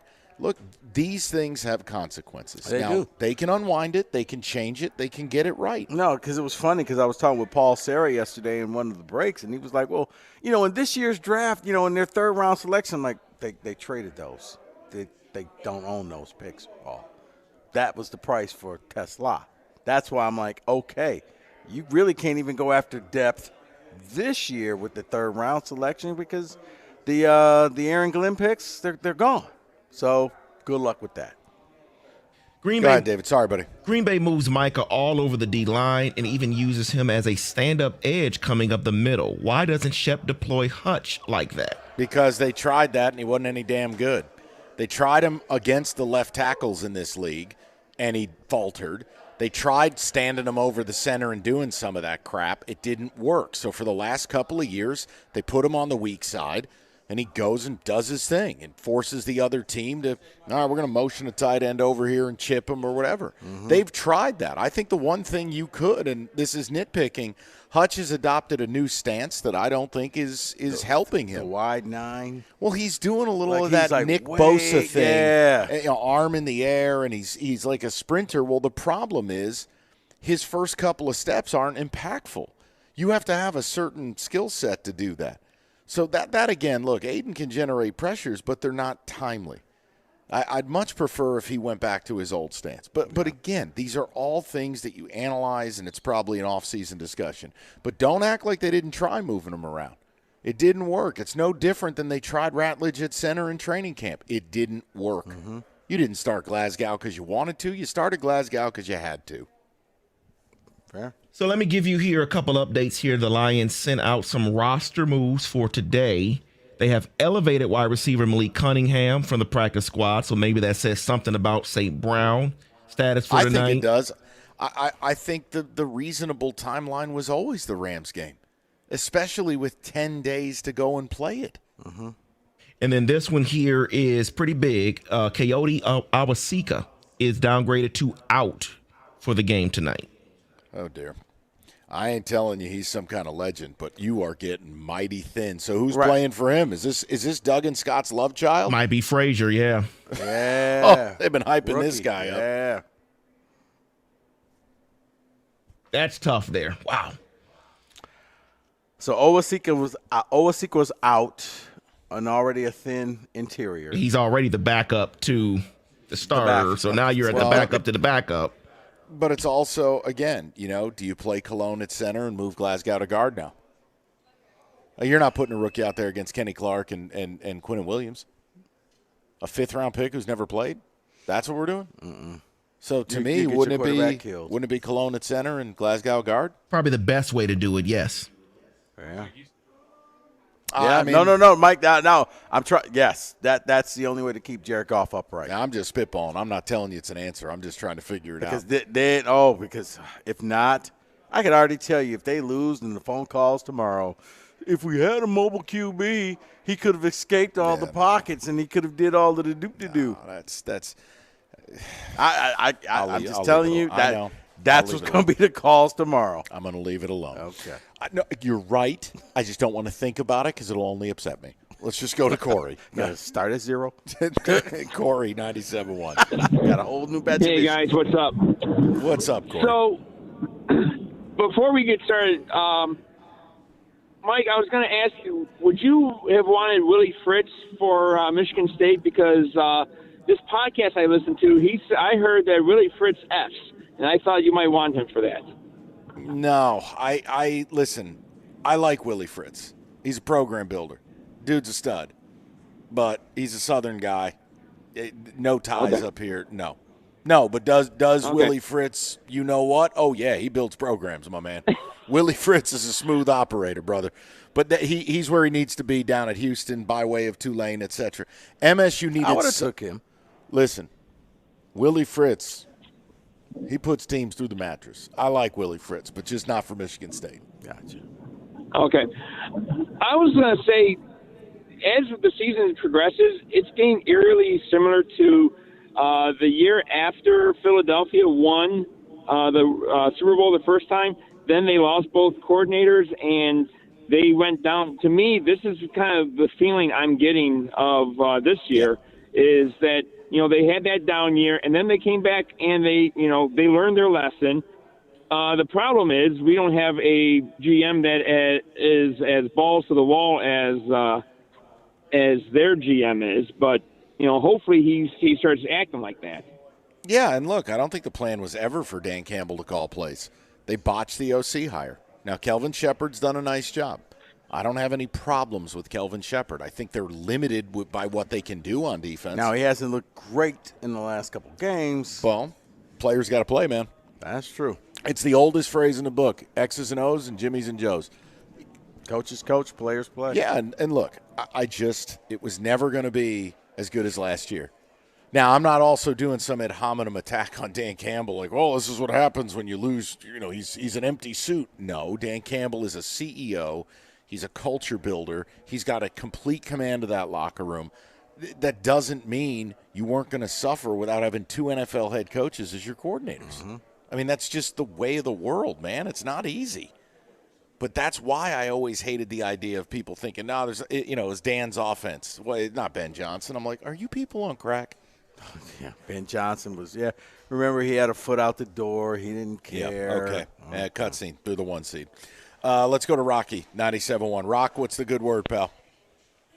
Hey, thanks for taking my call. Hope you guys have a great day. It's a great show. Thanks, buddy. Hey, I heard you talking about, it's always the same thing. It's always the same thing. Let me run my scenario by you, and then I want you guys to change my mind. Okay. I was born in 1961. My father was a rabid Lions fan. He had a Lions logo tattooed on his neck. He started taking me to games like when I was 7 years old. In 1969, the little plastic helmets they used to sell to little kids. We were at a game. They played in Tiger Stadium that year. I got an autograph. Alex Karras signed my helmet, and I still have it to this day. I'm 64 years old now. The Lions have been consistent at one thing since the day I've been watching them, and I love them. I want them to win. I, too, would like to see a Super Bowl in my lifetime. But the one thing they always are consistent at 100% of the time is failing. They've had great teams, great hopes, and it's always the same outcome. Every single year, 100% of the time. I don't know if I'm going to see a Super Bowl in my lifetime. You'll see a Super Bowl. If the Cubs can win a World Series, you'll see a Super Bowl. And I know what you're doing. This is you're trying to get me to say the three letters I won't say. It's not that. Okay? You have injuries. You made a bad coordinator hire, and it's a natural kind of downturn because that's the way the NFL works. No, it's not. I'm not saying those three letters. That's a Rieger thing. I'm not doing it. Okay, let me ask you a 30-second question. Go ahead. Okay. Remember during COVID, 2020, COVID. We had all the different strains. Could there be a new strain? No. Oh, no. Listen, they haven't lost back-to-back games in 3 years. Okay. Think about that. Okay. You can't. They're not finding excruciating ways to lose.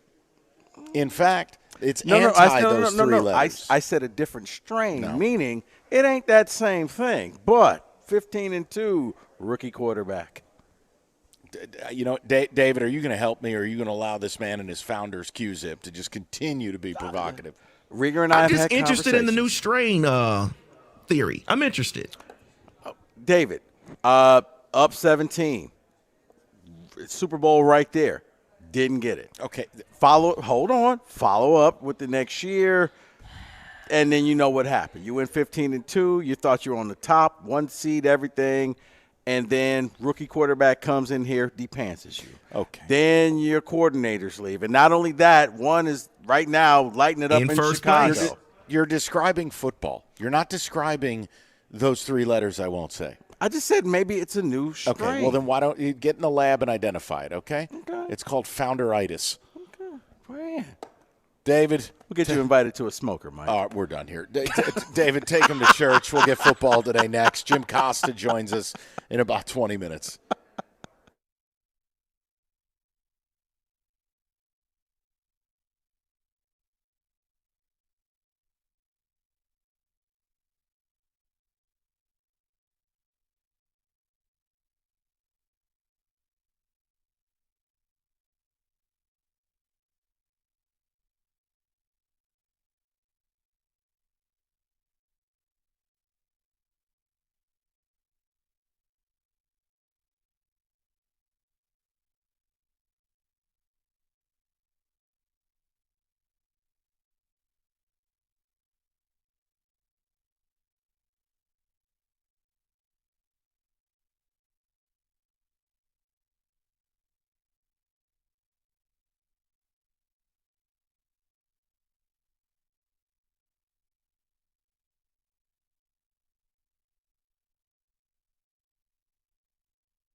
Well, I would tell you Jim Costa's joined us, but he's busy feeding his face. David, a couple of ticket texts before this turns into the Cookie Factory Lions pregame fiesta, or whatever the hell him and Rico call it. That's the name. Is that the sellable name? Yes. It's tremendous. David, go ahead, buddy. Dan Campbell loves bully ball. The problem is we have not been bullies at all this year. I'm worried about this game. I think we lose tonight. I'm not mad at anyone who's worried. I'm worried. I'm just not ready to write the team off and say it factually because, again, Dallas has played 3 highly emotional, or 2 in a row, high-leverage games. This is their third. They're men. They're not machines. You can't play your A-plus brand of ball repeatedly. It's really hard to do. And I do believe Dallas has to play their very best game to come here and win. Maybe I'm giving too much respect to the Lions, but that's just how I feel. Rico, I mean, if you think I'm off base, say it.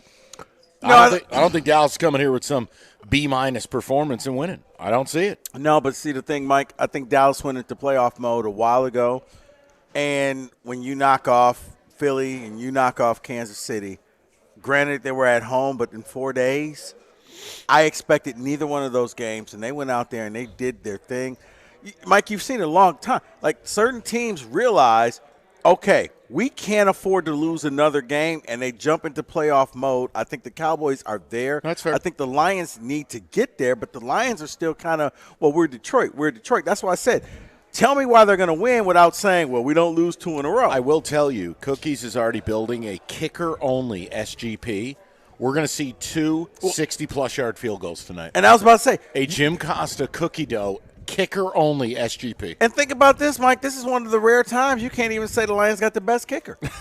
No, Aubrey's a cyborg. I don't understand. That guy's lower extremities have to be checked for being bionic. I mean, one was in the XFL, the other was a substitute teacher. So, yeah. I don't know. His legs are like spring-loaded. Or a bricklayer or whatever he was doing. But Jay Bates was a brick salesman. Let's get it right. Okay.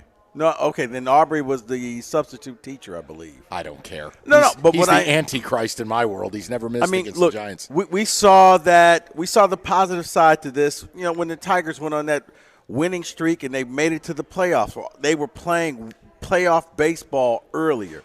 The Cowboys, they made the trades at the trade deadline. They revamped that defense. They revamped that defensive line. They are stopping the run. And Pickens he's going to make a lot of money next year based off of just what he's doing right now. He's $30 million a year. David, you want to give us a few ticket texts, buddy? Yo, fellas, this is Nick from Clarkston. He says, we'll be at the game tonight. No trends tonight are pointing towards a win. Only hope that Dan and Shep implement some meaningful changes. Yeah, but there's only so much you can do. Like, we just got the news 15 minutes ago. Coyote Alcinca, whatever the hell his name is, not going to play tonight. So now are you going Cologne at center and Glasgow out to guard? Like, you guys want to talk about all these changes. There's only so much you can do. You are who you are. And it's players, not plays. You want to talk mixed cover a little more? Okay, I can get with that. But, like, well, we just need to pound the football. No, the problem is you can't. The running game resides outside the top 10 because the offensive line is eroded. Now you're going against a defense where, with Kenny Clark and Quinnen Williams as the primary, that might be the best interior duo, not named Jordan Davis and Jalen Carter.